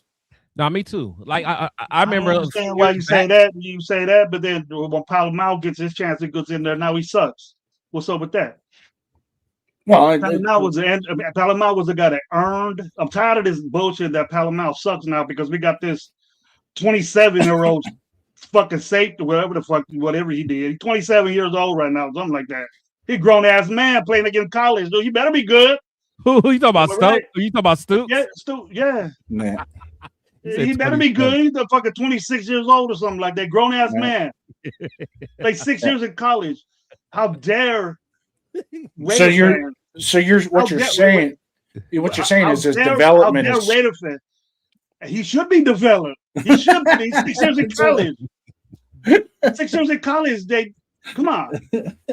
What you think about that? What you think about that, Chris? Do the audacity and the dumbness of Raider fans saying, well, if he didn't get picked in the first round, they rated him real close to Caleb Downs. Bullshit. Get the fuck on my face with that. Caleb Downs went to school 3 years. He was a junior in college. He's a first round pick. Don't compare this dude to Caleb Downs. JD, you know that. He played 2 years at Alabama, 2 years at Ohio State. Caleb Downs is different, bro. Caleb Downs played 3 years in college, bro. Look it up. Caleb Downs played 22, 21 years old. So I thought he played 24 and 25. Do not compare. Well, people were saying if he dropped down to the second round, but he was close. He don't have the this and that. All he is fast. That's all he is. And this homeboy that we got too, he ain't gonna do shit either because the Stokes is gonna whoop his ass. No, I honestly, and Jeff will tell you, I wasn't happy about the Stoops pick, specifically because of who was still on the board. Traded back. Yeah, got rid of Adam on the board, man. And honestly, and that's why I'm going to be upset. Oh, not okay. I'm not gonna be upset, but I don't want to hear no Raider fans like complain about, oh, Mendoza don't got no one to throw to. Mendoza don't got enough weapons. Spy Tech had a chance to get some weapons for his guy, man. Chris, I don't know what you're saying. I hear you guys, and I know Severa's with me. Who? What? How obviously can you be confident in this wide receiver core? That means something in football. You need dudes like that. Oh, y'all was fast. Straight line guys, that's it. When are we gonna finally realize that Trey Tucker is what he is? That's it. For 4 years, he's done the same shit. That's it. We realistically, we definitely don't have a wide receiver one. I don't even know if we really have a wide receiver 2. We don't even have a 2. We have a bunch of 3s and 4s. That's it. That's it, bro. And how you gonna develop your quarterback? To me, I don't know what you think, Chris or JD. Motherfucker better a number 1 pick in the draft needs to play and start. He needs to play and start. If he doesn't, he'll be a joke of the NFL in my mind. Gravy. I always say, like, the first 3 picks. Look at Severe looking like the I see a Raider hat. Man. It looks like he's in Witness relocation program or something. Yeah, in Bakersfield. Severe's in Bakersfield. Huh? You in Bakersfield? Nah, man. I'm playing chaperone. This is what I forgot about my daughter. Her best friend's birthday. Can't hear you. Yeah, we can't hear you. Your mic's messed up. All right, I'm gonna take these headphones off. I'm Okay. again. But let me see the party, bro. Where the party at? Let me see all that coke over there. He's reconnecting. No, Gravy. No, I feel you. I always think that, like, the first and second round picks need to be starters. Now the third round picks usually, like, I'll say if they need like a little bit of development, but they need to at least make some type of impact. But the first and second round, like that's why, like, Jack Besh better ball out this year. That's all I'm saying. Better. You can see that he doesn't have separation, bro. He can't Thank get you. those time. He can't get separation. No, man, Gravy and speed and getting separation is stop and go movement. Stop and go movement is the most important thing in the NFL as far as receivers now. Not straight in. You go drop a line, right? And we got a bunch of guys that can do that. It doesn't matter if you run a 4.27 40, 4.29, 4.31. It don't matter. Yes, it does. It matters. It matters in a way, but if you can't stop and go exactly and a route, then you ain't worth this shit. And we got a bunch of those on our team. That's what exactly. I think. Remember what was the name? John Ross. He went to the Bengals. I mean, it's so many guys like that. You know what I'm saying? It's like you got the speed, but they can't separate. And honestly, and then on the flip side, they're like, oh, well, we got a good physical receiver like Jack Besh. Like, okay, if I got a physical, strong receiver like that, he better either be like overly strong, like an Anquan Bolden type guy or a Hines Ward type guy that get, like, if you try to press me, I'm getting some separation like that. Or you need to be a route technician. You need to be a route technician where it makes up for your speed. You can still, your angles, you know how to use your leverage and get open. Like, if you don't have the speed, you better have one or two of those skill sets. You better be like a Hines Ward or Anquan, or you better be able to route the hell out of somebody. And he has neither. He's the only one I have confidence that can do that. But his separation, Besh. You have confidence he can do that? He's the only one that I see that can improve and get better. And those other guys ain't shit. You got a twig, 6'5" twig over there on the outside and can't catch a fucking ball on a bomb. He's never got a 50-50 ball in the pros. The other guys I don't even give a shit about. Trey Tucker, I'm done with Trey Tucker. And Betts is the only one I have confidence in that can he's the only one that caught first downs and balls besides Bowers. And our running back, balls. Who else did? Trey Tucker did. Can you hear me? Yeah, I can hear you. Where are you? I'm not cool with this wide receiver core at all. We need somebody. We need somebody big time. We need to make. If we want our quarterback to get better, we got to give him something good to throw to. These dudes are a joke. They've been a joke for as long as we had them. They get the guys. Look, I expect. Tucker or Thornton to develop. Betts to develop. Betts needs a play. He needs to get in there. He's a second round pick, dude. He has to. I expect him to be in there and do it. He might not have had a chance or opportunity, but nah, man, nah. I'm done with this. If you're saying these guys could develop, and you're saying we're in a rebuild and we're doing this a drastic rebuild, why are you having us win 10 fucking games, 7 fucking games in? Quit saying that. You're not making sense. But the problem with Besh is that, first of all, Besh had 1,000-yard season his entire collegiate career. That's after he left the SEC, where he was playing tight end, to go to the Big 12, which is for the most part a cupcake conference. Then he comes to the NFL. He's slow, right? He can't separate. And so the resolution for a slow guy that can't separate is for him to go into the offseason and add muscle. Well, what fucking sense does that make? You're slow already. You can't separate already. So what are you gonna do? We're gonna do add muscle to a frame that's already slow and can't separate. It makes no sense. So now you try to are you gonna move to a wide now? Are we gonna put him at tight end and start using him in that way? Because he ain't gonna separate a wide receiver. He has to play in the slot. Because if we damn sure can't win outside. So I mean, watch out, Jalen Naylor's coming though. Watch out. Yeah, that's watch out, man. But honestly, Naylor's probably going to be the best. He's the only one that might better be. Yeah, like he might be the guy that he truly hasn't had a chance to really shine. But I still think his ceiling is still a wide receiver too. That's a ceiling for him. Yeah, that's a ceiling. Leading receiver last year. How many yards? That's bad, bro. Raider E508, that's bad. Trey Tucker's our leading receiver. That's bad. Look how many yards he had. Look how many receptions he had. You got to be concerned about that, and that's what I'm talking about. That's what I mean. We got to get somebody to get busy, a playmaker, somebody that if Mendoza's in there, you need receivers to help him out, bro. He ain't gonna do it by himself. We focus on offensive line, but you got to have playmakers around you. We just can't say, "Hey, Bowers is gonna do it," or we just dump it off to the running back. You need receivers to get defenders out the way to cover, so all that shit can happen with Bowers and all this stuff. We just got to put it together. We just assume finally Tucker's gonna have a season. Fuck, we've been waiting for this dude for how many years already? That's why I'm not in Bakersfield. That's why I'm not in Bakersfield, because I don't want to see that motherfucker, Severe. Well, we're gonna have but what's crazy is that y'all can look this up. I don't know how true this is, but I saw a stat that Wan'Dale Robinson is the only wide receiver in NFL history 5'8" or shorter to have 1,000-yard receiving season.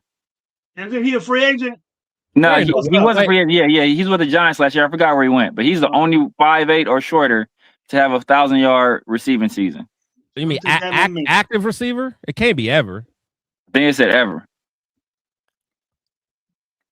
Nah, I don't believe that. You believe that?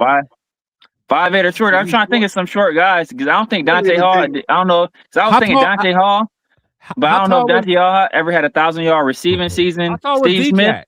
How tall was D-Jack? D-Jack was like 5'9", 5'10". So I think Steve Smith was like 5'9", 5'10" too.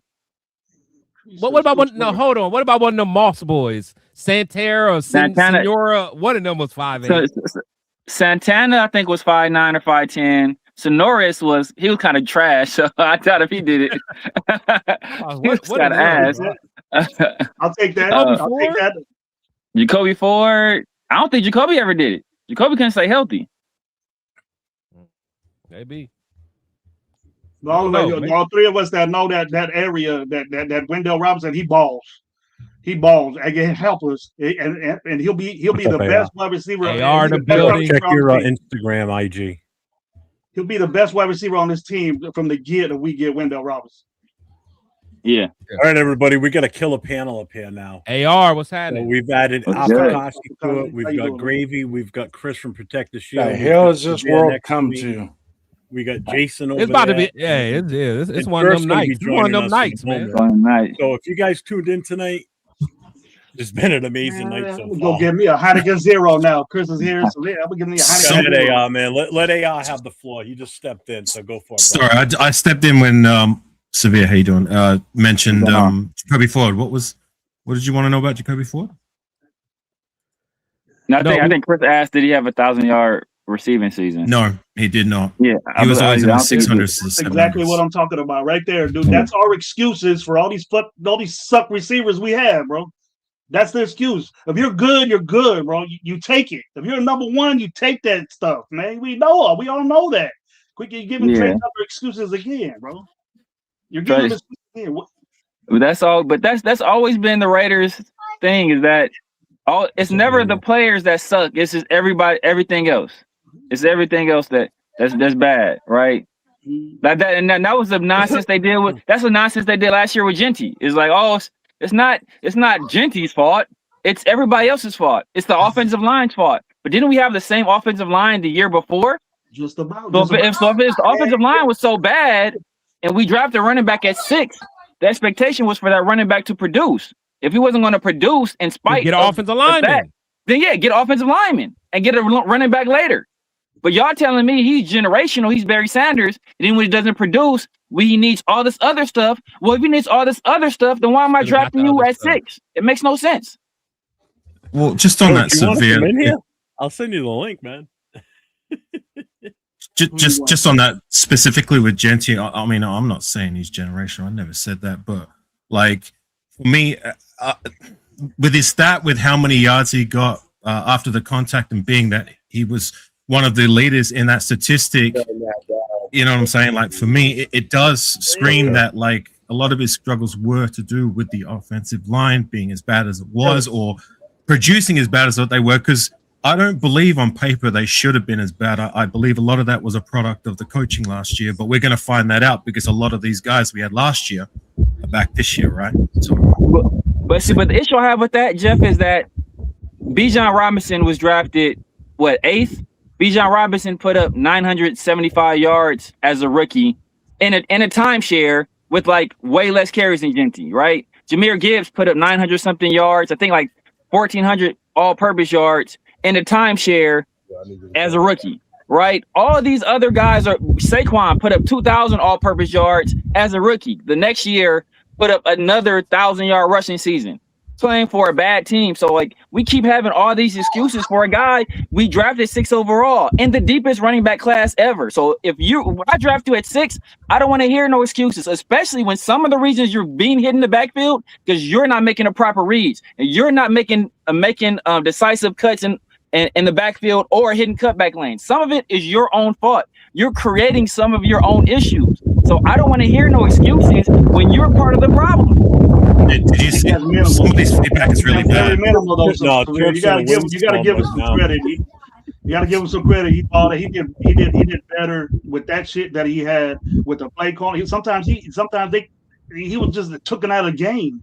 And it wasn't because of what he was 7th in carries. I don't want to hear that nonsense either. He was 7th in carries. I don't want to hear it. He was 7th in carries, bro. He had more carries than most running backs in the NFL. Then more than like 80-something% of the running backs in the NFL, he had more carries. So I don't want to hear this nonsense about he didn't have opportunities. He was 7th in carries. 7th. What did you expect him to have? What did you expect him to get? Were you expecting if I draft the running back at 6 overall, I need 1,800 all-purpose yards. He should be. I need 1,800 all-purpose yards. He should be that. He should be. So Severe. I'm not going to dispute that either. Yeah, it should be that. If the offensive line can produce even a fraction better, then yeah, you should be expecting that from a first round. What was he, 6th pick overall running back type deal? Like I'm not denying that. Like I mean, I'm only giving those concessions, being that they were literally the worst ranked offensive line in the season. And like, you know, I get it. Like you're saying that the excuse can be like that he wasn't hitting the right holes, he wasn't making the right reads and that. Like, I mean, I'm not an X's and O guy. I'm not from a technical perspective, you know, all this and all that. I can only go by what my opinion is, but I just, from the eye test, I didn't personally see that from Genty. I saw a guy who was at least giving 100% effort and trying to make the best of bad situation. You know what I'm saying? Hang on. Let me finish. I don't care about somebody trying. You can try all day. Let me finish. I tried. I'm trying to be a millionaire. I ain't made $1 million yet. So I don't get extra credit for trying to make $1 million, bro. I don't get no concessions off of that, bro. If the issue is the offensive line and you needed this great offensive line in front of you to produce, then maybe we should have drafted Kelvin Banks. Maybe we should have drafted Mimbu. Maybe the year before we should have drafted Fuaga instead of Bowers, right? If that's what you needed to produce at running back, then let's not draft a running back at 10 in the top 10. Let's draft offensive line. But we drafted you in spite of that. And before the season, people didn't say, you know what? I don't think Genty's going to have that great of a year because if you look at this offensive line, it's not that good, right? People were saying that. People were saying he's going to be generational. He's going to be offensive rookie of the year. And then even in the preseason, when I pointed out that I don't think Genty's going to have that great of a season. Oh, Severe, you don't know what you're talking about. It's vanilla, and you know this, that, and the other. And he's going to watch Severe. Watch what happens during the season. And when it didn't happen, then all these other excuses come in. I don't want these excuses. If I draft you at 6 at running back, which is supposed to be the most translatable position from college to the NFL, where I expect you to produce. So don't give me excuses when I expect production. We all know that Severe didn't like Genty getting picked. I didn't like the pick either. I was all with Genty. All y'all know that. We were last. We didn't have a choice. It was just like this year. Gravy. What were we this second in the fucking league in rushing? Gravy. What were we this year in rushing? What were we last year in rushing? We weren't 30. We were last. Yes, we were. We were worse. We were worse last year than we were the year before. He did better than all those four of them. Year than we were the year before. I just have one question for everybody. We were worse last year than the prior year, Gravy. After drafting a running back at 6, we got worse. Exactly. In terms of running the football wasn't our problem on offense. We got worse. You said it's not our problem, but we were worse at doing it. Yeah, think of any great running back. Think of any special running back. Did they ever have an excuse as to if they didn't have an offensive line or not? Think of any of them. Like any of the ones that were drafted in the top 6. I can guarantee you. I'm pretty sure they didn't have an offensive line like we had. Bijan didn't have an offensive line like we had. And he still looked 10 times better. Gibbs don't have an offensive line. Hey, Gravy, hold on. Look 10 times better. I agree. Saquon, but McCaffrey, none of those dudes. None of those dudes did. Somebody already Let's just stick to last year, Gravy. Let's just stick. Junkins. Yeah, Junkins is a great example. Junkins is a great example. The Cleveland Browns offensive line was Jason, trash. can you hear me? Look what Junkins did compared to Jenkins. I can hear you. I can hear you, Jeff. Okay. Did he have more yards than? He got injured. He got injured. Well, yeah, he got injured, but who had the best yards as a rookie? Who had the most yards as a rookie running football? Can I also ask, like, are we already going to give up on this guy after once? Like, even if what you're saying is the basis of what you feel, like, are we really going to judge his his rookie season be the full stop with Genty?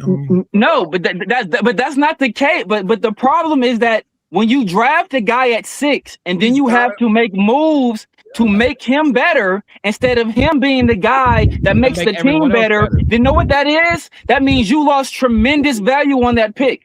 Yes. Tremendous value. Yes. I said Tedoroa was the better player. Tedoroa went to the Panthers and instantly made them better. What does Bryce Young look like? Instantly, Bryce Young looks like a much better quarterback, right? Oh, and Canales had been there before. Leggett had been there before. So you can't say it's Leggett. You can't say it's Canales. Tedoroa gets there. Instantly, they're a better team. What does that tell you about what he does for a team? Genty gets here, and we are a worse rushing offense.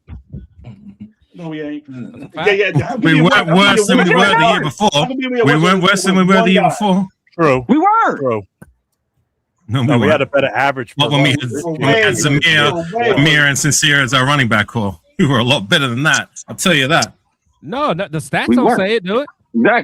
Exactly. You want to be a stats guy, but physically with your eyes, go ahead. My eyes work. I know my eyes work. I know what I saw. Your eyes work, Turk. You should be saying that he was a better running back than all 4 of them motherfuckers last year. I agree. What's his name? And all this stuff. I mean, he gotta be. He was another Zeus motherfucker. He was whack, dude. That was whack. All 4 of them motherfuckers didn't get 900 yards like Genty. And they still produce more we still produce more as a team than we did under Genty. But why? Are you sure about that? Are you sure about that? Look at the total yards. Okay, let's do it. Because from my recollection, that running back room before was the literal worst we've had in the last 25, 30 years. There has been no other running back class that has less yards than that one specifically. So are you sure that running back room last season had less yards than the one before when we had Zamir and Sincere? Because that is a very low bar. Are you sure on that? Let's do it. Let's do it. I think if you have the worst running back committee 2 years in a row, 32, he was an improvement than all them sorry motherfuckers we had before, no matter if we were 32nd or not. Well, regardless, the thing is, he was a number 6. You didn't see a better running back visually. You can bring up stats all you want. I'm not that type dude. Gravy. He's a number 6 pick, Gravy. He's a number 6 pick. He's just not a number 6. They're just saying right now, Bijan had 970 something yards in the first year. And look In how a many timeshare. yards per carry he had. In a timeshare. And he averaged 4.6 yards per carry. Now we're dwindling it down so much. You got to reach to say that. No, because that's He was in the time. He was in the time. That's how you rate No, running back. Bijan was in the time. Bijan, first of all, Bijan only played like 13 games or so. I think his first year, and he was in a timeshare with Tyler Algier. So he was in a timeshare, and he didn't play all every game, and he still had more yards than Genty. That's the Jahmyr Gibbs started two or 3 games as a rookie, and still had more yards than Genty. What's good for you is I think both those running backs are better than Genty. So that wins your gripe, huh? What was the number? Hey, he said 2025 was better than 24. What was the numbers? I got the numbers here. I've got the numbers here if you need it. The relevant numbers. Give me the numbers. So I'll give you 2024 first, right? So in terms of attempts, they had 380, and they had 3.6 yards per carry attempt with 1,357 yards total. That was 2024. So 1,300. Okay.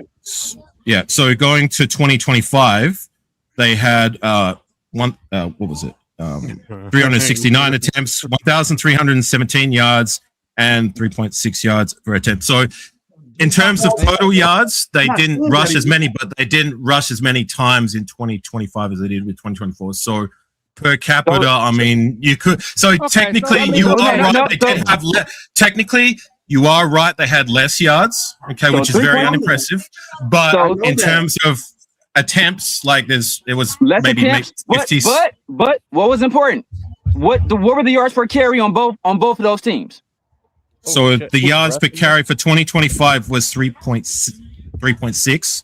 And the year before was 3.6, correct? 3.6. So they had less yards and the same yards per carry. So which season was the worst season? Gravy? You want to come out again, Gravy? What were you saying? I never said those dudes. Wasn't what better. you saying, Gravy? What are you saying? Like I said, we drafted a dude at 6 to do this. At 6, bro. Oh my God, it's over. Holy shit. I don't know what to tell you. What happened? Who won? Wow. What happened? There was like 10 seconds in this match. Yeah. The fight already gone. Holy Jesus. Ronda got beat. Armbar or not? Oh, yeah. Armbar. Ronda got over the armbar? Yeah, dude, 10 seconds. Boom, over. Dang, bro. What an ice. What an ice. Down.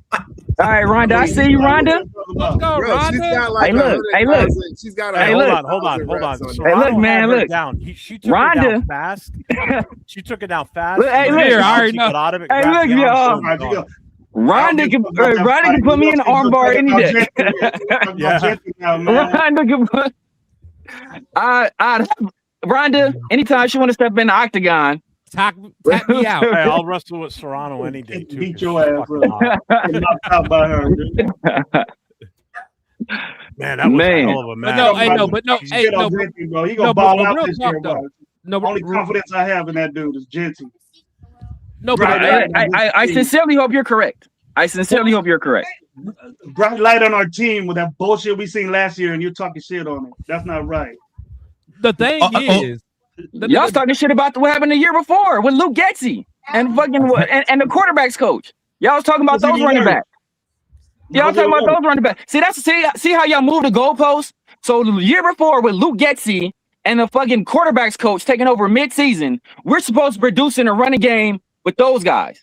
But last year with Chip Kelly, who everybody told me is the Super Bowl winning coach, and his son, who's super qualified because what he did at Arizona and what he did at Washington. Now all of a sudden we're making excuses.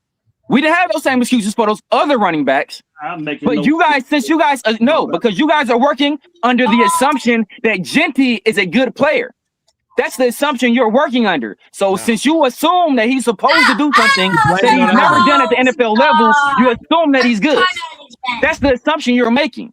Instead of saying, let's wait and see what he actually does in the pros. What's up, Rafa? So you just go by 1 year, that's it. So, Yeah, that's what I asked. All I'm saying is that all these plays y'all copping, y'all didn't cop none of these plays the year before for that running back tandem the year before. Y'all didn't cop none of those plays because you guys are working under the assumption that Genty is good when we don't know if he is or not. He was a good collegiate player, hell of a collegiate player, one of the best collegiate running backs ever. All right, I give him that. But what is he in the NFL? We don't know what he is. In the Mountain West. That's my point. That's my point. We're all in to give them chances. Let them roll. Let them development. Trust the process. I love when someone uses let them do this that. fucking line. I love it when someone uses this line. Are you fucking serious? Hey, Anyone who thinks Genty is bad he wasn't doesn't know fucking football. terrible, like you say. He's not terrible, bro. So I don't know football. So Bush Raider, what did you think about Pete Carroll before Pete Carroll took over? Well, where's your thoughts on that regime? Did you think that was going to be a good regime? Hey, and thing is that and know why? And know why Bijan doesn't have as many broken tackles as Ashton Genty does? Because Bijan makes people fucking miss. He doesn't need. He makes people fucking miss. He doesn't get hit unnecessarily. So that's why if you don't know how Bijan plays football, then you don't know football, Bush. You don't know football. Hey, Severe. Let me tell you, as my brother. Severe, let me tell you, brother. Don't. Let me just Chris. Don't even argue with Bush, bro, because he thought that C.O. Moore was a defensive tackle. AR knew where I was going. AR knew. Oh my God! Don't even argue with him, bro. I'm just saying to skip it. Don't argue with that dude. Bro. Can I just get in there? Somebody that has more broken tackles and more yards after contact. Severe. Bijan is a guy that's a shiftier back and a speed back and a guy who could literally play slot receiver in the NFL. That's how good he is as a receiver. Severe, can I just get in there just for a second? All right. Yeah, go ahead, bro. We obviously look. I can respect your takes. I don't agree with them. I've given you my takes. Although I will say this. All right. If by year 2 and year 3, it's still the same deal, then I'm going to agree with that. Like if you draft in the top 6 or in the first round specifically for a running back, and he's not producing numbers that are at least 4 point whatever, and somebody's wind is really bad in the background. It's severe. It's in a windstorm. Okay. But the expectation in time, hopefully sooner rather than later, is going to be at least 4.2 yards per carry as a first round draft running back. I'm right there with you. Okay. So there will come a time when he has to produce those numbers. So I will agree on that point.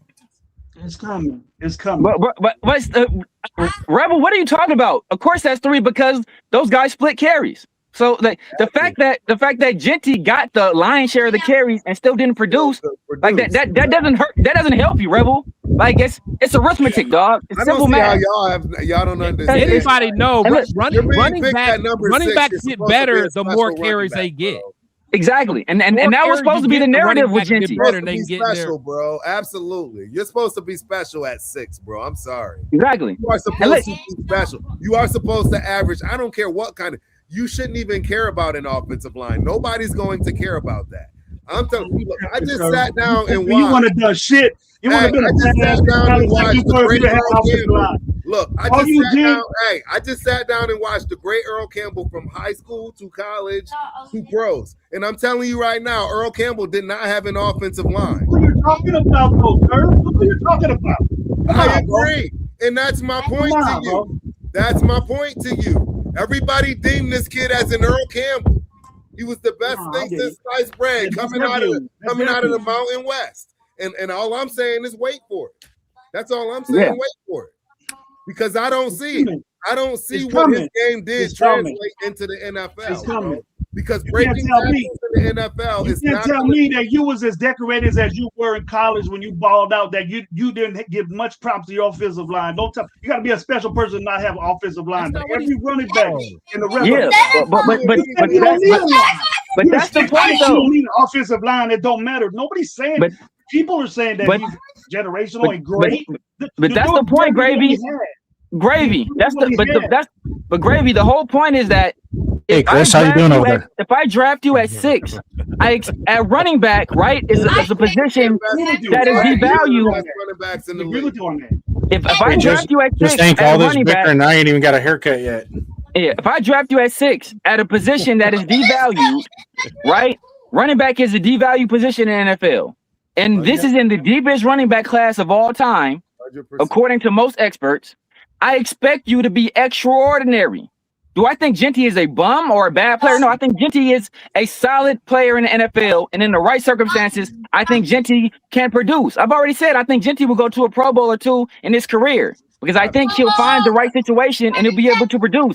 But when you're drafted at 6, my expectation is not for you to be a pretty good player or a solid running back. I expect you to be I bet you damn near all pro level running back. That's my expectation, and I expect you to show that out the gate. I don't want excuses. I want production. So if I gotta revamp if I gotta spend damn near $30 million to put a center in front of you, and then draft offensive linemen to put in front of you, then I should have just drafted offensive linemen and then paid low on a running back. Because look, in the first 3 rounds over the last 2 years since we drafted Genty, we got the most expensive center, and we drafted 3 offensive linemen in the first 3 rounds within the last 2 years. I don't think that's for Genty. I think that's for your boy that got picked number 1. That's for everybody. That's not gonna fucking play. That's for everybody. Number 1. Trey Zone is more the plus protector than the mauler. Genty's number 6.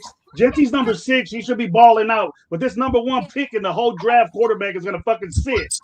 You don't have a problem with that? Oh, hey, look. I do have a problem with that.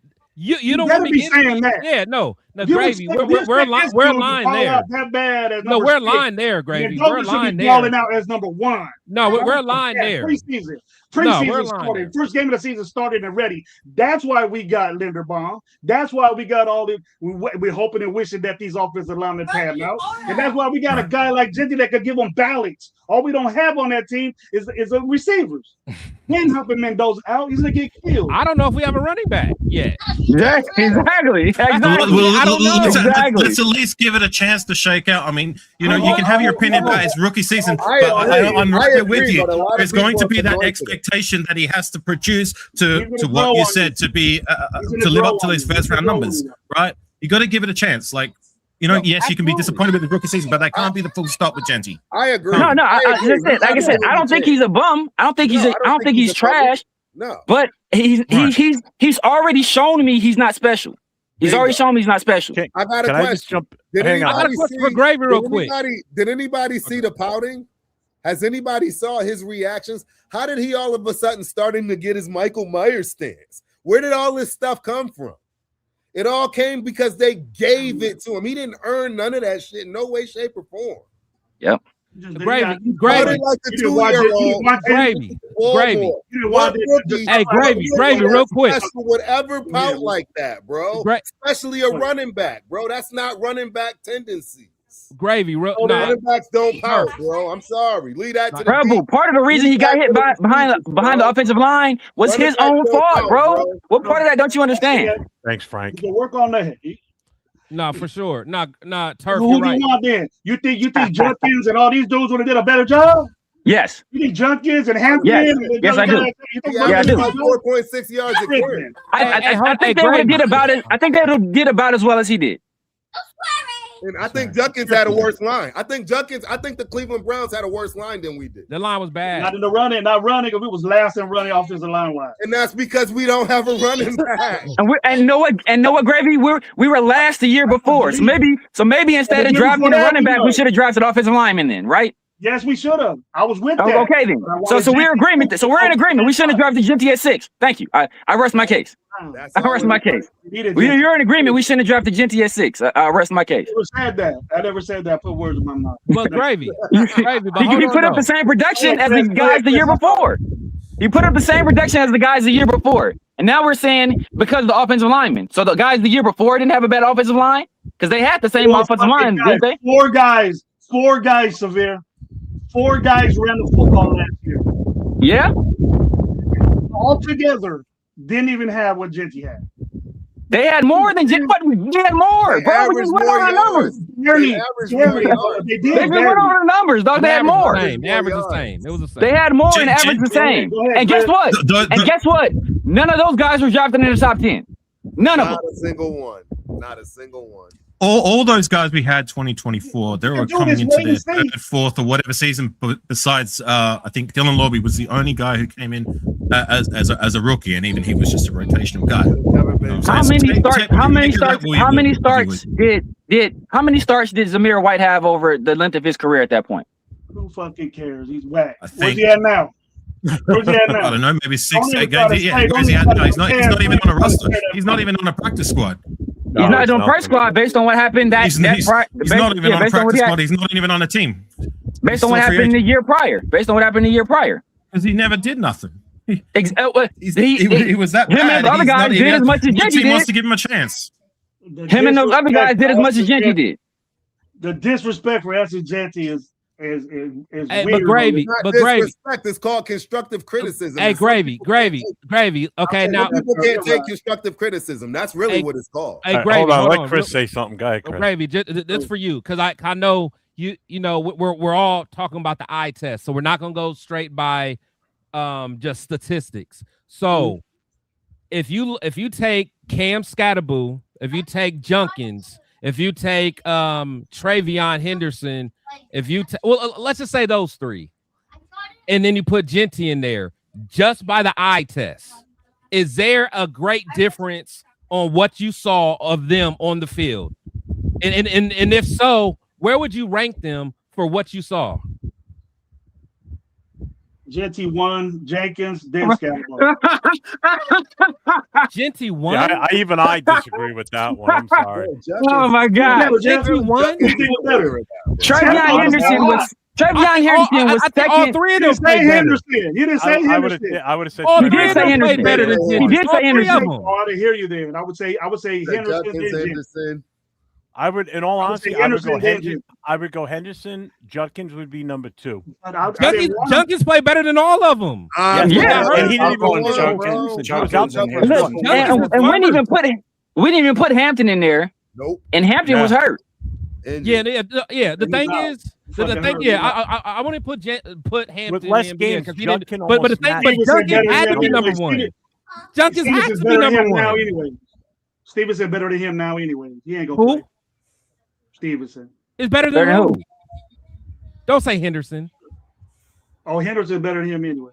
Yeah. Oh yeah. Okay, but my thing is, out of all those three, especially Cam showed out the little time he played. Right. But my thing is, bro, that little motherfucker going. Same thing if he ever plays again. His injury so bad he ain't gonna play no more. No, you know what? No, I agree. I agree. I agree. I didn't want him. Him and Dart got hot at a good time, bro. Him and Dart. No. He reminded me of Peyton Hillis. I knew he was not going to have a long career just the way he plays. Peyton Hillis. But what I'm saying is, Peyton Hillis. No, he does. You remind me of Peyton Hillis, though. No, but the thing is. Special. No, okay, but regardless, the thing is, I just named 3 rookies. I think it's safe to say that those 3 rookies, eye test, like you always talk about the eye test, those 3 had a better eye test than Genty. If you think they look better than Genty the way he was running, then that's fine, Chris. You have your opinion, but I think Genty was an improvement to our running game than what we had last year, the year before that. I see that too. What, though? I liked what I seen from there. I see something coming, bro. I'm enticed and looking forward to what this dude could do. You all just saying that he's whack the first year. You didn't see no improvement. You're good now. You think that he has his vision? He has some problems with vision and his. We don't think, but that's the thing. I don't think he's whack. He's not. I don't think Genty is a. Yeah, exactly. I don't think Genty's a bum.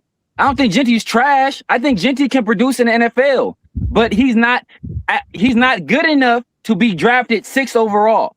So that's a wasted pick. Because we're going to have to because we've had to hire a brand new head coach, bring in a brand new offensive lineman, pay a center damn near $30 million, and then draft 3 interior offensive linemen. Or 2 interior offensive linemen and potentially another guy that may play guard, may play tackle, just to help him. And another running back. And another Yeah. right now. And what are you doing bring right another now? running back in that share the load. Yeah. Yeah, This- and I he's can gonna hear that. he's gonna Internationally expose that known, dude. offense. The coach is He's gonna expose internationally that known offense to do that. better than He's a Janty. two-back guy. He's that guy, bro. He's a two-back But that's guy. even worse, bro. But that's even. But like do you Twitter. understand? That's even worse. Y'all said that the one of the excuses that was being said all last year was that Genty's not good because he's not getting carries, even though he was 7th in the league in carries. So now we're going to take the guy that was drafted 6th overall last year that people were saying didn't get enough touches, and now we're going to give him less touches. Yeah. Make it make sense. Make it make sense for me, Gravy. Make it make sense for me, bro. Can I help you with that, Severe? You think this guy? Go ahead, JD. Go ahead, JD. I'm saying that There were hold on, Gravy, hang on a on. second. Gravy, let Jason talk. Can anybody here dispute the fact that the Raiders did take the fucking ball out of Genty's hand in certain games when he was Oh my starting God, to get warm? Well, here's the thing. Okay, that's the problem. Okay, hold When on. you Okay, rush 3 times for 40 yards, and end up with 10 Jason, carries for 60 how yards. productive was he in those situations? How productive was he in those games before he took the ball out of his hand? There's a couple games where he was like 3 for 25, 3 for 30. I got and the then all of a numbers sudden right they took the ball right out of his hands. What game All right, was you that? ready? What You ready game for was this? game was those? I'm going to tell you. I got them right here in front of me. So against Kansas City, we lost 31-0. He had the 6 carries for 21 yards. Okay, 1 catch. So 3.2 yards a carry. Dallas on Monday night, he had 6 carries for 7 yards. We lost 33-16. Yeah. Philadelphia, and I saw this in person. He had N'Kobe 9 Dean. carries. He had 9 carries for 35 yards. He had nightmares about N'Kobe Dean after that game. N'Kobe Dean was Debo that game, bullying him all game long. Yeah. Everywhere he went, N'Kobe Dean was in his Jeff. face. Hey, Jeff, keep going. Keep going. See, he's got It's another just a game simple here. fact, Jeff. It's just a simple fact. These guys don't It's a simple fact that he had 6 carries for 7 yards, bro. That Gravy. Yeah. Why 6 can't you carries just for call a 7 spade? yards, do you bro. think we don't like It's just a Genty? simple fact. Call a spade. We all should be motivated. Why do you think we don't like You all Genty? just love. I'm the negative one here. I'm the No, one that who does said you the negative one? shit in a lot. I can't believe you guys are saying this about your Raider running back. Whatever pick you want. I'm not negative, Jeff. McGravy. I'm not being negative. I'm just saying he shouldn't have been the 6th overall pick. At all. He shouldn't have been this. Hey, maybe he is. I don't know what he's doing right now. Maybe he's with whoever, and maybe he is coming. I don't know. That's his business. All I know I is just said that that it shouldn't be a full hold stop, on. Severe, and it sounds like you're giving it a full stop. Hold on. Let's give Jason the floor again because Jason made that comment. I want to know which game did we abandon the run when Genty was apparently cooking and we took the ball from him? The Denver Monday night game. Okay, give me the background behind that. There was he had well where we he had went one he had the one called back on the penalty. I give you that. Yeah, that's a wash. That's a wash. But you also got to take into consideration there was 2 power tosses that they ran that he got good yardage on. Which game was that? And then they just stopped. They stopped handing him the fucking ball. Okay. But at that point, what was his production? At that point, he was moving the sticks. No. At that point, what was his production? To throw a stat number, I don't have the stats in front of me. I'm just telling you from the eye test. Let's not go by feelings. Let's go by facts. There ain't no feeling. I'm telling you what I saw. And then also, Jason, what was the score at that point as well? Yeah, because the context. Because if we're not making headway in the running game and we get down by 17 points, are we supposed to just keep giving him the ball when he's not we're not producing enough? I can't pull up a separate tab on this. But hold on. I can answer these questions for you. What was the first question? That's what happens, Severe. The Broncos game. The Broncos game. How many yards did Genty have before we abandoned the run? Because what was the final score? Because which game are we looking at first? Which Broncos should be the road game. All right, hang on. If Genty was averaging like 6 or 7 yards per carry, and we were still in the game, then yeah, we should have kept feeding him. Road game. He was in that situation a bunch of times, though. Okay, it was a Thursday night game. It was a Thursday night game. Okay. The final score was 10-7 Denver. Okay. All right. In this game, he was 19 carries for 60 yards and 1 touchdown. 19 carries and we abandoned the ball. When do we abandon the run? Hold on. 3 carries, 3 catches for 3 yards. So the score was we got off to an early lead in the first quarter, 7-0. They tied it in the second quarter. And then the next score was in the third quarter. They got a field goal, and in the fourth quarter was 0-0. How many carries do you have in the second half? That's what I'm going to look at right now. See if I can pull that up. 10-7 games. I don't know. 19 carries is not abandoning the run. Not to me. No matter how you. Okay. No matter how you. All right, hold on. That's like 300 something carries over the length of a season, like 360 or something like that. I want to say something like that. So in the third quarter, here's every play in the third quarter. All right. So one series, we went 3 plays for 8 yards. Genty ran the ball for 5 yards on one play. Then he ran it for 3 yards. Gino threw an incomplete pass, and then we punted. Our next series, 1 play, 0 yards. Gino threw an interception. The next series in the third quarter, 3 plays, -6 yards. Genty up the middle for 3 yards. Gino Smith passing Smith intentional ground. From Geno Smith intentional ground. Barely hear Jeff. The feedback's pretty bad. Yeah. Who? Someone's wind, man. It's loud. Turf, mute yourself real quick, bro.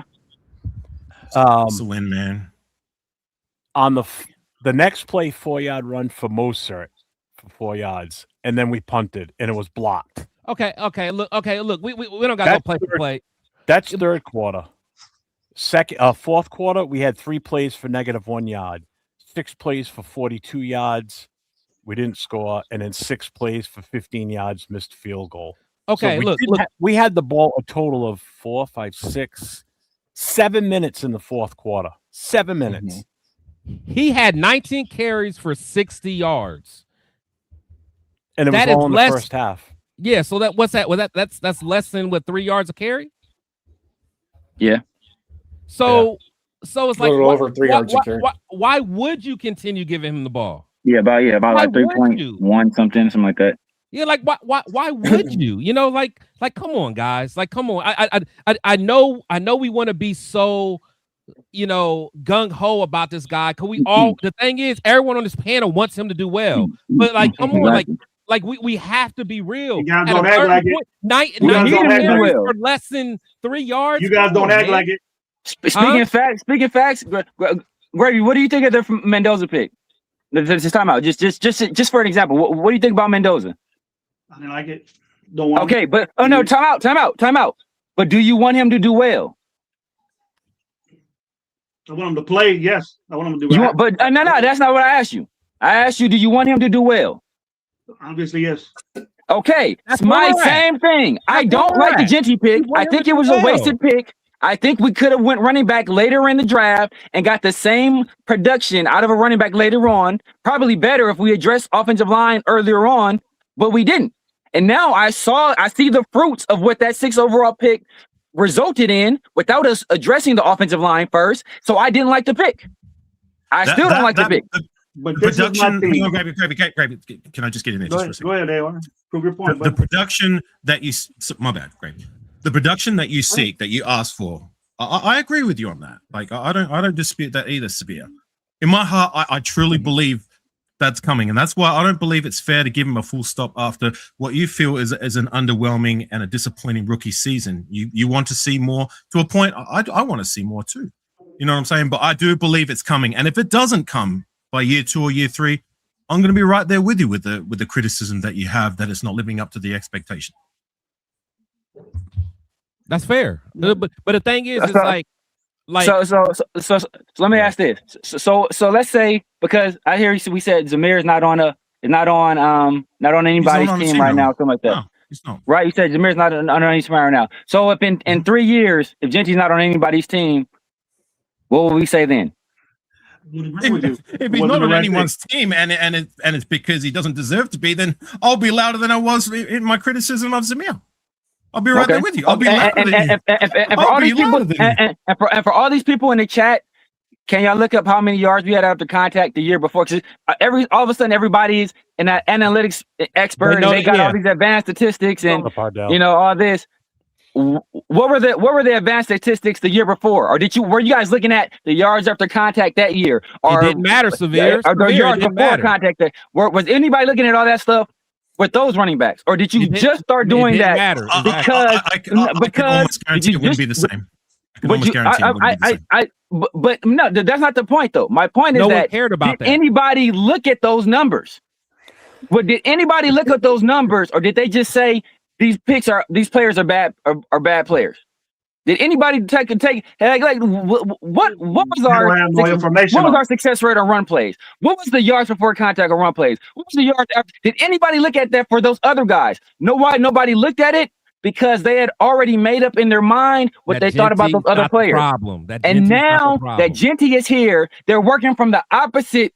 They're working from the opposite conclusion that Genty is a good player and he's not the problem. So everything else around him must be the problem. And that's the issue I have. Instead of looking at every player objectively, no matter what they did in college, no matter where they were drafted, look at them just for what they do. And then you can start looking at the statistics for what everybody does instead of just picking and choosing the one guy.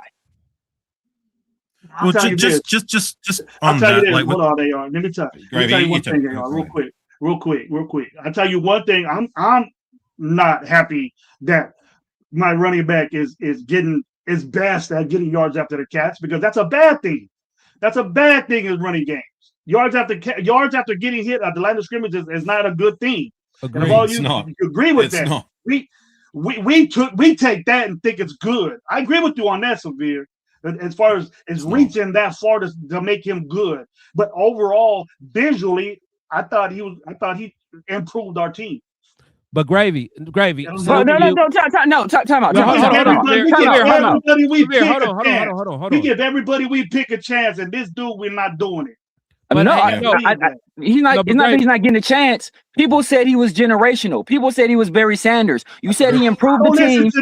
I believe in Genty. I never said that. Gravy never said that. A lot of people were saying that. He was a betting favorite to win Offensive Rookie of the Year. You said he improved us as a team, but we ran for the same amount of yards per carry, for less yards overall, and we won less games. So how the fuck did he improve us?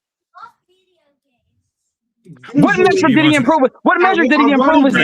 Was better. You cannot say that it wasn't better. You can go stats all you want, Severe. If that's what you want to do. I don't give a fuck if they're running. If on paper, I don't give a on paper or team on paper. Don't give anybody else no chance. Gravy. On paper, last year our team was better on paper, right? Last year we had a way better coaching staff, a way better roster on paper. But what the fuck did it mean on the field, Gravy? It didn't mean a thing. It didn't mean a thing on the field. I don't know what we got this year yet, but I know Genty's going to improve. I said last year, our team on paper, our coaching staff on paper, our roster on paper was better than the roster the year before, better than the coaching staff the year before. And what did it mean? It didn't mean a motherfucking thing. I didn't agree with anything we did last year. It didn't mean a motherfucking thing. Until we got Genty. Yeah, and that's the other thing too. And I could agree with Q on this. The hype on Genty versus the hype on Mendoza are two totally different things. Like, I didn't see everybody going gaga over Genty like they are with Mendoza either. I mean, I was excited for Genty. Well, I mean, you're talking about a guy that should have been the Heisman Trophy runner that year. But that's different. You know? We haven't drafted a quarterback since, the first round since Jamarcus. So I mean, we understand. We shouldn't this year either. We're not ready for him this year. We're not ready for that. No. I mean, we the thing is, we weren't ready for Genty either, though. No, that was the problem. And the thing is, and I think that's where the biggest misconception is like when you get a quarter or when you get a running back that high, like you almost want him to be the icing on the cake. You know what I'm saying? Like you want him to be like that last piece that you need. Like you don't get the running back before you have the proper offensive lineman. So I think that's the issue. Unless he's a Saquon type of player who can make the lineman better. Now I always say, how would you know? Wait, hold on. How would you know what he did? You had to go by college because it's been a rookie year. I promise I'll be quiet. Give me 1 second. I promise. Go ahead, So bro. when Josh Jacobs went wild that year, the biggest statistic that people didn't talk about is he was ranked number 2 in forced missed tackles that year behind King Henry. You know what I'm saying? But like, and that was a terrible offensive line, but he still was able to lead the league in rushing that year when forced missed tackles. That's the kind of stuff that a great running back can do. He, regardless of the line, he can make guys better. Was that Jacobs' first year? Was that Jacobs' rookie year? Was that no? That was Jacob. That was his fourth. I think fourth or fifth year. Okay, but Gravy. Hold on, Gravy. Okay, now Gravy. Now watch this though. But Jacobs' first year, he averaged like 4.6 yards a carry. Yeah, then he had a better offensive line. Now, we're looking. If we want to dissect that like that, when you say you're not a stat guy, when you say you're not a stat guy, and then you start throwing 4.3, 3.4. Well, no. Only reason I brought that up. Only reason I brought that up because you guys like to talk about the getting hit behind the line and all this stuff. I'm just saying. Huh? Can I just say one thing real quickly? Great, Gravy. Can I just get in there real quick? Just on that, Chris, if I can. I remember specifically the year after Josh Jacobs broke the records for how many yards per season. Whatever it was, the record he broke. But anyways, the very next season, right? It was his contract year. Again, I think we franchise tagged him. I remember this game specifically. I believe it was against the Bills. We had like negative 12 yards per carry. You know what I'm saying? And that was, by the eye test, one of, if not the worst offensive line performances I'd ever seen when it come to our rushing attack. So it's just another side of the coin with what we're trying to say, that the offensive line can play a part in that, because Jacobs, he just came off a record-breaking season, and the guy had a game where he was, negative 8 yards on how many carries? No, I agree, but hold on, but because we got to keep it all in context. But that he also held out and didn't show up until damn near preseason that year as well. Exactly. You know what I'm saying? So it's like at that point you got new linemen. The whole thing was off because me and Turf used to argue about that. Like, I love Jacobs. And the thing is, he wasn't there through mini camp, training camp. I think he came like right before the preseason or something. Remember, he came mad late. You know what I'm saying? So we just got to take the whole context. Jacobs wasn't the same Jacobs at that point. He looked a little. He was. The very next season, he was a Jacobs of old. No, but part of the reason why I did. But part of the reason why I didn't want to sign Jacobs is because I'm one of the few people, even after he led the league in rushing, because I said generally after running backs have a high number of carries or a very high usage, the very next year they're either hurt or they're much less productive. And I said that. You can look at it. They ran the shit out of him that year. Saquon, it happened with Saquon. It happened with David Johnson. It happened with Christian McCaffrey. It happened with DeMarco Murray. It happened time and time again. What the fuck are you supposed to do with them? He's a running back. But that's my point. That's my point is that's why you don't pay running backs. That's why you don't draft running backs high, because they generally, the only person I've seen be super consistent, and even Christian McCaffrey been hurt. Only player that's really kind of dodged that bullet is Derrick Henry. Is who? Derrick Henry. We did try going the route of, okay, to your point, you're saying we shouldn't draft running backs high. When we moved on from Jacobs, we moved on from him with running backs that weren't drafted high, with a fourth round guy in Samir, with a sixth round guy in Dylan Lobby, and some friggin' veterans who just weren't in. Don't work. That didn't work. That dude should have never been drafted, bro. And me and Severe disagree on here. Like to me, Jacob should have got re-signed. To me, Jacob should have got re-signed. I agree with that too. It was a mistake moving on from him to Zamir, Amir, and Sincere, and believing that they were going to be the end or be all wins. They certainly were not. If I would have known we were going to draft a running back at 6 overall, I would much rather have kept Jacob and paid him whatever he's getting paid in Green Bay than draft a running back at 6 overall. I would much rather prefer that. But I'm the person that I am wholly against using high-level resources on running backs. It's not a good investment for bad teams most of the time, because most of the time that bad team can't take advantage of the player's skill set. Then they leave that bad team to go to a team that is ready made for a running back, and then that running back helps them succeed. That's what generally happens. Christian McCaffrey, Saquon Barkley, the last two examples. Real quick, just to address Ardell's post here, Turf. What's the average lifespan for a running back in the NFL? I want to say it's 3 to 5 years. And it's like 3.5 years, 4 years. Yeah, like it's real. So low. at that point, most of them don't get a second contract. No, Exactly. not at all. Because there's already somebody waiting in the wing. Or perfect example. Look at Ezekiel Elliott from the Cowboys. They knew he was done, so they didn't bring him back. And what's he been? He's been a journeyman center. And now where is he? Is he even anywhere right now? I think, but the thing that was like 10 years ago when he was. No, it wasn't. No, but hold on. Ezekiel Elliott. Oh yeah, drafted. Yeah, but Ezekiel Elliott. That's 10 years. Hey, no, but that's a long time. No, but the thing with Zeke actually hung around enough to get another he got a second contract though. Yeah, but he never played out the whole contract. Don't get a second contract, and if they do, they usually find out it hurts the team, whether it's Gurley or any of them guys. You know, they get that second contract, and it puts their team in a rut. It puts them in a rut.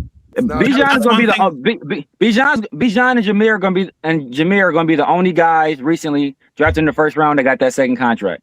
Hell, Genty likely won't. Like if my bad, AR, I got you. Yeah, I'll go after you. No, honestly, if you got to think, if Mendoza does what he's supposed to do, if Brock does what he's supposed to do, I truly think that Genty won't get a second contract. Just from a money standpoint, I honestly, regardless of what Genty does, I hope he balls out and we do give him a second contract. I don't think Brady will give him a second contract because of the money he's going to probably want. I just don't think, especially if he's not going to be a bell cow type running back. Because I figure that he's going to be a guy that's going to be splitting carries. I don't think, and I hope I'm wrong, I don't think he's going to be a 2 contract guy with us. That's just me. Can I just real quick? This right here, he became one of 2 rookies in NFL history record at least 800 yards rushing, 5 rushing touchdowns, and 5 receiving touchdowns. This is how statistically and historic record things go in the NFL. So he has 800 yards rushing, 5 rushing touchdowns, and 5 receiving touchdowns on a blood moon on the 5th Thursday of every month. This is the record that he had. That's the point with these records now, that they're stretching and grasping at these records. So what? He had 800 yards rushing and 5 rushing touchdowns and 5 receiving. He should have had 14 touchdowns total. How many rookies in history had the yards per carry that he had? How about that? Yeah, or higher. Najee Harris started his career with 4 straight 1,000-yard seasons, and he still got cut by the Steelers. 4 straight 1,000-yard seasons. Go ahead, AI. I know you wanted to say something. Go ahead. I've almost forgotten what I was going to say. Sorry. I was going to say, we were talking about like he has to play well enough to deserve that contract. Again, if he doesn't play well enough to deserve getting re-signed after his 4 years is up on his rookie contract, again, I'm going to be right there with you. Whether we re-sign him or not because he's been good enough or because we don't have the money or because he wasn't good enough, you know what I'm saying? Like, I'm right there with you. Like, he has to produce to the point where the conversation is to be had. And if he doesn't produce to the point where there's no conversation, we're moving on from this guy, then of course I'm right there with you. But another thing, we're talking about, like, you know, go ahead. Don't say nothing about Max Crosby, because I've been the biggest Max Crosby critic of anybody in Raider Nation. So don't go there with me. Hey, go ahead. Hang on. Let AI. If I can just finish. All right.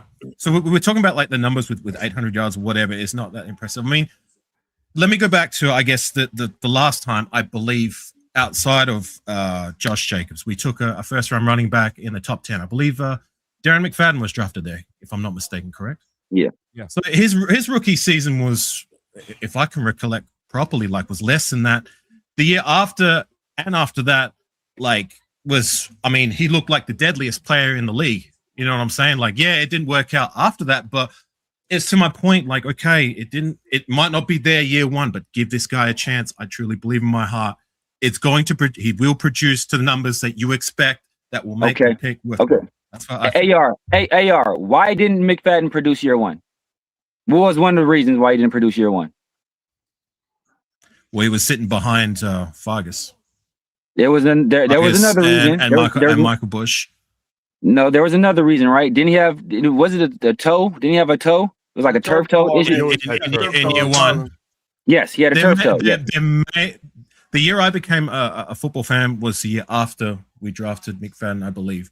So I don't recollect as well with that. I just know that come year, I think it was 2010, 2011 is when he was producing numbers, and I know with my eyes saw he was one of, if not the deadliest player in the league on a team that was okay, but not great. You know what I'm saying?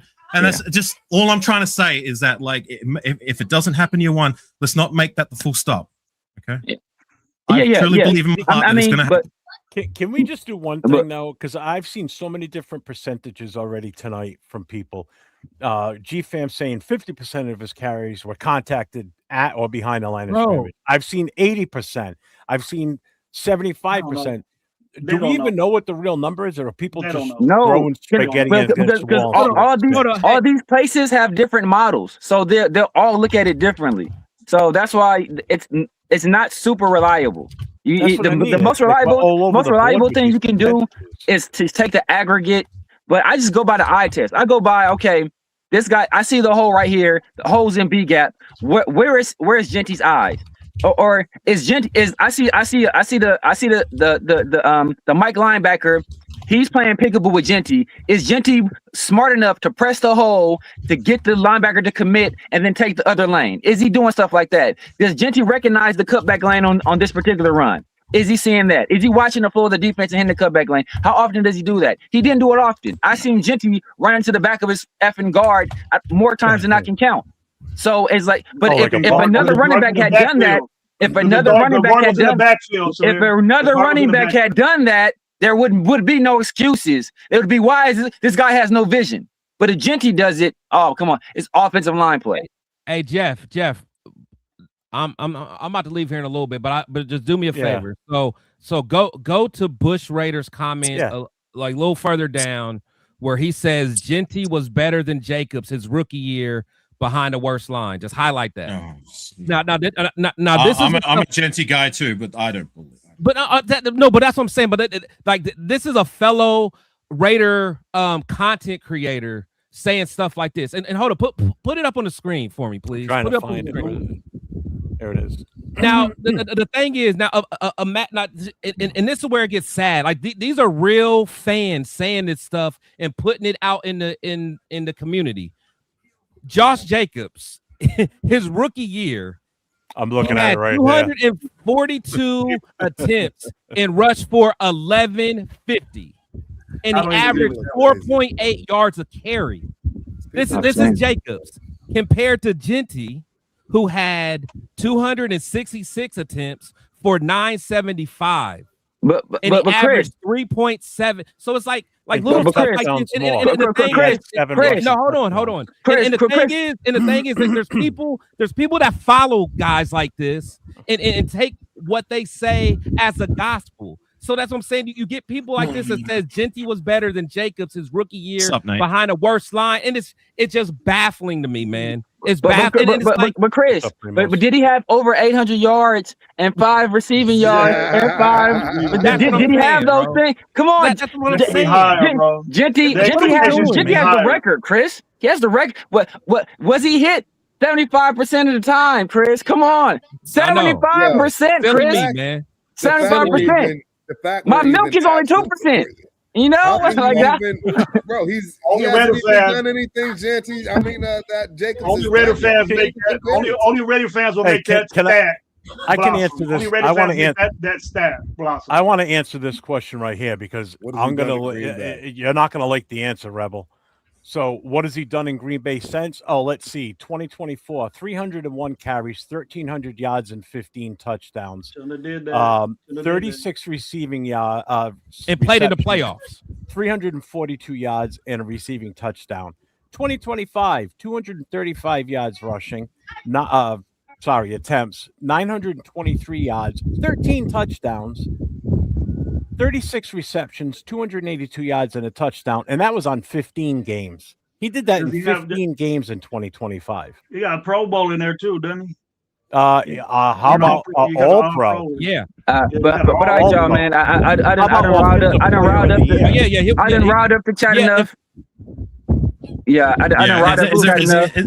Is there any other things you wanted to discuss, Jeff? We've been on the running back situation for a while. Yeah, we've been on the running back situation a while. No, I'm just letting you guys know, and I'm just jumping in when I can. Jason and I are loving And look, and let me make it clear, because people will be like, those guys said Genty sucks. I do not think Genty sucks. I think Genty.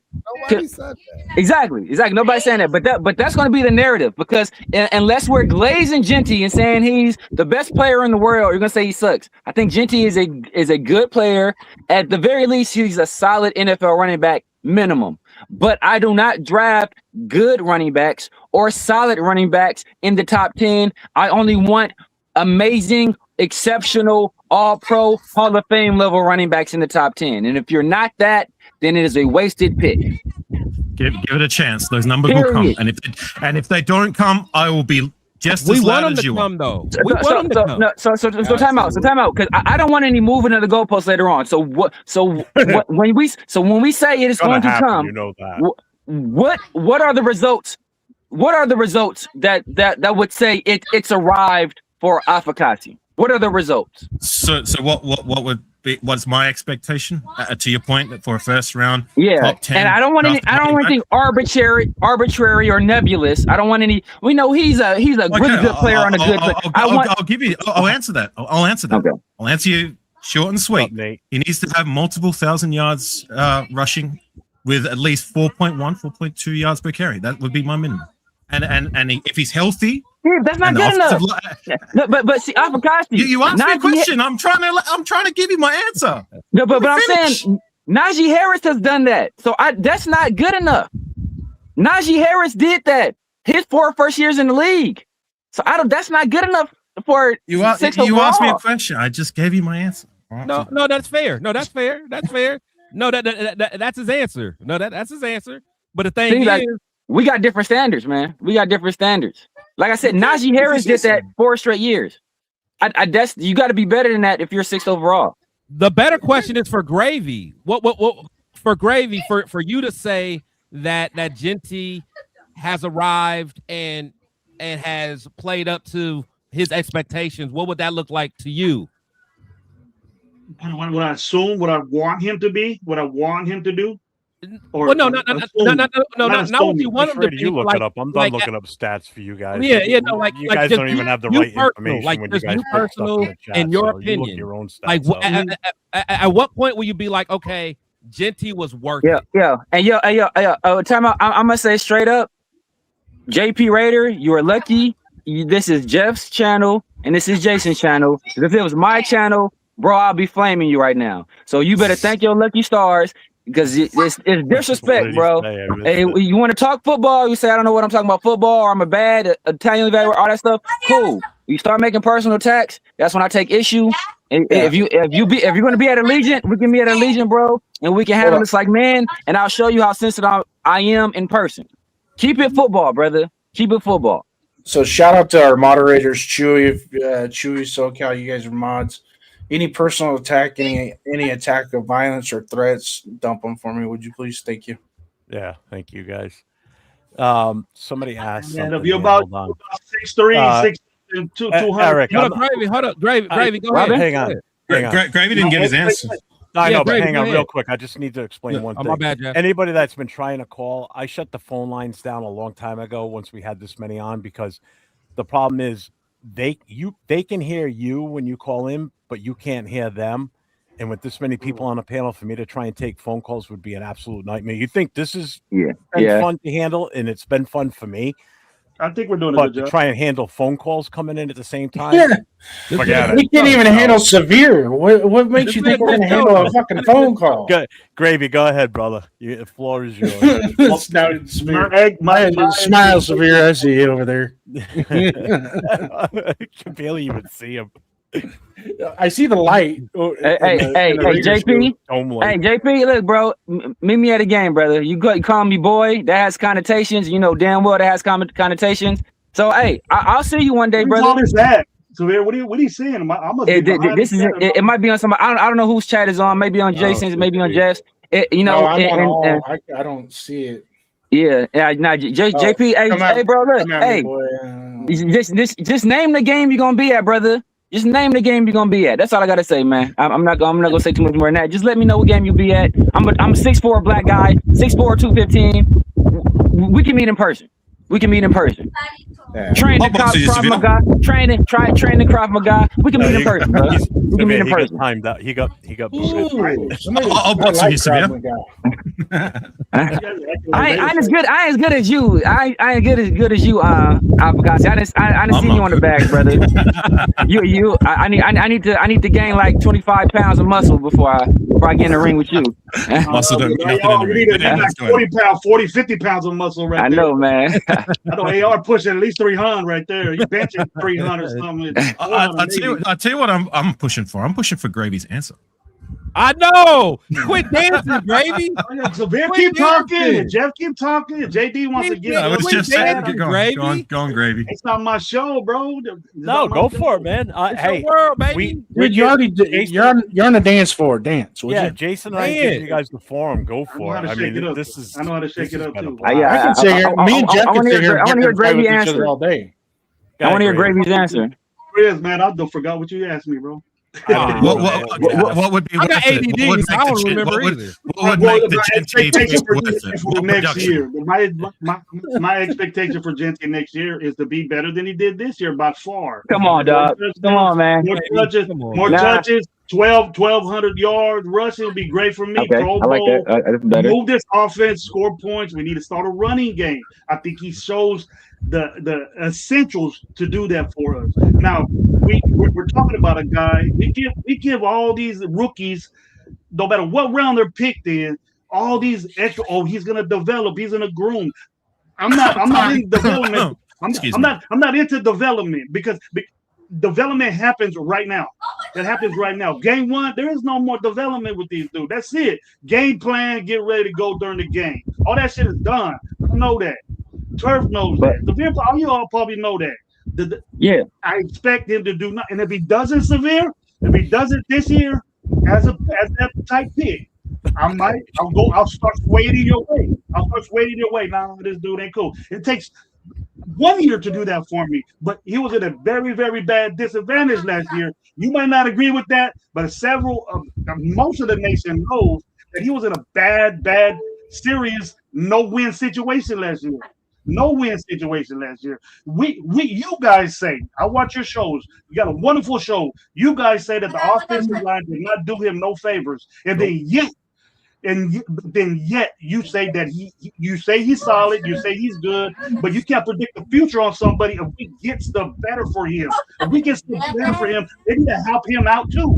Just like our quarterback, just like our offensive line, just like everybody else, we need help with that. We need wide receivers that are big, not fast, to block this dude. We need that help, bro. So look, I'm gonna just put it to you like this, Gravy. You see how you talk about Gente? It's a lot of dudes that felt that way about Zeus too. And that's the problem. Y'all didn't give Zeus the same that you giving this guy because of the fact that you like this guy. And I'm just giving you the game as to why people are coming at you. And I, that's what I see. Because again, you got to give it on both sides. Zeus was trash from that respect. And I think Zeus averaged probably a 3-point something in terms of yards per carry. He was 2.8 before he had a decent game in his third season. Right, exactly. 2.8. Don't get me wrong. Terrible. I'm not vouching for him at all because I don't like Zeus either from that respect. But more fumbles than he had touchdowns. You gotta have the same smoke. That's all I'm trying to say because I'm not blowing different smoke. I'm with the dude. I didn't give up on the dude. I'm not giving up on the guy, dude. I'm not saying you should. All I'm saying is that who's in the top what Genty you do? I'm just trying to the guy they got from Arkansas. I'm just. You think this guy from Arkansas is going to do that? I was just trying to do what? Guys gonna do what? He's gonna beat out Genty. I heard Jeff say several times that he's gonna take. He's gonna start over Genty. I heard Jeff say that. I don't know. I don't think he said he's gonna start over Genty. I think he said he's gonna outproduce Genty. I think he said he's gonna outproduce Genty. And those are two different things. All right. First of all, I did say the coach is a dual running back type guy. He's always done that. He's been in a position to do that. That's what Mike Shanahan did, bro. He had two running backs for the whole night. Ever since the wide zone concept with the offensive line coach Gibbs, him and Mike Shanahan developed the wide zone concept.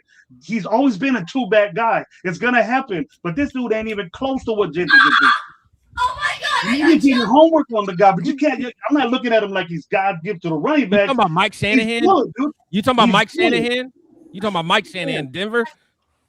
Under Gary Kubiak and all that. Okay, but the thing is, they never drafted a running back at 6. Never. What they do now? Exactly. You know what I'm saying? With this bell cow running back, they had a bell cow running back. Kubiak took that vibe of dual threat to make it different. Terrell Davis. Terrell Davis was undrafted, wasn't he? Or was he like a 7th round? He was 6th or 6th round. Yeah, out of San Diego State. Georgia.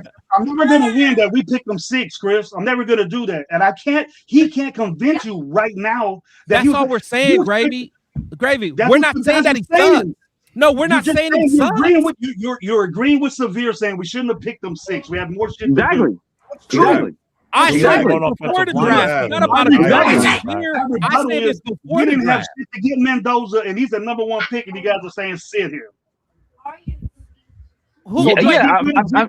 So Genty doesn't do anything this year. That's it. It's a failure. That's it.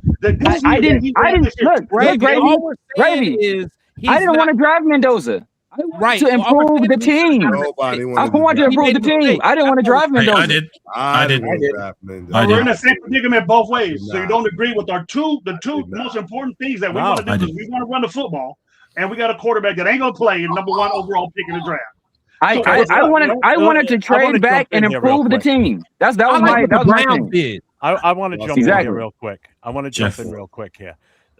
First of all, Gravy is right about what I said because I did say it in that group chat. I did say it, but I said it kind of kiddingly. I said Genty's gonna be RB2 before we know it because Mike Washington's gonna take over. I did say it kiddingly, but part of me is kind of a little bit on the serious side.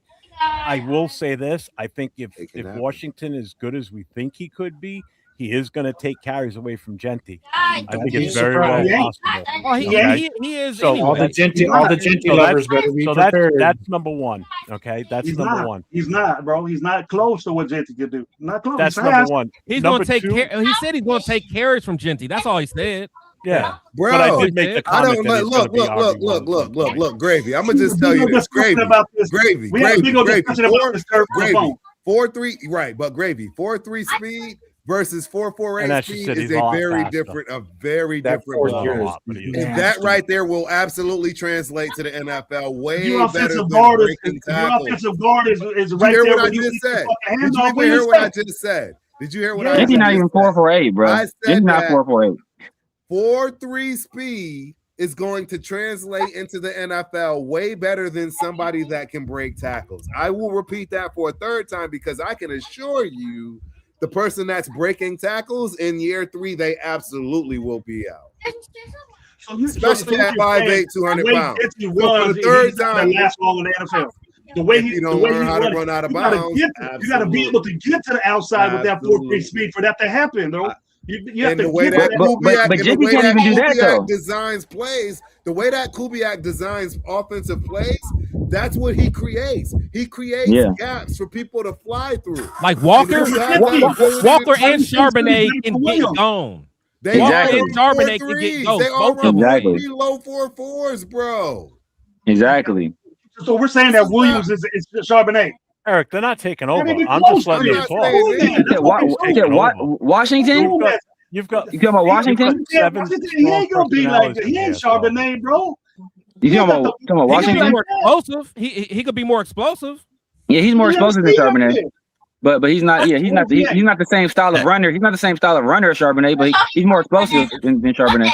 Hey Jeff, I'm gonna get up out of here. Thanks for having me on. And Chris is a Michigan fan. Yeah, man, I appreciate you, brother. Look, I'm a UCLA fan. Chris is a Michigan fan. So we're the two teams Charbonnet played for. So we know a thing or two about Charbonnet, and Washington is more explosive than Charbonnet is. And Genty not even 4.48. Genty's like 4.56, 4.54. He's in that range. That's why he didn't run at his pro day or run at the combine. So real quick, Grave, you said that it starts with the run and all that, the running game and everything. But what starts before the running game? An offensive line, which is why I would have rather gone Membu last year instead of Genty in the first round. Mm-hmm. That's all we're saying. saying. That's what I would have rather done. I was like that with both ways, but I'm not stuck saying. I would have gone with an offensive lineman last year instead of Genty, because then with the amount of running backs that were in the draft last year, we could have gotten a guy like Judkins later on, or Henderson, or Hampton, or Calvin Nungai. I mean, Calvin Nungai to the Patriots. Among Calvin Nungai. Another one that sounds like another guy that came out of nowhere last year too. How about McCoskey Barrett? Bill. Yeah. That kid was amazing last year. Bill was a dog. And then he had a hell of a season towards the tail end. So, I mean, there was so much meat on the bone for running backs last year that we didn't have to jump at number 6. A guy that played in the division he did, and everybody's like, oh, he ran for 2,000 yards. He played comparable to second-round guys and later. Why don't we give Genty the same leniency as we do motherfuckers that are in the league for 4 years, 3? Max Crosby. Well, Gravy. Oh, I want a Max one a year ago. Gravy. Time out. Gravy. Time out. Gravy. Gravy, you keep saying you watch my show. Bro, you must not watch my show. I have smoke for everybody. I have smoke for everybody, bro. I don't care who it is. I have smoke for everybody. That's why I'm known as the quote unquote hater. Because I have smoke for everybody. I don't pull no punches on nobody. And I tell it like it is. I keep it good higher, Severe. Me and you don't, Severe, but we're just a smidgen of getting information out. But the thing is, why don't we do that with him? But the thing is though, the thing is like, just like you say, I can't control what these people say. Just like you said, you can't control when they were saying he was Barry Sanders and he was generational. He's going to win offensive rookie of the year. He's going to rush for 2,000. You can't control that. I can't control what other people say. I can only control what I say. And I keep it a buck with everybody. And I have the same smoke for everybody. Bro, if you're supposed to produce and you don't produce, I ain't got no excuses for you, brother. It is what it is. See, I think it was productive. I think it was productive better than what I've seen before. The years before. That's just me. We were the last rushing team in the league. Worse than the worst rushing year we had the year before. With 4 guys. I don't care. I don't care if it's 18 guys, bro. If the production is production. I don't care if it's 20. Production is production. It wasn't an production is production. It wasn't an embarrassing sight to see last year. The play calling and all that other. It wasn't it. Part of the embarrassment was that there were running backs in the 7th round outproducing the guy we picked at 6. That was highly embarrassing. Say that again. I'm sorry. I said there were what was embarrassing is there was running backs that were drafted in the 6th and 7th round that were more productive than the guy we drafted 6th overall. Yep. That was embarrassing. Who is that? Calvin Nungai. Way more efficient as a runner than Genty was. Pretty much. In the dual back system on way less carries. Is he the one that's with Bijan, huh? He's the guy that's with the Bears.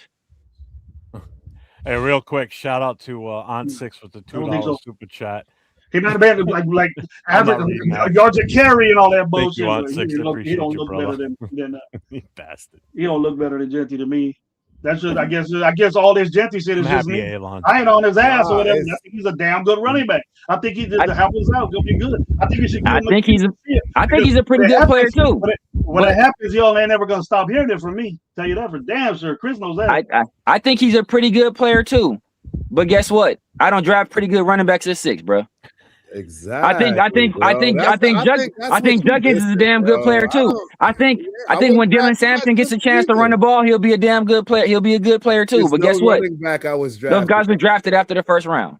Dylan Sampson is the disappointment of all. Bro, I don't see how y'all don't see that. There was so no let me ask you guys this. That's wild. Raider Primos just brought this up. What do you would you take Jeremiah Love over Gentry at number 6 last year? Yes, 100%, because he's going to be way more productive. That's a special running back. That's going to be somebody that you're going to see that's going to make a difference on his team. You see that running back room they got? You see that running back room they got? I don't care what they got over there. That kid is going to go in and hit Connor's going to be gone. Gravy. But he's going to hit the ground running, Gravy, and it's going to be. I would rather have James Conner than Washington. I would rather have James Conner than Washington. But James Conner is like 30-some years old, 30-something-year-old cancer survivor. But look, part of the reason I don't agree with draft, I don't think the Cardinals should have did it. But the Cardinals got Marvin Harrison Jr., Michael Wilson, and Trey McBride. So they have perimeter weapons. Their offensive line wasn't horrible last year; it wasn't great. So and they have an offensive coach coming in, so they wanted a weapon on offense. So I can see why they did it. But they're gonna get the quarterback. I don't think they should have did it. They're gonna get the quarterback next year, and they're gonna have their weapons in place for that quarterback because they did it right. They went and got the weapons first. They're gonna get the quarterback. The quarterback's gonna have an easier chance, an easier transition because he's walking into the situation with some weapons. I agree. So what you're saying, Jeff, is that Jeremiah Love is gonna have a better year than Gentry did. Did better in college. Because nobody but one guy did what I didn't say that. I just asked, would you take him over him? That's all I asked. I didn't have a take on it. I didn't have a take on that. I just asked no college player besides the best ever has done what Gentry done in college. And if we go back to that, in college he did this, in college he did that. Well, why don't we say that about Gentry? I don't talk about college. That's severe Silver Smoke. I'm like bottom left. That's and you tell me that anybody that did something to that balled out in college. Gibbs balled out in college. Dijon balled out in college. Henry balled out in college. I can name every team. They got one that balled out in college and was successful, but not the first year did they fucking ball out. Why don't we do that for Gentry? Why do we say we shouldn't have got it? We did. You guys could gripe and say it was at 6, but all those other guys that did badass shit in college, none of them did what Gentry did in college, and by the first year they weren't letting him down. They weren't saying he garbage. No, bro, I don't think. First who off, said he was garbage? Gravy. Nobody Gravy, said you know he I was love garbage. you to death, bro. Gravy, you know I love you to death, man. You know I love you to death. He just be ad-libbing. Gravy, you know I love you to death, but nobody's calling him garbage. I don't know where you're hearing this from. Nobody's calling him garbage. Right. He's not mid. He's a damn good running back, dude. He's a damn good running back. He's borderline elite. You can call. See that's where he's outside. Me, that's where you lose me, Gravy. See, I was just getting ready to say I'm rocking with you, bro. But then now you start talking about elite. Like, come on, man. Just give him a shot, bro. We are, Gravy. We are. I'm Gravy. I would love to be able to come back at this time next year and say, hey, I was wrong. Gentry was a dog. Because hey, Gravy, I'm gonna tell you how real I am about it. When because I was at the draft when we had those 3 draft picks. I actually wasn't happy when we drafted Josh Jacobs because I was in part of the group that I was like, man, instead of getting Jacobs, I would have rather kept beast mode another year and use, there was a couple other guys that I wanted to keep. I was like, we don't necessarily need Jacobs, but then I was wrong. Jacobs ended up being a guy, and I absolutely hated that we did not re-sign him and give him another contract. So I have no problem saying that I'm wrong, but all I'm saying with Gentry is I think we miss a key opportunity of getting some other guys that can impact this team right away. Now, you look at teams like the Eagles, like they were able to get someone like Saquon because they already had everything else in place. Saquon was a cherry on top and made them better. That's all I'm saying. The Giants, when they got Saquon, they weren't ready to have a guy like that because they didn't have enough, weapons around him to really enhance him. But when he went to the Eagles, he was a cherry on top and he make it rock. Ball down for the coach. Listen, real quick, before the end of the 2024 NFL season, right? I think it was Daniel Jeremiah put out that letter about when teams are ready for a running back. If you ever watch that, or if you read that article, he talks specifically how teams drafting running backs before their team is ready for a running back. It's a waste. Cause you're wasting the years of that running back. Yeah. So when they get to their 5th year option, they're not renewed usually because they're failing because the team's not ready. It's not necessarily the running back. They're not ready. That's all we're saying. The team is not set. So what happened in New York? Yes, Saquon did have some really good years in New York, but they were not built for him. Okay, they were not built to have a sustained playoff run. The Eagles built their team. The only missing piece was a running back, and they brought Saquon in. He rushes for 2,000 yards. They go to the Super Bowl and they win it. Okay, they were ready for a running back. That was their missing piece of the puzzle. And I know they had running backs prior to him, but they weren't. When did you think this was going to happen, Jeff? When did you think this was going to happen? When are we going to be ready? We got to go to a position. We need a left guard. So let's maybe I'm not arguing with you over this. I'm just saying that instead of going for that running back last year, if we would have gone for an offensive lineman, yes, I know the team was in shambles last year, but that would have put us one step ahead of the game this year because we would have already had that top offensive lineman with this current roster, with this current set of coaches that would have righted the ship with the bad play of the offensive line is what we're hoping for this year. Again, we still don't know that till the season starts. So as of right now, the way I look at it, our offensive line, hold on. As of right now, our offensive line is still just as bad as last year until they prove me otherwise. So right now, our offensive line is not good. It's not. You cannot sit here and say we're good now at offensive line. We've got Linderbaum. We have no idea how good or how bad they're going to be. Okay, this was all part of my rant that I did 3 hours ago. That Chris was witness to. We still don't have guards. We don't have any guards. No. We still don't know about our right tackles. We still, we're going to lose Miller in week 8. We got high picks in there. We got 3rd round pick, 2nd round pick with JPJ's hurting ass. We think JPJ can't do no wrong. You know what I mean? All right. Is he even gonna be on the team anymore? Trade his ass. I like JPJ. I like JPJ. I'm gonna be highly upset. Why? Huh? You say why? We're adding another person to the panel. So Raider Primo's here with us now. What's up, Primo? What is good, man? I'm hearing the debate and I love it. I was like, I can't. I gotta leave the chat. I gotta leave the chat. Why is JPJ considered? I don't want to put words in your mouth, but I'm assuming since we think he's the top-notch lineman on our team, elite guard. See, there you go, gravy. There you go. Bring it. You on the offensive line, you gotta be elite. Am I wrong that everybody thinks this guy's the God gift to guards? I don't. Nobody said that. Am I wrong, Jeff? No, you guys don't say that. But what you hear around our all I can go by is what I say, bro. I don't know. Hey, like I said, you saw what Bush Raider said. Bush Raider, clear as day, in New Times Roman font, said that Genty had a better rookie year than Josh Jacobs. So it's like people can say anything. So I'm just talking about what I say. I'm still mad about that, I'm saying what I say. That's the last jersey I bought. All I'm saying is I like JPJ, and again, like to me, context matters. Now, I think JPJ can be a very good to great offensive lineman in the right situation. Last year, it was very bad under the coaching. Some could be his fault. Some could be the coaching's fault. I don't want to give up on him.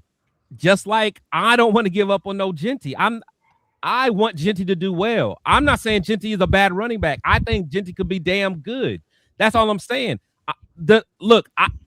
I was on record. I hated Chip Kelly. I hated that signing. Turf, no. I was mad as hell.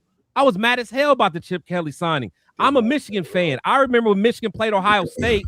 Ohio State lost that game to Michigan because Chip Kelly decided to not give the ball to Jeremiah Smith. And at that time, they had, in fact, they had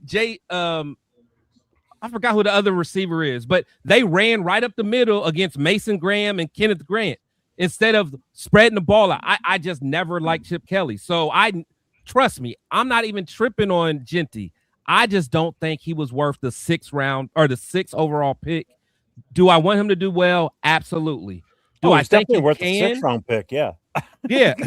Like, do I think he can do well with the right pieces? Yes. But I'm just saying, all I'm saying is I think we missed out on an opportunity on getting an impact player that can make others around him better. That's all I'm saying. You will never hear me say Genty sucks. Who was your number one guy in that draft last year?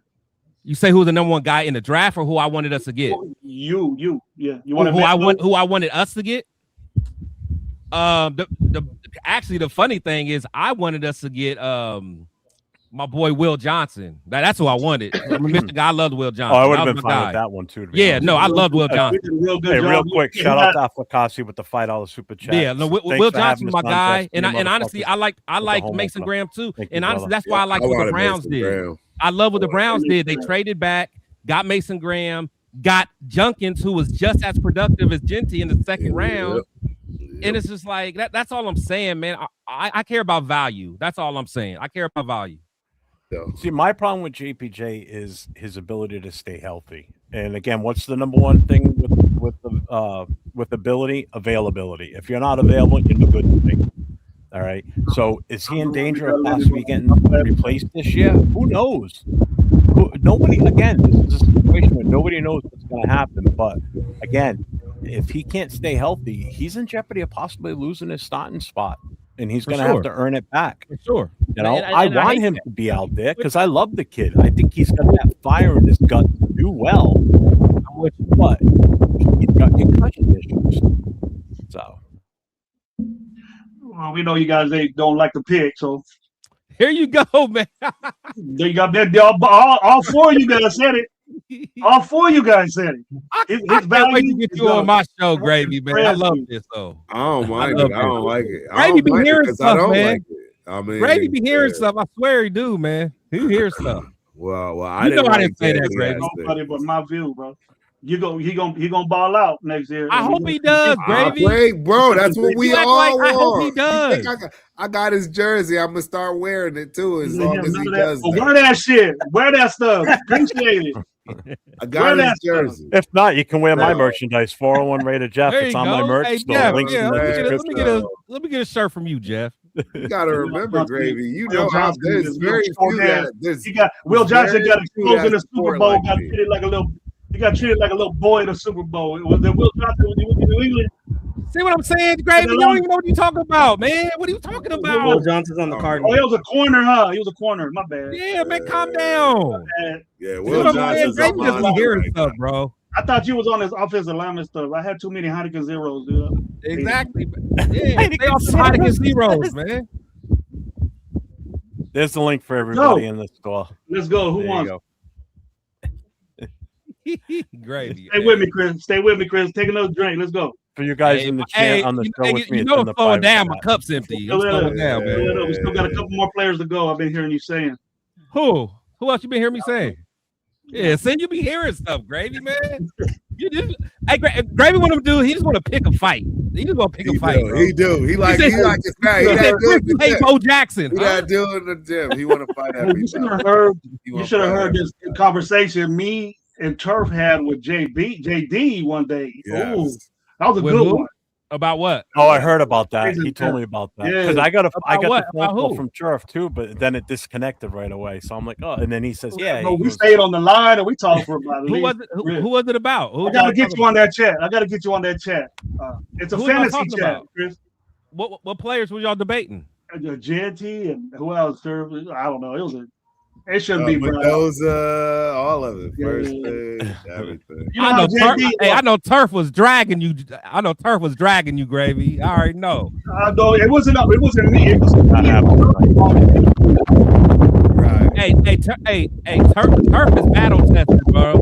Turf, every single day in our TRS chat, all we do is fight with Rundown and Severe. That's all we do the whole day. All we do is fight. It's like that, huh, Jim? It's like that. Just about when we get on here, it's like about that. You'll like it. Turf, Loop me in. I'm with it. Turf made the mistake of butt calling that chat, and we answered. He's an old man. He's an old man. He always doing that. Sure enough. It was great. Wonderful. Bro, it's just people just in their feelings about these two old men. These two old men are crazy. Hey Turf, when you ain't talking, hit that mute button. That wind is crazy. Yeah. Right. Yeah, it's so weird. The wind is wild today. It ain't even that wind. Everybody ain't got a pool in their backyard, Turf. Bro, you out here flexing, bro. It's beautiful. I gotta take advantage. He's at his private resort in his backyard. I got cornfields in my backyard. So you know what all this just comes down to? This is what this all comes down to this season is all everything that's happened in the off season. Emotional damage. That's what you look like. 100%. That's what you look like. I wasn't ready for that. I wasn't ready for that. I still remember what you looked like when that's exactly what you did when we picked Genty. Threw your hat, and you probably still got a hole in your wall when you did that. Huh? Oh my God, yeah, I threw my hat right across this room. Thanks, Severe. I appreciate you coming in my here, bro. Man, that was fun. That was a good time when we were packed in here. Is he in Bakersfield, Chris? Is he over there? Oh, you don't know. Oh, Severe. I think he stayed home. He ain't go. He didn't want to see Trey Tucker either. Huh? He's like right. I said, Grave, you're going to bed. That's Turf's boy. Turf's boy is Trey Tucker. Oh man. You guys are talking about Genty. That's a guy I'm giving up on. You giving up on Genty? No, I'm giving up on Trey Tucker. Oh yeah. I'm giving up on Trey Tucker. The thing is, with guys like our rookies, by year I give them like 2 to 3 years. Show me what you are. By year 3, I agree with what Kasi said earlier. If Genty by year 2 or 3 has year 1 numbers, he's not going to get a second contract. And in my opinion, he would fit the narrative that he is not worth drafting at 6. After year 1, you cannot say that. You got to see what year 2, year 3 can be. Now, I will say this. I agree with Gravy that the potential is there. The ceiling is there that he can have good numbers, but he still got to go out there and do it. If he goes out there, what are the excuses? They signed Linderbaum. Like, to that point that everyone's saying, hey, they got a better offensive line now. They got a quarterback in Kirk Cousins or Fernando Mendoza that can, scheme up and help Genty out. Then what is Genty's excuse if he has a bad season? Turf ain't gonna like that. Wanted to see the excuses will be out for Genty after this year. If he has the same production that he has in year 1, the excuses are out. Now it's like, okay, Genty, like, what are you? Now we're questioning, did we draft the wrong guy at 6 if he has the same production? But you know what? The thing is going to be the same. I think we are going to see an improvement this year. And if it's not, hey, I was wrong. I feel you. I think the thing is a lot of Raider fans though, we're so emotional with these players that I know. And my thing is, I am too. Like we are on certain. We all got a soft spot for some of these players. Yeah, like I was emotional about Waller. I was emotional about Jacoria. There's a couple I was emotional about, but bro, Chris, they got rid of Daniel Carlson, man. Nah, I ain't care about that. But but real talk was it's like a mad. I mean, and I don't even know where y'all even stand, but there's still people in our fan base that think we gave up on Tyree Wilson too soon. He was about to have a breakout season this year. But that's what I'm saying. Like you guys know those fans though. You know what I'm saying? Like Trey Tucker. That's just like Trey Tucker, man. Some people is like at some point you just got to rip the Band-Aid off. Like it's not working, man. It's just not working, and that's okay. Yeah. It's okay to be like that. That's all I'm saying. It's okay to root for him with the Saints. Hang on. Hopefully he figures it out. Hang on to that little piece of bullshit that he has, bro. I bet you there'll be whoever's at Bakersfield right now, Chris. They're gonna get on your show and say, "Oh, I met Trey Tucker. He's gonna ball out." Buying jerseys and shit. Trey Tucker, wow, he gonna ball out. I just met him. I shook his hand and shit. He's balling out. Just like they said about Chin. When Chin was there last year, oh, Jeremy Chin, he's a ball out. Baddest safety in the NFL, Pro Bowl. What the fuck what did he do? What did Jeremy Chin do? He just got in the way and pile him out. That's all he did. See, but you know what? That's the problem with having access to players. Sometimes when fans get close access to players, they get enamored with them and they love them.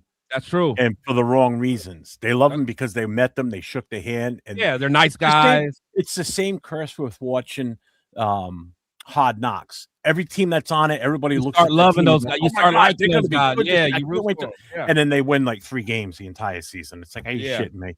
It's like they look so good. This is why I talk about the hype when like people are hyping on how good we look in training camp and everything right now, or mini camp. Yeah, knock that shit off. So treat it like a Hard Knocks, basically. When you're watching, hey, Jeff, you're so right though, because I was like that, and I even laugh at it sometimes thinking back. Like Jeff, you probably remember. I know all y'all probably remember, but remember when we got Javon Walker back in the day, and he actually goes down as being like one of the worst free agent. In fact, he might be ranked like 1 or 2 worst free agent signings we've ever had ever. He's my time. We would have been better off investing that money and buying an ice cream stand in fucking Alaska. Okay.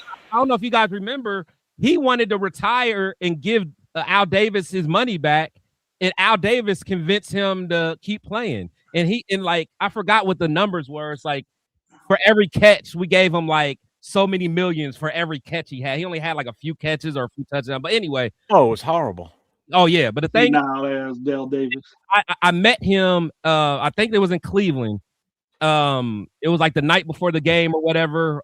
We were at where because I stayed at the hotel where the Raiders actually stayed, and they were like coming in or whatever. And I remember like I was talking to play. At that time I talked to Mark Davis and all that. And I remember seeing Javon Walker, and I was like, "Hey, what's up, man? Have a good season." It was like, "Hey, can I get a quick picture?" And at that point, the security was like, "Hey, the guys got to go upstairs. Leave the players alone and all this." But he told me, it was like, "Hey, man, I got you. I'll come back down." And I didn't think nothing of it. I was like, he just left, whatever, which is cool. I didn't think nothing of it.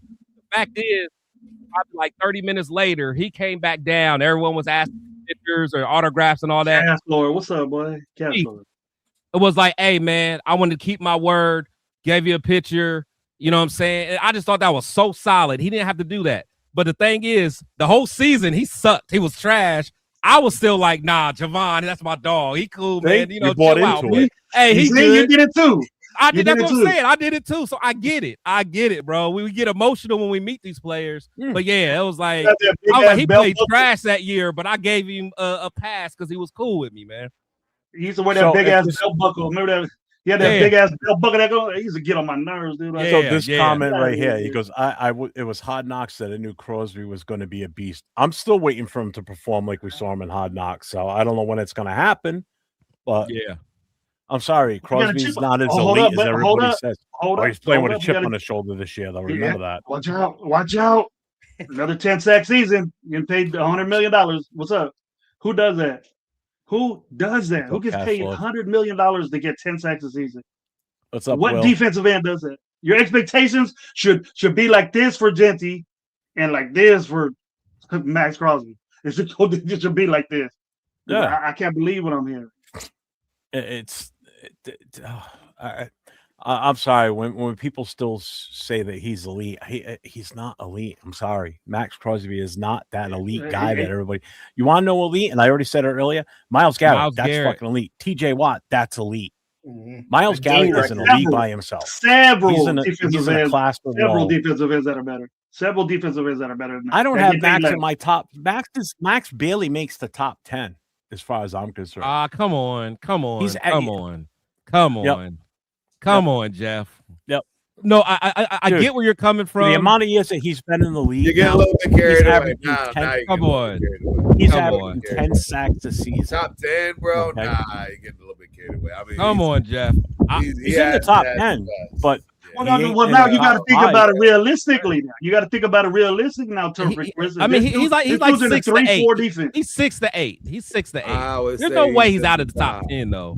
I didn't say he's in a different situation now. Bro. How many times you see Max Crosby give up contain? That's something that he has to do. I know. He I know. That's what I hate about him. That's what I hate about him. He's good at that. Yeah, he still struggles with it. He does that way too much. That's the thing, and he still struggles with it. It's like, man, he say it every season. Like he's overcommitting. It drives me insane. I'm like, come on, Crosby. It pissed me off. It pissed me off when he got mad at my man. He got mad at Devin White. He was like cussing Devin White out on the sideline, but he was the one that broke that got sucked in. Tackles. Man got 160 tackles. All right, he earned his money. Yeah. Devin White earned his money. Whatever the little change he got, you're getting 100 million bucks, dude. Now, I like Max, man. I like Max, and I hate there be a smear campaign on him and all that. Yeah, absolutely. Because honestly, I like Max. No, I know you're not, but like a lot of fans do, because like I understand why he wanted to go to another team. I understand a lot. I wanted to trade him before the 2025 draft. To be honest with you, I was ready to trade him. I remember you saying that. So I've been on it for a while, and then when it finally happened this year, I was like, "Sweet, you kidding me? We got the 1st and the 14th pick. Yeah, my God, we can do some damage with this." And then that fool looked in your eye, Chris. He looked in your eye and said, "Flock Nation, fool." He looked in your eye and said, "Flock Nation." What you think about that? What I think Mr. about Raider, all this tattoo Raiders on you. See, that's where y'all be getting shit fucked up, bro. It's not me. I heard why did that. y'all care? I mean, because at that point he was going to another team. Like people don't understand. Like, okay, like you know why they second guess that trade? You know why they second guess that trade? Because they got a better defensive end. They got to get stacks, which you're supposed to do. My favorite player that's ever laced up football cleats is this guy right here. He's from Ohio. He went to Michigan. I love Michigan, and you know what I'm saying. I love this man. Because he wanted to stay in the Packers, but they didn't re-sign him. It's not like he wanted to come back to the Raiders. He would have loved to retire a Packer, but they thought from a financial standpoint, it was time to move on from him. So therefore, he had to look for other opportunities. Dog, the thing is, it happens. You go to another team. It happens. We have to understand that. Max thought he was going to another team.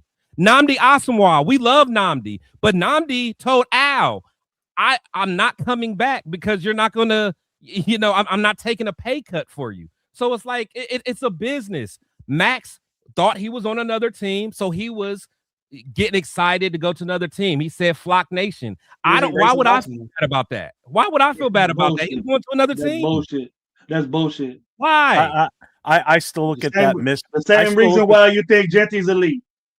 I still look at that lost number 14 pick as a bad breakup from the love of my life. Yeah, we could have had Caleb Downs out there, bro. We could have had the best safety out there. We could have got Caleb Downs that day. Caleb Downs, we could have gone for a wide receiver. We could have gone for an offensive lineman. We could have gone for a defensive. We could have gone for anything we fucking wanted at that point. We could have traded back an additional second round pick. We could have built with that pick. Oh, hey, I was one of the main guys that wanted to trade Max. I was one of the main guys. You could replace Max with that 14 pick. Hey, Gravy, I don't fall in love with these guys, bro. I don't fall in love with these guys. Nah. It's a business, man. That's all. It's a business. I love and the thing is, and I'm one of them guys that and again, I think that's where I differ from a lot of fans. I don't do this smear campaign when the guys go somewhere else. Like, I'm one of the few people that didn't do the smear campaign against Jacobs. And I'm one of those guys that don't do the smear campaign against Devontae. Probably everyone on here probably hates Devontae, and I know everyone in the chat hates Devontae. Whatever. I understood him. I understood him. People, he was never a Raider, but bro, he grew up loving the Raiders. I mean, he did. He gave us one of the best wide receiver seasons the organization has ever had. Yeah, like y'all can hate him all he wants, man. But the thing is, highly functional people do not want to be around dysfunction. Yeah. They just don't want to. Gravy, I'm sure you're a highly functional guy, man. You've been around organizations that just are dysfunctional. You can only be around it for so long. They That's why I forget am where he what I came am, from. Chris. He came from a Packers The organization. money, that the was money going to isn't playoffs enough. every At year. some Yeah, the point, money's And not then he enough at goes that from the point, man. Packers. He goes to It the has Packers to to the be, bro. If Raiders. you're getting paid $100 million to do a job and you ain't doing it, there's something wrong there, bro. Devontae Is that the average? That's the Devontae average was of an getting all paid pro is with 10 us, sacks a man. season when dudes are outdoing you? Devontae was an all pro with us. He gave us one of the best receiving seasons we've ever seen in the organization ever. Yeah, I agree. In his Come first on, year man. with the Raiders, I ain't too. arguing with That's that. what I I'm ain't Yeah, arguing it saying. was his first year. That's not what arguing I'm with saying. that. So like, Devontae, Wrong with yeah. like, why are we acting like he didn't do nothing for us? Right. And all he wanted to do was win. That's all he wanted to do as long was as win. because we didn't win and stuff. So everybody that we didn't win are saying that they was whack. No, But it's we not. said it was that we It's not about not winning, but I'm saying it's the dysfunction. Like guys don't want to be around that. Like highly functional people don't want to be around dysfunction. You got to understand that, Gravy. I did, man. It was bad last year. It was bad. You know how many times I talked to Jeff It's personally. been bad for 20 Jeff. years, bro. This It's is been bad for 20 worse. years. It was worse bro. last year. I thought AP was bad, but it was bad. This we Bro, look it's been bad terrible. for 20 He years. did say last, last season, it season, can't get last worse. season And was probably almost Pete Carroll was like, equal "Hold my to beer." Art Shell's Yeah. second go around with Oh, us. You didn't feel that way, Chris? You just Art rolled Shell with it. 2.0 was nasty. That was bad. You just rolled with it, Chris. You just said, "Oh, it is what it is." Nah, Wait, I roll with what? Wait, hold on, Nah, Gravy. Wait, say it You're again. making excuses for losing. That happens. It's a business. All that. You got to win, bro. Hold on. Wait, That's what we're Gravy, here start over. for. Gravy, start over. Wait, say the beginning of that part. Say it again. Maybe I took what you were saying wrong. Man. Wait, say it again. I didn't catch it. Say it again. Say it again. You can't sit there and say, well, it's a business and we're in dysfunction and stuff. When I say it was bad, you said that's the way it goes though. I go, not it can't be that way. That's why I talk about it. That's why I am the way I am. I'm tired of seeing this bullshit, and that's why I talk that stuff. And people get mad and say we don't know what we're talking about, and that's just me, Chris. Maybe I'm just talking about myself or a situation. It's not you. It's not you. I heard remnants of that. No, I absolutely hate how bad we've been. The only thing I'm saying is that he, like, I understood why he wanted to get out. That's all I'm saying because of our dysfunction. That's all I'm saying. Yeah, that's the only reason. Like, we've all been at jobs before where it's just like, what the fuck am I doing, bro? You know what I'm saying? And that's it, man. It's not like it could be a job that you thought was going to be awesome. You're like, man, this is my dream job. I'm about to make some money. And then you get in, you're like, what am I doing? Like, what are we doing here? There's no vision. There's no kind of structure. That's all I'm saying. That's the only thing I'm saying. I get why he wanted to leave. That's all. Hey, and what y'all saying that? What Chris? You that was the perfect segue for me, took it more out the box as a team than you said, Devontae. My bad. You out of here, Turf? Guys, yeah, I'm going to sleep. Bro. Later, Turf, man. Thanks for popping in. Oh, you see a disco? He got the disco on there, man. You got a disco going on? The stripper pole at. The stripper pole at. You've been over there, Chris. You've been over there. What house are you at? You got like 4 houses, I know, all around the United States or something. Oh, yeah, Turf dude, bro. Turf that dude. But no, that's all I'm saying, man. It's like I just want this team to do so good, bro. But the thing is, it's like it's a wait, what do you say? I didn't want to say nothing, but Omni told me he wants out because of this function. So I think, see what I'm saying? Even Coach, man, you know, Omni want to get out, man. But I like seeing that, Chris. It was so bad that I've never done this in my life, being a Raider fan. And I'm older, but the thing is, it wasn't as bad. Sometimes I wasn't paying attention to a game, Chris. It was that bad. I don't know if you've ever done that, but I was like, come on, baby, let's just go eat. I didn't want to see that shit.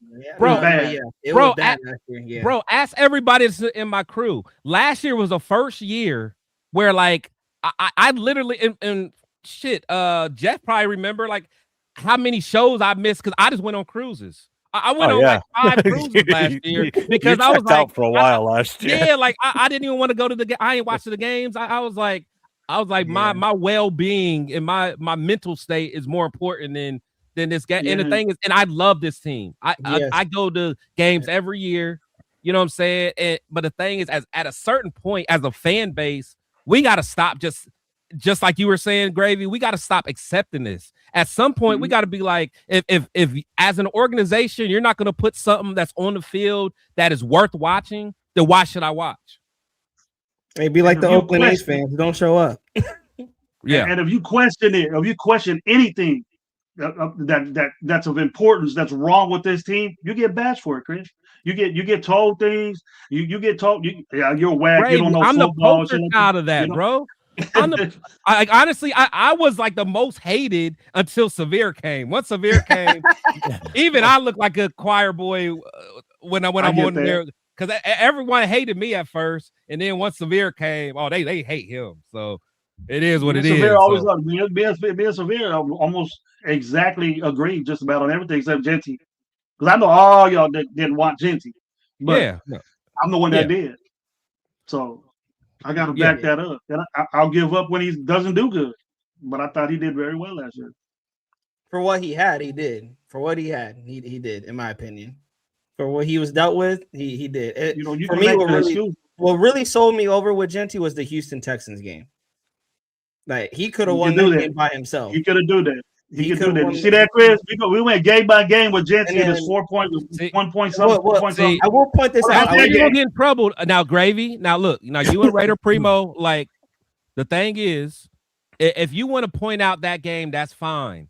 But now, if you talk about want to go game for game, that's when you back yourself in a quarter, Gravy. So I advise you. I advise you to back off from that now. Now, just say the Houston game was good and just stay there. Don't say game for game, because then I'll have Jeff bring up what he did game for game, and I don't think you want that conversation. Because you ain't happy with Genty was picked. You always bring up those bad games, but you have yet to say he balled out this game. He got touchdowns on this game. He did this right on this game, and all that. You got another number. I got a stat for you. You ready for this one? How many games do you think he had? How many games do you think he had 11 or less carries in last season? You say 11 or less? Like maybe 4 or 5. Yeah, 11 or less carries. I can remember 4 or 5 off the top of my head. 5 or 6 games. Probably 3. 5 or 6 games. I like half. How many games did he have under 10 carries? 2. I don't know. 3 under 10? 3. He had a 6-game carry. He had he had 2 6-game carries, and he had a 9 rushings. So he had everything else was over 10. He had 110 carry game, 111. He had a 13, and then everything was 14 or more. His highest was 26 against KC, the last game of the season. He had 24 against Houston, and he had 23 against Tennessee and 21 against Chicago. And that's a lot. What's funny, those were all his best games. And that's a lot for a guy who was on a team that was down a lot. No. They wanted to get him involved. So his best game this entire season last year would have been against Houston. 24 for 128 yards, a TD, 1 catch for 60 yards, and a TD. His second best. That was a great play. Chicago game. Yep. His second best was Chicago with 21 carries, 138 yards, a TD, and then 2 catches for 17 yards and 2 touchdowns in that game. I would ask, is it more of like inconsistency that you guys see? Yeah. So, like the Tennessee game, he was 23 for 75 yards and 1 touchdown. Really nothing for receiving. Yeah. The KC game, 26 carries, 87 yards, no touchdowns, nor receiving touchdowns. So he only broke 100 twice. Chicago and Houston. See, that's what I'm saying. And like, okay, I got another question. So he played in what, 17 games? Mm-hmm. How many games did he have over 4 yards per carry? I would say that's a 0. I can't remember. Picking that. You guys are nitpicking that. That's that. You nitpicking, reaching for that stat. You're reaching for that stat. That should be just the most basic expectation, man. Well, here it is. Chicago. Was it more than all 4 of them guys had last year? Chicago, he had a 6.6. The 4 guys that none of them were Number 6 overall. None of them were first round Yeah, picks. and they had a 2.5 average for the season.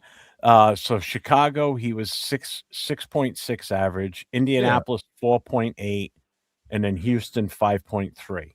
So he's active, bro. He balls out. That's what you need to do. Wait, Get him say it active, again? and he balls out.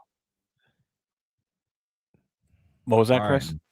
Well, no. got- Say it again. What was Gravy saying? He said, you get him active, and he'll produce, bro. He'll do to you. You got to get him active. That type of guy he is. Give him the ball, bro. We stop. I understand the whole basics of the game. Like, you don't get no carries from behind. You're not going to run a football. You got to catch up, do that shit. And the only exception there was that Denver game, that 10-7 game. He should have got the ball more, but it wasn't working.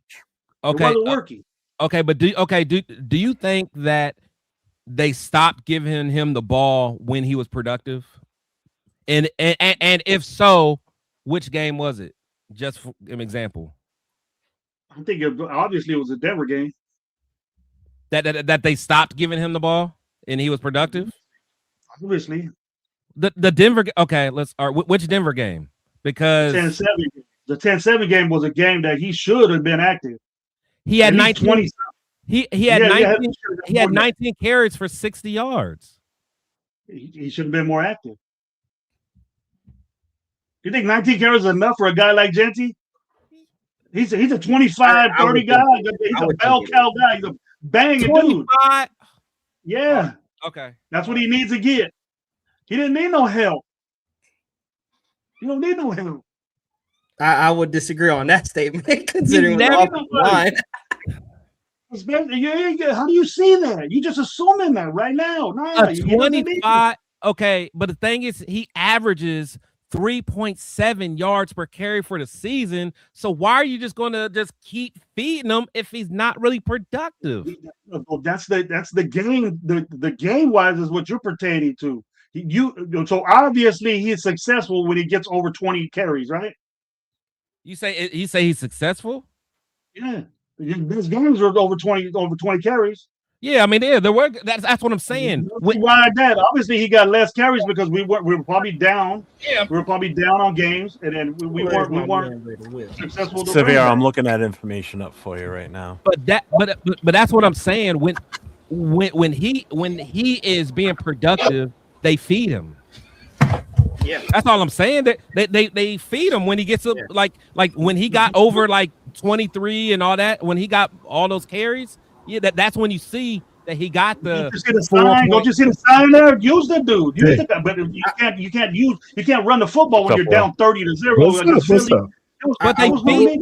But they do feed him. They do feed him. And when they feed him, he does his thing. But the thing is, if you're not being productive, you can't keep giving the guy the ball when he's averaging 3.2, 2.8.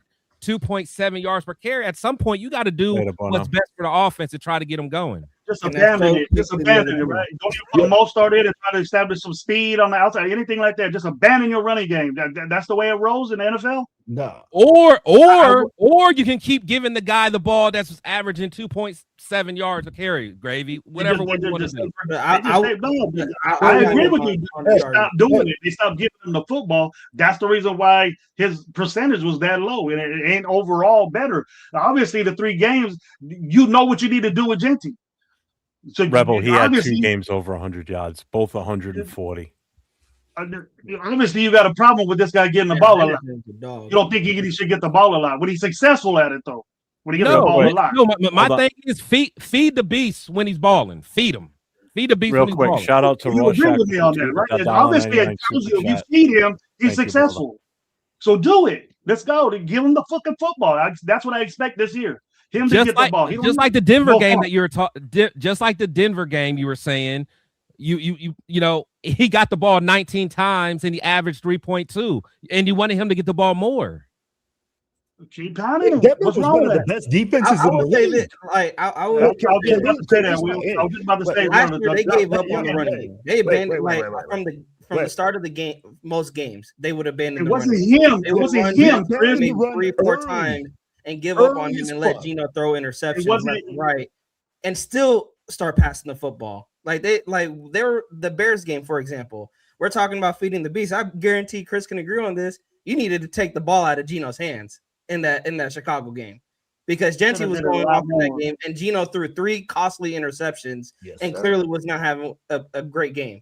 He had 21 carries that game. He had 21 carries that game, and he was productive. Yeah, that's why he was. And they should have kept it. But there is other games. I gotta push back, Greg. There is other games that just like that Denver game that you brought up, the 10-7, 19 carries for what was it, Chris? 60 yards, average 3.2. At that point, you're down 10-7, and it's kind of crazy that we lost that game. Should have been running the football, the defensive game like that. I would say this: it doesn't help if you got a quarterback giving the other team the football. Not only is your ground game not working, your passing game is not working. So now you got both parts of the offense fucking up. Not working. No run game, no passing game. That's why the Raiders ranked 32nd in offense last year. But it's not Genty. It's not because he's a 6th-round pick, Primo. That's not the reason why, that he's not getting carries or an average, whatever. Okay, you got pick 6. I expect Genty to get 20. So use the motherfucker, right? If there's a situation where you can't. Do you agree with me there? Use it. I agree on that because I would ask myself why they stopped running with Genty. Even if he's averaging 2 to 3 yards, you run to set up the pass, and his team that kept trying to force the passing game to work when it was not working, while also running the football. Even outside of Genty, let's talk about the running back room as a unit. They will run the football. I was telling it with that Cowboys game. They ran the football as a unit. I'm not counting Geno. I don't count Geno scrambling. I was saying the running back room as a unit. In the first half, they ran the football 7 times. What game is that? I think it was the Cowboys game. They ran it. It was like 7 or 9 times in the first half as a unit, the running back room. Yeah. And from a play calling standpoint, I'm not putting that on the running backs. From a play calling standpoint, how do you have like 9 rushing attempts? Yeah. And they they called like, I don't know, it was like 30 passing plays. This is all in the first half. That you're calling way more passing plays than running plays. You want to know why? They started with Kubiak. Because you want to know why though? Don't say that the running game was not working because they didn't even try. Gravy. Every time Genty touched the ball, he got 1.2 yards a carry. That's about what 40. He got like 40 inches every time he touched the ball. So he was sick. Around 40 inches. Around every time that he carried the ball and touched the ball, he moved it up 40 inches. That was all him. So here's the stat line on that game. Okay, so there were 10 rushing carries, 6 by Genty, 2 by Mostert. Okay, Genty had 7 yards. Mostert had 6. Okay, Mostert had a 3.0 average. He had a long run of 4 yards. Genty had an average of 1.2, and his longest was an 11-yard run. So he rushed for more negative yards on the rest of those carries. That's Genty's fault. I mean, when you got Alex Kappa at center. I'm not saying it's his fault, but I'm just saying that's. But other people are right next to me. Geno Smith had 4 carries for 14. It was a teller too. Like 2 things could be true. 42 pass attempts in that game. 42. Yeah, and we suck at passing the ball. I'll be like, and we were terrible at throwing the ball. How many total plays did they have? How many total plays did they have, Jeff, as an offense that day? What game are you looking at? The red. You said the Cowboys game. That's the one. Yeah, the Cowboys game where it just proved to me that 10 times that whole game, max.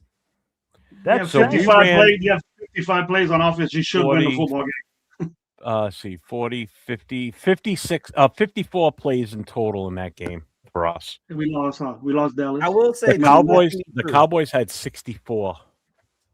Wow. 2 things can be true. Did Genty have an underperforming rookie season? He did. Was the offensive line terrible? Absolutely. Yes, by a long shot. Nobody's saying otherwise. Yeah. So that's why I say let's see what Genty can bring in, because now the excuses are not there. Linderbaum is in the building. Supposedly, one of the best centers in football. Can JPJ stay healthy? Can Colton Miller stay healthy? What is the right side of the line going to look like? There is a lot of question marks to this offensive line still, but the team in the front office is expecting this offensive line to be way better than last year. I think even with a good or decent offensive line, Genty can perform Now, will he do it? It's a wait and see, unfortunately. It is a wait and see. And if he does do it, I'm very confident that he will, because what I said last year. Very confident. And Lindenbaum's not just a thing; it's the cohesiveness of that offense, and they get their shit together.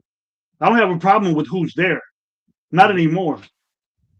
But they got to help him out too. Genty needs help. You don't need another running back to help him, but he needs that offensive line to help him, because we all know that's where it starts. I'm not saying anything new. Mm-hmm. It is where it starts. It absolutely is where it starts. So we can't sit there and nitpick and say he had 6 rushing yards for 1.2 a carry. He was out there trying to bust his ass and he get no help. Like it was his fault. He didn't do nothing wrong. It was the motherfuckers in front, the 5 guys in front of him let him down. That's why he was pissed and doing all that mannerisms. But here's the other thing with this game, okay? So everybody's talking about how Genty was the offense and everything. Geno Smith still threw for 238 yards. Brock Bowers had 7 catches, 72 yards. Tucker, 4 for 47. Lockett, 3 for 33. Genty had 6 catches for 27 yards. So we were still throwing the ball, and we were getting yardage out of it. All right, we had 1 touchdown, Trey Tucker. That was it. Geno was sacked 4 times in this game. He threw an interception. Let's see. So, I mean, overall, the team was throwing the ball. So we not got no great, but 42. The only reason you're abandoning the run game is because you got a good passing game, which the Raiders did not have. No. Which proved to me, which was telling me, why are we throwing the football when we have a bad passing game? You have a quarterback who leads the league in interceptions, and you're just gonna throw away the running game. And if it wasn't Genty, just somebody else. Bro. I'm not even saying it had to give Genty the football. Give Moser the football. Give Labe the football. Like, just run the football. Like, that's all I would say. But right, I agree. Genty, they weren't giving anybody carries on the. Bro, in the I'm gonna running tell back. it like this: Pete Carroll was fucking delusional. He thought that Geno was going to take us to the fucking promised land. That's why we were throwing the ball 42 times a motherfucking game. Yeah. Every fucking game. If you look at it, we threw the ball about 40 times a game with the guy leading the league in interceptions. Yes. Will, we brought it up. They will go into the game abandoning the run game. They would go into the game already like, we're not going to run the football. Do I get that freaking free beard oil for a guy that doesn't even have a beard, Severe? Come on. Pick? Absolutely. But then we look at it and we say, hey, man, did the guys up front block? No. Could we throw the fucking football? No. You couldn't do nothing. Scare the defense to say, hey, man, we're going to throw the ball 42 times so that way they unload the box? No. Tell me what guy we had on the outside that was a fucking threat. Me. And we still don't have that Zero. Me. So the biggest wide receiver in the NFL. Trey Tucker developed. Trey Tucker developed this year. Watch out. Hey, just all the way around. Offensively, we sucked. Yeah. Our play calling was terrible. We couldn't coach out of a fucking Cracker Jack box. Hey, our fucking GM was in there coaching our offensive line.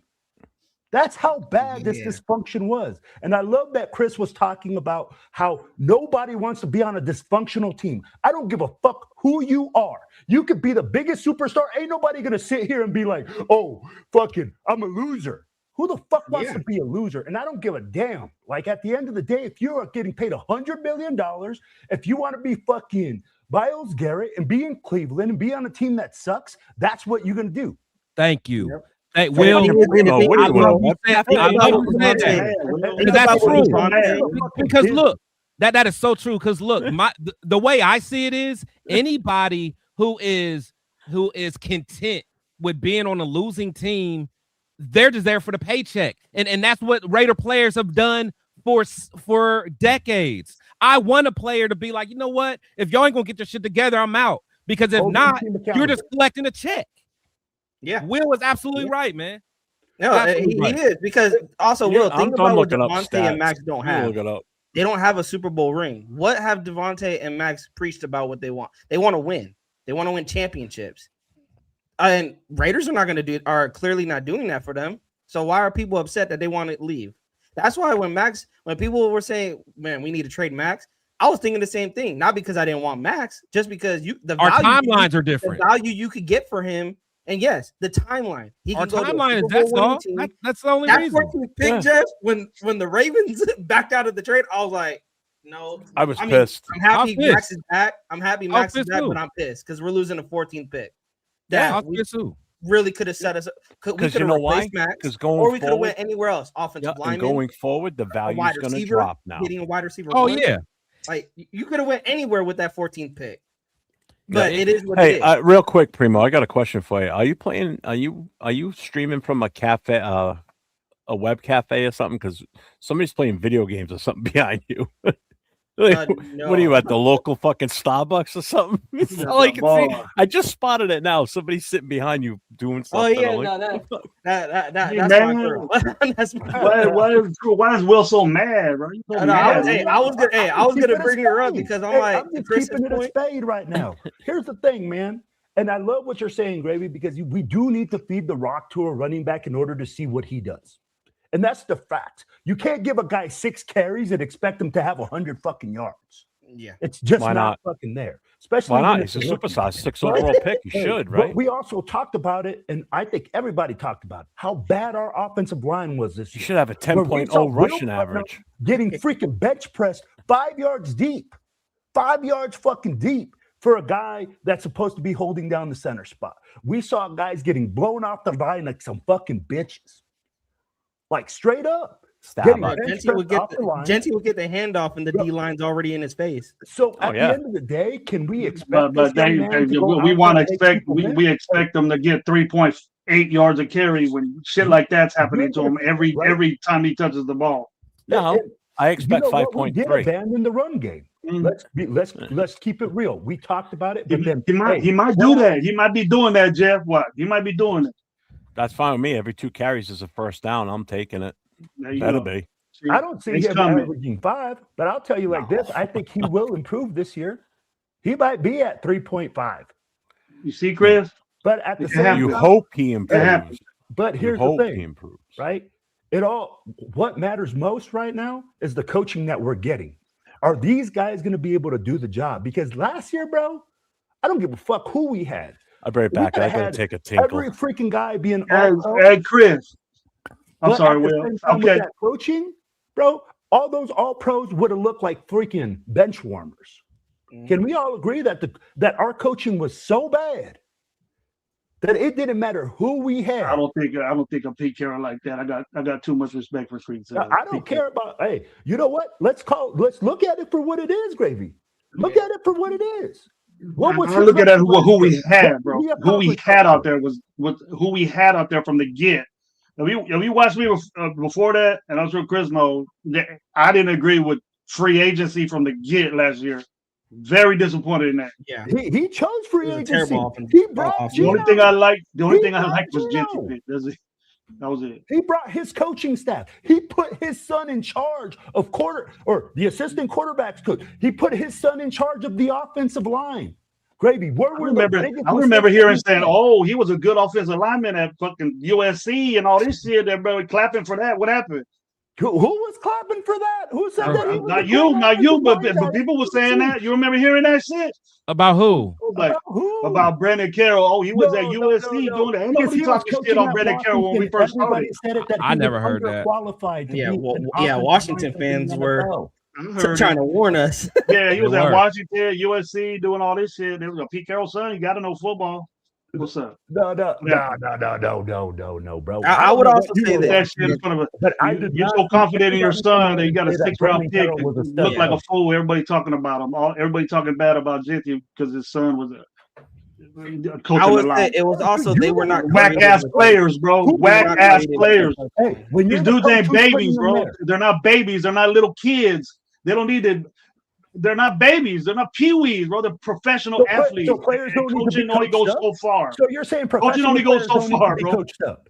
The They players all come suck. in being all pros. They all come in being freaking all generational players.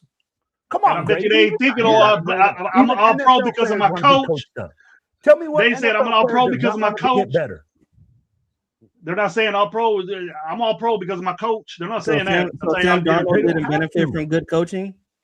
So good coaching. You can benefit from good players don't coaching. benefit We from make good the coaching. excuse that it was all the coaches. It was all the coaches. The players suck too, Primo. The players I'm suck not too. disagreeing. Hey, I'm not disagreeing on that. I'm not disagreeing And on that. that was our problem last year too. Suck. But that's why I put blame on everybody from last year. The team sucked, the coaching sucked from top to bottom. Everybody sucked. Now this year we're the returning guys like Genty, like Brock, like everyone else that is returning. Those expectations are higher because you went through a shit show last year. And Spytek came into this offseason. He revamped that offensive line. He brought in a Super Bowl winner for the head coach and a younger offensive-minded head coach that is with today's NFL. That's why the excuses, I know Severe is tired of the excuses. That's why there's not going to be no excuses for Genty. Yeah, is there excuses from last year? It's year one. Year two, he's not going to get excuses. I'm expecting 1,200 yards from him. I'm expecting 10 plus touchdowns from him on the ground, not as a combined from receiving and rushing. I like that. I'm talking 10 rushing touchdowns. Put I'm that out expecting there. from that. I'm expecting 4 yards a carry. Not because he's a 6th overall pick, but because Spytek went out of his way to go revamp that offensive line. He went and got a Kirk Cousins, who's a smart quarterback, to change it into a good running play. Same with Fernando. There's no excuses for Genty next year. So I get what Severe said about the excuses last year. There is. The offensive line was terrible. Coaching was terrible. And answer me this. How are you going to put Alex Kappa at center and then run Genty up the middle when they're getting that middle of the offensive line is getting blown up? You're not running Genty to the outside. But the thing is, but then in the same breath, you guys are saying we should have ran him more. I would have said that's why I want to say I was going to point that out, Chris. I want him to run more, but creative running plays. They kept running up the middle when that kept getting blown up every single time. You're not. Then why run them more? Then why run them more? That apparently was what Chip Kelly and them wanted to do. Yeah. So therefore, it is what it is. Why did y'all want to run them more? They couldn't design. It was telling me. I think it was an animosity with coaches. They couldn't play design. But why did y'all want to run them more if you saw what our play designs were? Why did y'all want to run them more? They stopped. Didn't before the season start, Chip Kelly say something about running the football? A pitch count or something like that with Genty. Yeah, remember that? Yeah, Pete Carroll said that. I think Pete what Carroll was it? How did that? What was the terminology they used? But I don't think it was pitch count. I think that's something they do in basketball. I thought it was. It was a basketball. Was it load management? Load management. Load management. That's what it was. So already they went into the season thinking we're not going to run the living shit out of this guy because we don't want him to get beat up. No, we've kind of been bouncing back and forth off of That's your leisure. Still on the Genty subject. Y'all really going to be mad this year. If y'all don't think he got enough carries last year, he's going to get less this year. Y'all really going to be mad. Y'all really going to be mad. I would say this, Chris, I'm on the outside on that. I would say if he's going to get less carries because we got a running back too that can share that load, I'm all for it. The problem was they were not choosing anybody else to run the football last year. They weren't running it with Mostert. They weren't running it with Labe. It's like I said, they were just abandoning the run game as a whole. Now, if you're not going to give Genty less carries because he's having a bad game and Mike Washington is going off, I'm all for it. I don't care what your stats are looking like. Any chance you can help the Raiders win, whether that's a Mike Washington getting the load and he's going off for 100 yards, 2 touchdowns in that game, and Genty's having a bad game. Hey, sorry, Genty, you're having a bad game. Mike Washington it's cooking right now. I'm all for that. I don't care who's getting the load as long as the Raiders are winning and putting up points. But you better care if it's a 6th overall pick. You better care. That's what that matters. I can do about that. It ain't gonna happen. Oh, yes, he can. Yes, he can. Genty's gonna ball out where Mike Washington doesn't touch the field.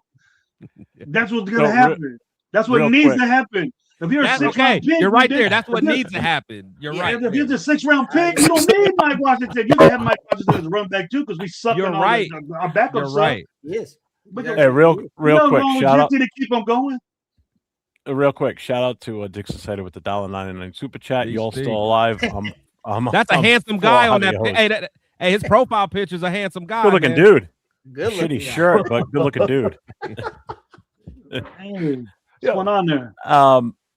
Just real quick, can we all agree on something here that we cannot pass the ball 42 times a game and be successful? I'll be If like, it's working, if it's working, Will. If it's working, do it. It's working. Kubiak's not going to do that. I just want to tell y'all, Kubiak's not going to do that. He balanced. Kubiak is a running coach. And that's why I like Bro, his play style. I'll be like, I live in Denver or I live in Colorado, bro. I've seen Kubiak since the 90s. They're a freaking family. That's what they do. They run the football to set up the pass game, right? And that's where I agree with you, Primo, that, hey, this year has to be Genti's year, 1,200 yards. It does. He has to show development. He has to show growth. And I'm with you. Hey, man, at the same time, do they give him all the carries in every game? Hey, we have a thunder and lightning package. No, you don't. I knew Gravy wasn't going to like that. Hey, you got a 30 carry motherfucker that's gonna bang and get his yards. Hey, I knew Gravy wasn't going to like that one. finish before you cut me off. Come on, Because, Will. you'd be jumping all over everybody. Don't he? Gravy be on it, bro. But it doesn't matter because success is what matters. You're If all we're hot. winning You games, just sit ain't there and nobody gonna say give and it to Gentry's you. gonna be successful. You Bro. can't say you can't say Gentry's gonna get 1,200 yards and be half at it. I would You rather think the we get Raiders be 1,200 successful yards? than Genty. I just want to point that out. Whose vision is elite, Silver Smoke? Are you saying man. Genty's vision is elite? Man. Because I sure didn't see it last year. Did you, Chris? Well, there was no holes to see. Nah, man. Yeah. What holes We were did there to film. see, Hey, Jeff? we literally did film breakdown every week on the Raider War Room. The film says Yeah, I know otherwise. Chris watches tape, so he'll see. The film says otherwise. It's not I do Chris too. talking. I do too. And people say, well, he had a Arkansas had one of the top offensive lines in the league too, and in college football, top. Gravy. You want Gravy? No. We can always break down film, man, of Genty and see his elite. And it ain't close. It ain't close. Washington ain't close to what Genty did. Oh no, I ain't say that. No, Yeah. I'm just saying that. His vision's not elite. That's all I'm Thanks, saying. Dixon. Oh, Yeah, and Mike I agree with that. Genty's Oh vision. no, Washington has worse. He has worse vision. His vision is And terrible. He gonna take carries away from Genty with his all right. But the thing is, his running style. I mean, he's a guy that can fit in the running style because honestly, you know how Kubiak is. I mean, that's how his dad is. The plant your foot and go, one cut and go. And honestly, because Washington's not even. It's not even like he's super. And people think I'm crazy. His game to me reminds me of like a Justin Fargas, maybe a little bit better Justin Fargas. Which I mean, and Justin wasn't all that good, but imagine if he had a system where he can just put his foot in the ground, cut, and just one cut guy. Wide zone concept that was that. If it was now and Justin Fargas was playing, he would be great at the wide zone. He'll be great. No, and that's what I'm saying. That's why I'm saying that Washington's game. I'm not saying he's Fargas, but like he has that like because Fargas was a bigger guy, ran hard, and he had speed, but he didn't have like no wiggle. You know what I'm saying? So, Rebel, if you think Washington has great vision, I will gladly watch film with you, man, and we can break it down gladly.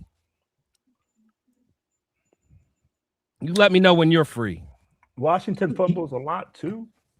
Okay, no, he does fumble a lot. You got 10 fumbles that take away carries. You do that once in the NFL, that's it, bro. You gone. You ain't playing. Right. Can it be coached up? Look at Tiki Barber. Tiki Barber used to fumble a lot.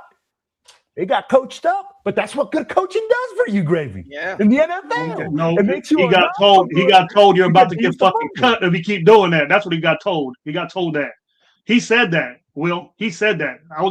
They were gonna cut me if I fumbled the ball again. That's why he came up with all this shit. He run like, who teaches that?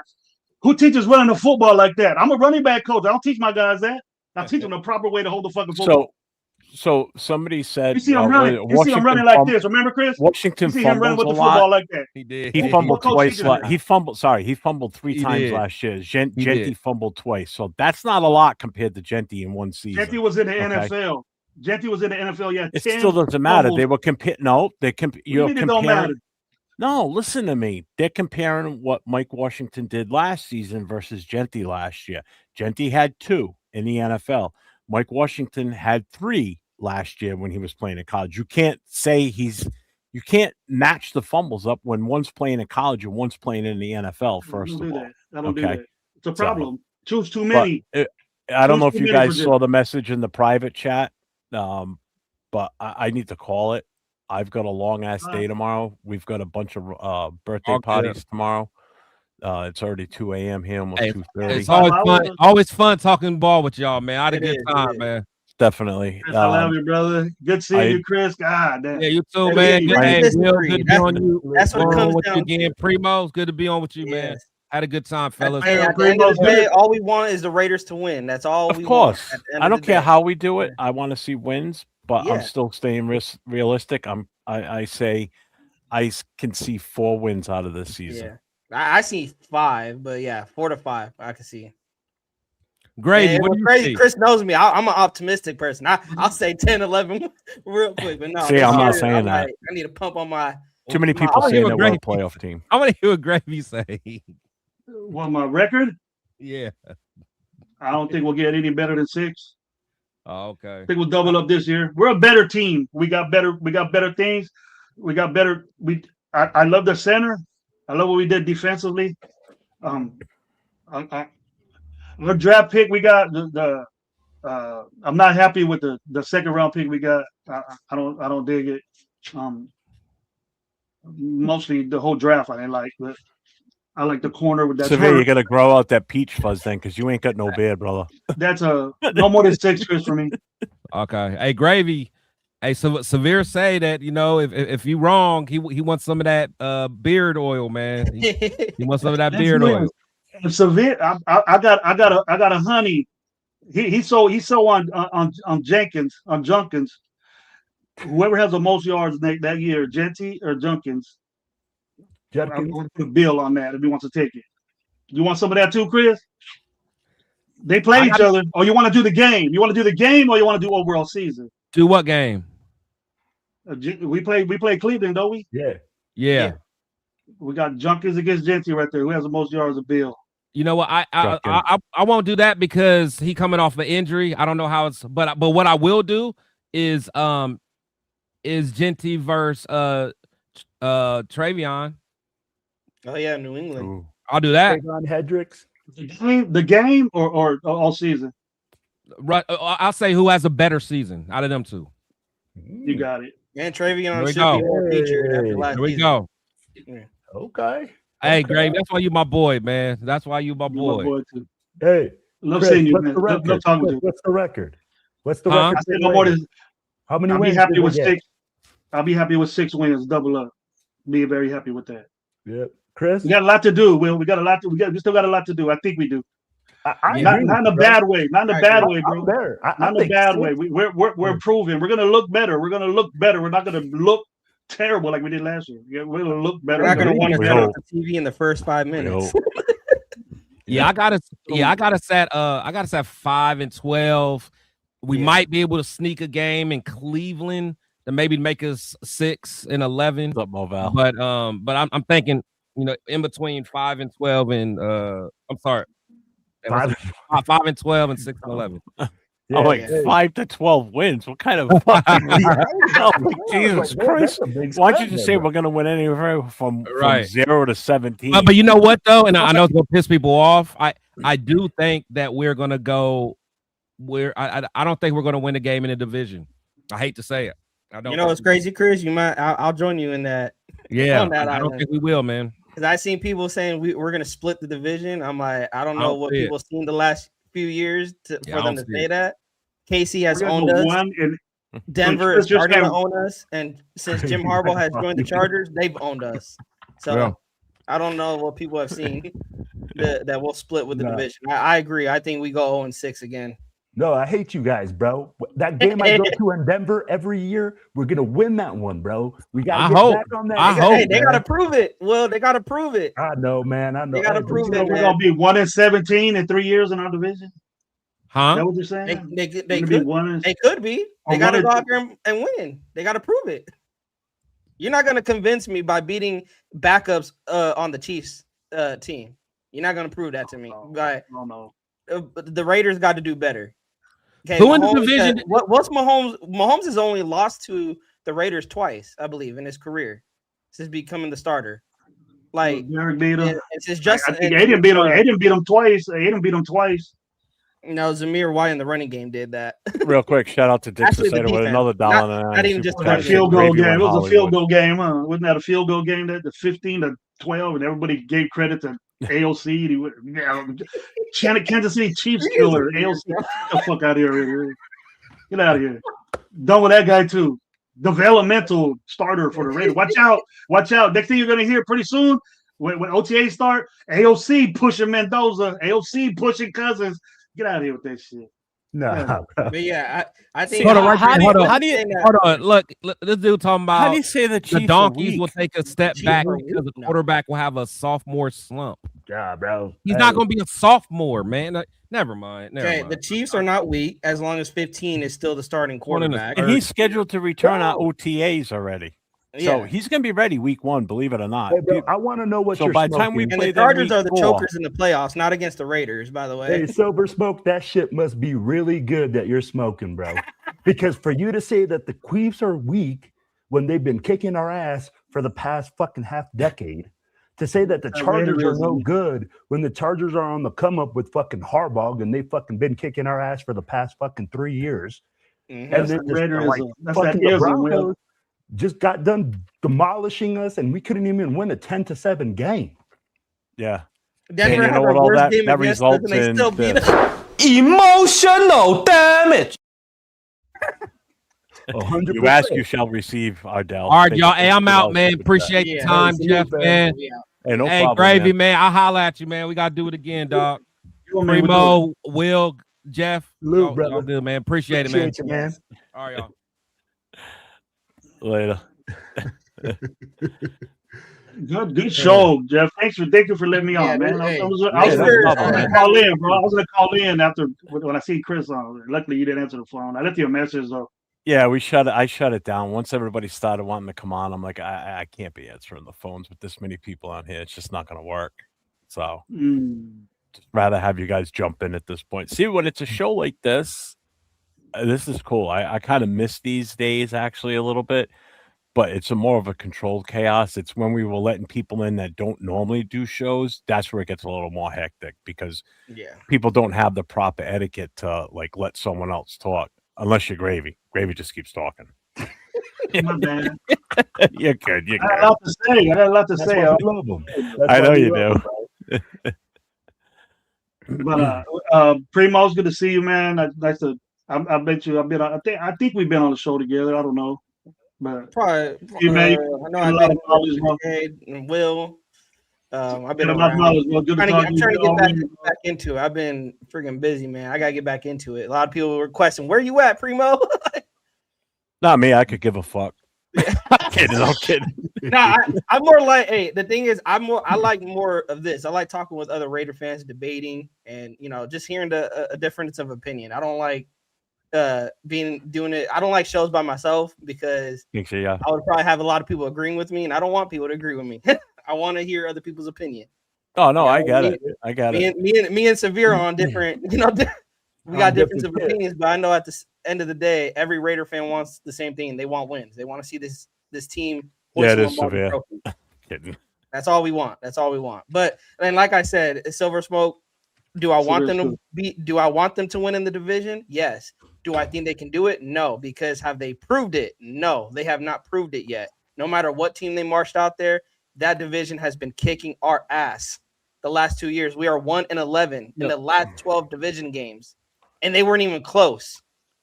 Like, Except for besides that Denver the game, Broncos, 10 and yeah, besides that Denver game, but other than that, they have been kicking our ass. Like, they got to go out there and prove it. The anger feeling that we have being kicked by our own division, I'm hoping that they come out with that energy, that team, because 1-11 in the last 12 division games, like that should tell you all you need to know. Why I think that's ever been done. I don't think that's ever been done before. Yeah, I don't know 3 years when it won. I don't think that's ever been done. But the Raiders lead Raiders lead every record. They lead every record on the bad shit. Everything bad. The Raiders are number one. Daniel Carlson field goal, we'd be 0-12. Everything bad. The Raiders are number one ranked in everything. Gravy ain't lying right there. Stop. It needs to stop this year. It needs to fucking stop. Hey, Silver Smoke. Hopefully, man. Hopefully. Maybe Bo Nix does regress. Maybe Mahomes doesn't come back. Maybe, but because at the end of the day, you do got to respect Mahomes and respect what he's brought to the table. That's my thing. I respect the player. Do I hate the player because of what he's in our division? Yes, but unfortunately, that's a bad man in Kansas City. He will destroy you if he can. He dropped 34 points on us. Beat that motherfucker. Beat him. Yeah, we know how to do it. Bro. You got to show you how to do it in the mouth. Hey, all right, gentlemen. If you're gonna get a penalty on Mahomes anyway, man, just listen. Make sure everybody gets over to all these different channels. You got Raider Primo next to me. You got Raider Will next to me. You got Gravy on the other end. We had Chris on here from Protect the Shield. You had T Severe on here. Make sure you get over to his channel. Hit that sub for all these guys. Give the thumbs up. Punch the notification bell right in the face. And don't forget my guy that started out with me tonight. Mr. Raiders First Downs, Jason Downs. So make sure you guys hit that channel up too and spread the love. So I'm going to probably at some point tomorrow, I'm going to probably spend a few hours going through potential shorts from this because my rant earlier, if you missed it, go watch the first hour and a half, I think it was, or the first hour. I went off. When I say I went off, I went off. I had a pretty I love that. I love that shit. Love it. So that was fun. I needed to say that. So if you missed it, got it in them. If not, wait, the shorts will come out at some point too, because they're gonna be pretty damn good. So thank you tonight. Thank you to everybody that gave the super chats. Thank you for the donations. And if you haven't forgotten, make sure you check out the merchandise store. And thank you to all my mods tonight. Appreciate you guys. Everybody have a wonderful evening. And like I always say, stay safe, go Raiders. Yep. Love you, Nation. Have a good night. Raider Nation, that's going to do it for tonight. We appreciate everyone who called in, everyone listening, and everyone who brought the heat. This isn't just our show. This is your platform, your takes, your voice. If you didn't get through tonight, don't worry. The phone lines will be open again next time. Until then, keep representing the silver and black wherever you are for everyone here. Thanks for tuning in, Raider Nation. Please, please, please, have a take and don't suck. We'll see you next time. This is Raider Nation Voices.